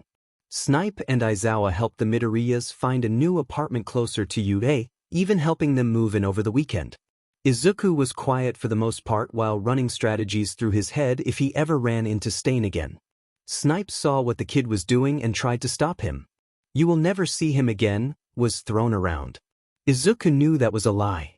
If Stain was interested in him, Izuku would run into him one last time before Izuku puts him in Tartarus. Izuku walks to class as he looks up at the dark sky. What a great day, Izuku growls sarcastically under his breath. This is no time for idle stroll. Ida runs towards Izuku. We'll be late. Good morning, Midoriya. Another FANG problem. Izuku remembered what Aizawa said. Ida's brother was attacked by Stain. That's why he left the sports festival early. They made it inside as Ida takes off his poncho and rain boots. Izuku closed his umbrella. Ida, if you go after Stain, you needn't worry about my brother. I apologize if he or I caused you any undue concern. Ida spouted bullshit. Ida, I have numbers connected to your psyche. I can literally see the bullshit you're spouting. Izuku took a deep breath before sighing. And I wasn't going to stop you. I want to come with. Izuku stood facing Ida, who looked semi-shocked. He decided to target my mother to get to me. We both have something against Stain. I rather have your back, and you have mine before going after him, Izuku states simply, but his voice was cold. Okay, Midoriya. Just please do not tell anyone else. Ida holds out his hand. As long as you do the same, Izuku shakes Ida's hand. We can meet after class. I did some research on Stain so we can build a rational plan to take him down without getting FE'd by the law. I would say language in any other situation, but for the hero killer. Let's F him up. Ida smiled darkly. Izuku liked this Ida a little more. See you after class, Ida. I need to go apologize to Shinszo. They both broke off needing to deal with their own thing. Izuku meets with Shinszo to apologize for not showing up this morning as the move tired Izuku out more than he thought. Aizawa apparently met Shinszo this morning and informed him before putting Shinszo through his own type of workout. Izuku walked into class late. Aizawa was putting up the numbers of draft numbers onto the board. You're late. Aizawa stared at Izuku. Had to apologize to Shinszo. Izuku walked to his desk before sitting in it. Aizawa sighed before moving on. There's typically more of a spread, but our top three stole most of the spotlight. Aizawa looked dead to the world. Midoriya, 4,200. Todoroki, 4,156. Bakugo, 4,149. Ida, 301. They're in their own league. Kaminari threw his head back. Those pros have no eye for talent, Aoyama stated while pouting. Didn't Izuku lose the second round? Kirishima asked. He took down the number 2 hero with a single shot. Plus, Hirotude is still making memes of that fight. Siro chuckled. Well done as always, Todoroki. Momo looked at her own number of, it's mostly just my father's influence. Shoto looked at Izuku, who was glaring at him. But, thank you, Shoto turned to Momo. With that settled, whether you were picked or not, you will all have a chance to work alongside pros. Indeed, you all have already experienced more than most, but seeing the pros in action and taking part yourselves will still be valuable training. Aizawa droned like he was reading a handwritten speech from Nizu. That's where our hero names come in. Sato smiled brightly. This is really getting fun. Uraraka states. Izuku and Ida were not smiling as they both had one man on their mind. Pick something appropriate, Aizawa cited. Or else you'll know true hell. Midnight slammed the door open before walking inside. The name you picked may be what the world ends up calling you. Midnight fixes her hair while strutting towards the center of the room. That's happened to plenty of pros out there, Midnight continued. Just true enough. I'm taking a nap. I am no good at this stuff. Aizawa climbed into his sleeping bag in the corner of the room. 15 minutes later. Let's finish up, Midnight smiled. Whoever is ready can start us off. It's like a formal presentation. Kirishima sank into his seat some. Sheesh, Aoyama has guts. Shiro muttered. Here I go. Aoyama flipped his sign. Shining hero, I cannot stop twinkling. It's a whole sentence. I will just the names because lazy writer I am. Aoyama, shining hero, can't stop twinkling. Ashido, acid hero, queen, yes I hate her canon hero name. Deal with it. Azui, rainy season hero, Froppy. Kirishima, study hero, red riot. Jiro, surveillance hero, earjack, Ickman just because I guess. Shoji, tentacle hero, tentacle. Shiro, taping. Hero, cellophane. Ojiro, martial arts hero, tailman. Sato, sweets hero, surgerman. Kaminari, stun gun hero, chargebolt. Hagakure, stealth hero, invisible girl. Momo, everything hero, Kriati. Shoto, frostfire, thank you Lost Sinclair for Shoto's new name. Tokoyami, jet black hero, Tsukuyami. Koda, petting hero, anima. Katsuki, ground zero. Uraraka, Uravity. Ida, the speed hero, velocity. His brother didn't give him the name since he can still be a hero. Midoriya, did you pick a name? Midnight asked. You're the last one. Yeah, I think I got it. Izuku stood up, walking to the front as he looked at his classmates. He flipped the board showing off his name. Black Warrior Hero. Tomoten, Izuku smiled some. Thank you the writing villain cliffhanger for Izuku's badass name. The God of War? Midnight asked thinking back to folklore in Japan. Yep, he was the protector of the righteous and warriors while being the punisher of evil, Izuku grinned. Sounds good, Midnight smiled at the class. Everyone got done in one day. Good job everyone. Izuku and Ida meet up after school walking towards a cafe. Izuku knew no one would listen to their conversation. Izuku ordered a coffee with caramel, sugar, and cream, and Ida just got orange juice. They sat towards the back as Izuku pulled out his notebook. Okay, first I need to know how your brother is doing. How are you doing? Izuku asked. I am fine. My brother has permanent damage to his knee. The knife sliced through everything. Ida looked at the table still enraged. He will be back to hero work in a year or two but has to cut down his time by half. There is also the possibility that if he ever damages his knee again, he will have to quit being a hero. He looked so upset when they told him that he shouldn't go back out as a hero. Ida looked up. That's not who my brother is. He fights his hardest to protect everyone. I don't understand why Stain went after him. Tensei was just on his regular route when he got attacked. Ida hit the table with his fist. Diamenet. Why do I feel so useless? Because you love your brother, Izuku stated. When Stain held a knife to my mother's neck, I knew by the time I pulled the trigger he would have slit her throat. I felt so useless and pathetic having my mother being used like that. Izuku stared at his notebook. Every note he has found on Stain was catalogued inside. Izuku looked up staring into Ida's eyes. Ida, this is the last chance to back out, even though technically we can do this without breaking a single law. It will be dangerous, and we may lose a lot of trust from the teachers, friends, and the public if they found out. Izuku pulled out his pen. Ida looked down for a few minutes, staying quiet. Izuku just watched Ida's number go up and down a few times before it settled at a higher number than his usual coefficient. I'm not going anywhere. I want Stain to be put away for good. Ida nodded as well. Very well, this is how we will do this while staying inside the laws. Have you ever noticed how the defense laws do not say anything about quirkless fights? Izuku smirked, and Ida understood Izuku's plan before it was even laid out. A week later, the entire class was standing inside a train station. You've got your costumes, right? Aizawa mumbled. Wearing them in public is strictly prohibited, but don't drop them. Yay! The class yelled in excitement, expect Izuku and Ida. They were whispering behind the group. All of you be on your best behavior. Now go before the trains leave. Aizawa resisted the urge to yawn. This is gonna be fun. Toru stated while smiling though you couldn't tell. You headed to Kyushu? It's the other say. Kirishima was talking to Tokoyama. The bird-headed student looked over where Kirishima was pointing. Thanks. I will see you on Wednesday, Ida. Be safe with Manuel. Izuku held his case over his shoulder while side-eyeing Aizawa. Thank you, Midoriya. I will see you then. Ida turned. Be safe as well. They broke off. Uraraka talked to Ida before he left. Izuku picked a small-time hero who worked during the mornings and afternoons since Izuku would need his nights for something else.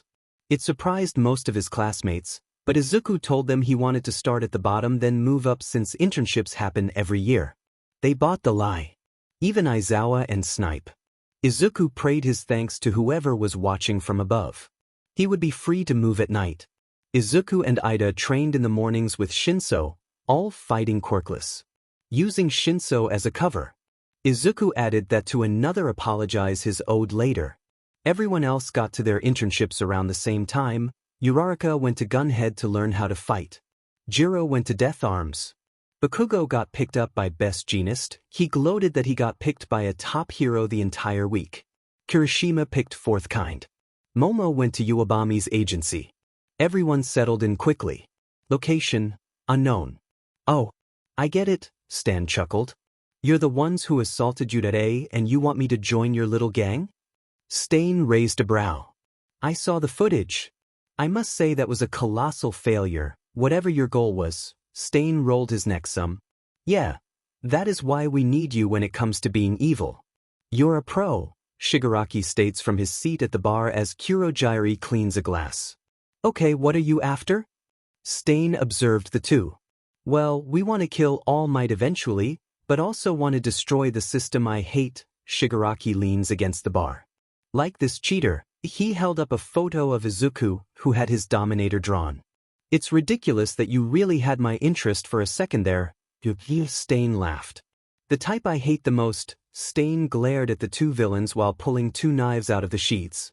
As if I'd team up with some temper tantrum-throwing child, Stain insulted Shigaraki. Bloodlust without conviction is meaningless. Sensei, should I stop him? Kurogyari leans towards the TV in the corner of the room. No, this is fine. There's no sense in simply telling someone an answer. Tamura must learn to reach those conclusions himself. We will help him mature, Sensei stated coldly. They both watch as Stain takes Shigaraki down quickly. To truly accomplish anything, one needs will and conviction. Those without it will be weeded out. It's only natural, Stain frowns, digging his knife into Shigaraki's shoulder. That is why you must die. Now Kurogyari, Sensei states. Kurogyari sent Stain back to Hosu City, leaving Shigaraki laying out on the floor of the bar. Ow, Shigaraki grunts. I'll kill that garbage. Shigaraki gets up holding his shoulder. Then I will turn this society into dust. Location, Hosu City, Wednesday. Izuku was just making it into town around 6 p.m. Ida would meet him at the station. Izuku was in his suit since it didn't look like a hero costume. No one looked twice. He mixed in well with commuters going home from work. Izuku smiled as he looked at Ida's text. Manual still has us doing patrol. Can't meet, come to me. Ida kept sending Izuku locations through his phone. This can still work, Izuku sighed as he walked off the train. Izuku looked over Hosu City, smiling, seeing the buildings were packed together nicely. Perfect, Izuku quickly moved to the rooftops before going to Ida's location. Izuku saw the knight's armor and sent Ida a text. Look up and continue the patrol. We can continue once you are off. Izuku saw Ida look at his phone as Manuel was walking ahead, still talking. Ida looked up, seeing Izuku's mask peeking over the edge. Ida sent him a salute before continuing. Izuku trailed behind them, watching over but stopping when he saw 3 Nomus come out of a portal on top of a water tower. Izuku called Ida. The text would take too long. What Midoriya? Ida questioned while looking around, trying to find the green-haired classmate. League of Villains are here. Izuku swallowed roughly. With 3 Fing Nomus. Tell Manuel now. Izuku yelled over the phone, making Ida jump. He turned to his mentor. Sir, the League of Ida was cut off by loud explosions downtown. Help evacuate the citizens. Velocity. Manuel ran towards the scene. Izuku jumped down, meeting Ida. This just got more complicated. We either help with the evacuation, or we go after Stain. Velocity, this is your call. Ida looked at the smoke rising above the city as citizens ran away. Ida saw several heroes run towards the scene. No, we go after Stain. He will use this chaos to kill someone else. We need to take him down. For my brother and everyone else that has been attacked by that villain, Ida stated coldly. Let's go. Izuku passed Ida an earpiece that he had Momo make before they take off into the alleyways. Izuku took to the roofs where Ida stayed on the ground. Ida heard the voices first. So flashy, what's that idiot doing? I'll take care of him later, but for now, I'll do what I came here to do. Remember Velocity. No quirks, be smart and don't get cut. Izuku was watching the scene from above. Got it, Timoten. Ida waited around the corner. I can't move, you be. The hero was pinned to the wall as Stain pulled back his sword. If you're really a hero, then choose your last words wisely, Stain grinned. Now, Izuku jumped off the building as Ida ran at Stain, getting Stain to focus at Ida ready to attack. Izuku's boots slam into Stain's shoulders as Izuku grabbed the second katana off Stain's back before jumping away. Izuku stood in front of Stain as Ida pulled the paralyzed hero to safety. Good to see you again, Stain, Izuku growled through his mask, holding the sword in front of him. Oh, kid, and here I thought you had the stuff to be a true hero. Stain shook his arm, collecting himself from the massive hit he took. Oh, trust me. I am a hero. I am going to make sure you can never hurt anyone else ever again. Izuku pointed the sword forward. Shall we? Fine kids, let play. Stain lunged forward only for Izuku to duck as Ida kicked over Izuku using his armored leg to break Stain's sword in half. Stain jumped back but Izuku rushed forward using the back of the blade to hit Stain's hand. The loud crack of the bones in Stain's hand breaking could be heard. The hero killer couldn't make a fist with his hand as Izuku got closer, pointing the blade at Stain. Surrender, Izuku states with a smug grin that was hidden. You are well-trained, kid, but still a child. Stain kicked the blade of the sword out of Izuku's hand, making it fly into the ally wall. Stain used his left hand to grab a knife and shove it into Izuku's shoulder. Midoriya. Izuku grabbed Stain's hand so he couldn't remove the blade. Izuku kicked Stain back while backing up. It got through the armor. How sharp are these Fs? Izuku cursed under his breath. You kids need to leave, the paralyzed hero yelled from his spot. He wants me. No. He went after my brother, Ida stated in a lower voice getting in front of Izuku. Ingenium is my hero, and Stain will pay for what he did. Stain pulled the sword from the wall as Izuku broke the handle off the knife standing up. Oh, you're that fake's brother? The apple doesn't fall far from the tree then. Don't worry, I'll have him meet you in the afterlife. Stain egged Ida on and Ida fell for it as he went to attack only to have his helmet knocked off, and a cut across his cheek in 2 quick swings of the blade. Izuku dove for the sword as Stain liked the blood, making Ida lock up and collapse. Izuku grabbed the back of Ida's costume, throwing him backward away from Stain. Sorry, Izuku. Ida gritted his teeth, trying to move his body. Take the kid and run. Native stated while still paralyzed off to the side. Still children, but you are both here for revenge. I must give you props for saving the fake, but you still lose. Stain chuckled. You are no heroes, you are fakes. Stain grandstand. He didn't notice how Izuku pulled out his Dominator. Stain. What constitutes a fake? What made Ingenium a fake? Izuku stood in front of Ida and Native. Izuku needed time to think of a plan. A true hero is like All Might. One that serves the people.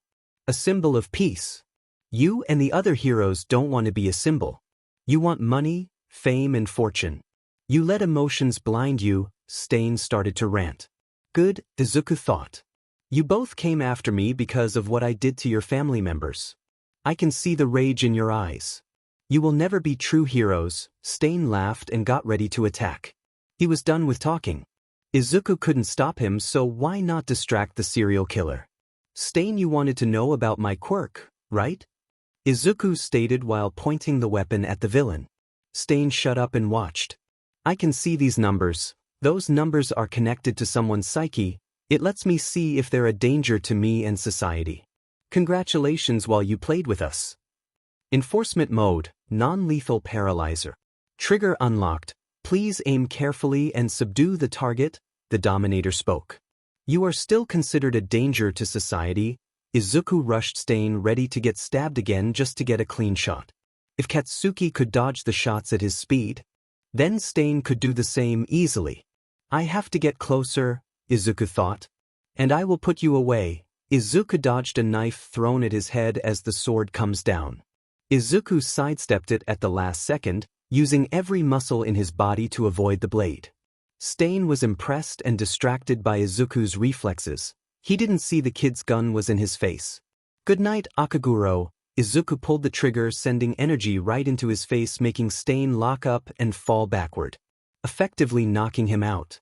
Izuku put his Dominator away before grabbing the HNDCFFS he may have stolen from the hero he was working under and putting them on Stain. Izuku walked back to Ida and Native. Izuku, you used your quirk? Ida stared at Stain's unmoving body. This is my fault. If I didn't get caught, then we could have taken him down, Ida stated. No, we couldn't have. Ida, his number never went above 280. He was playing with us the entire time. We would have lost if he was serious.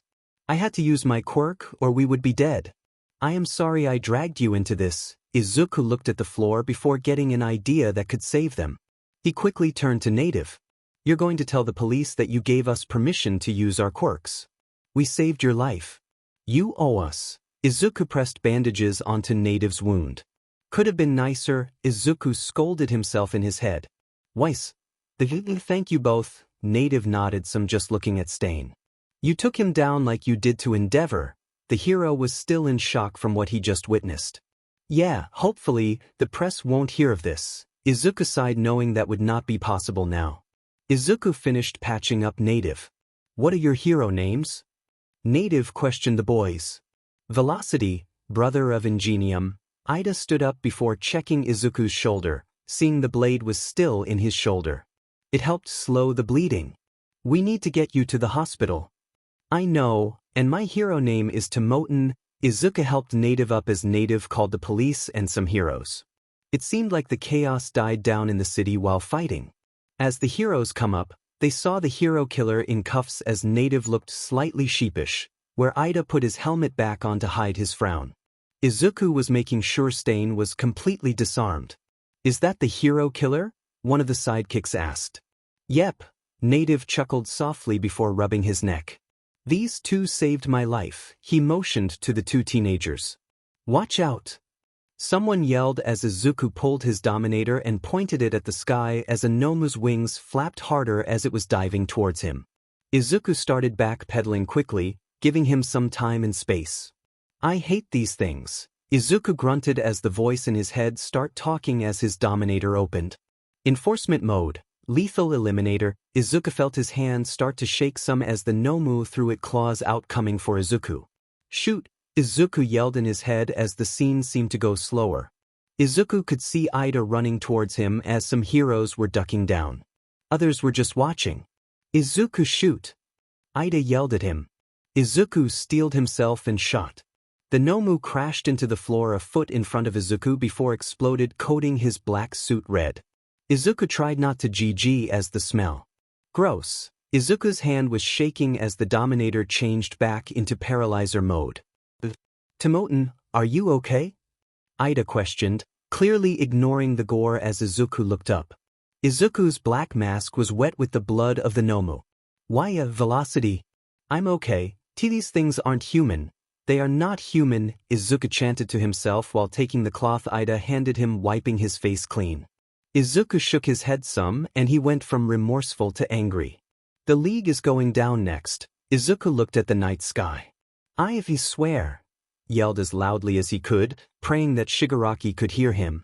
The heroes just stood there frozen. One thought ran through their heads. Thank God he is on our side.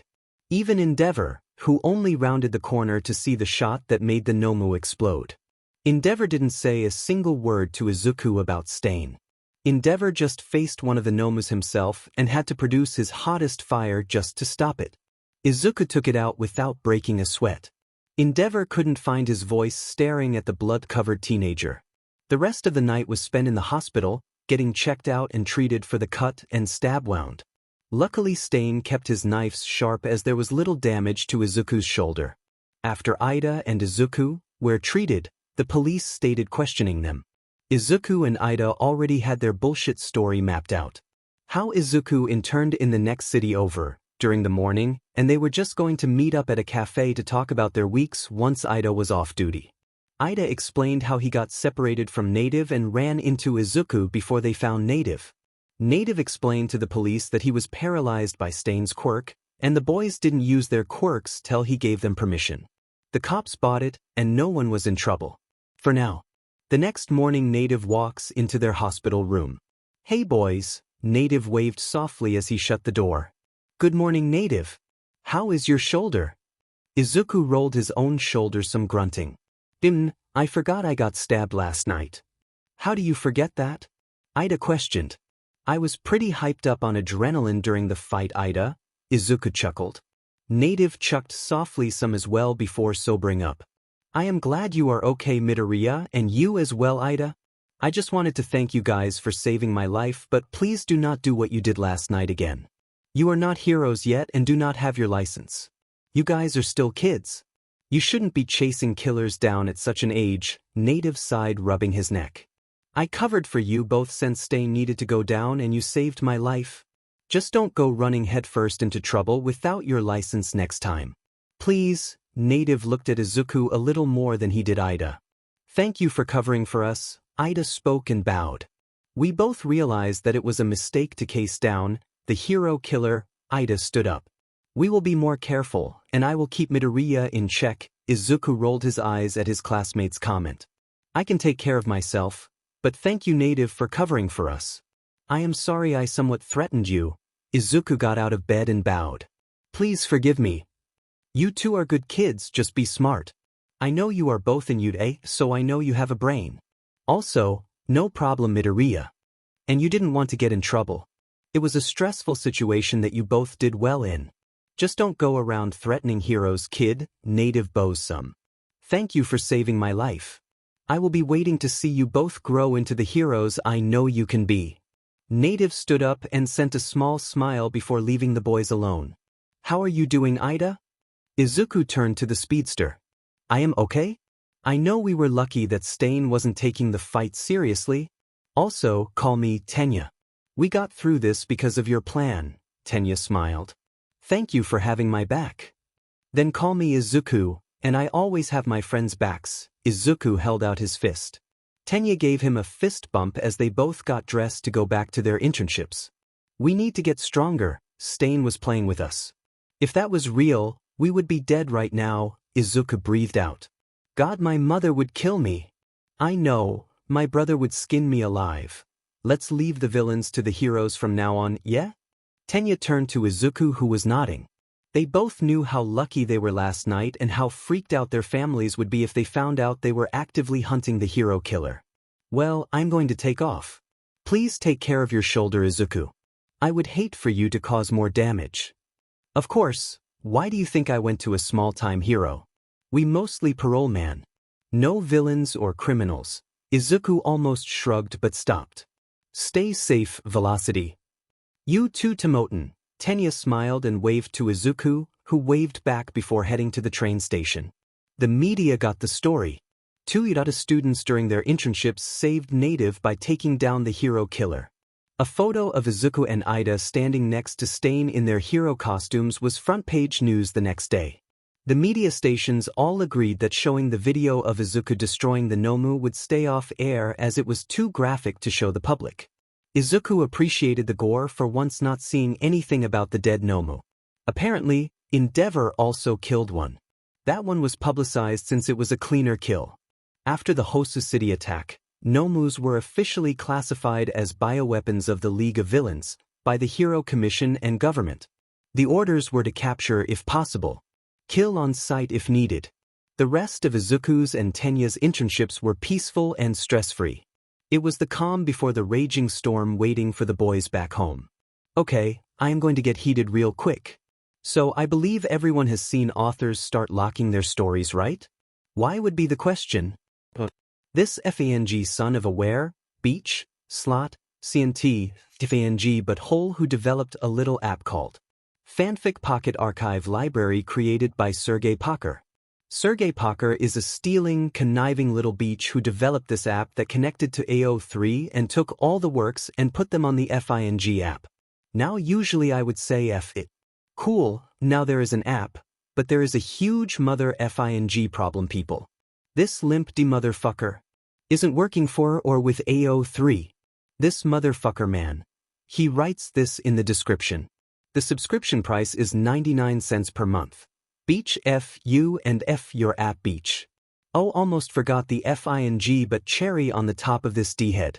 If you are kind enough to give me a tip, that money goes to me, not the Organization for Transformative Works or AO3.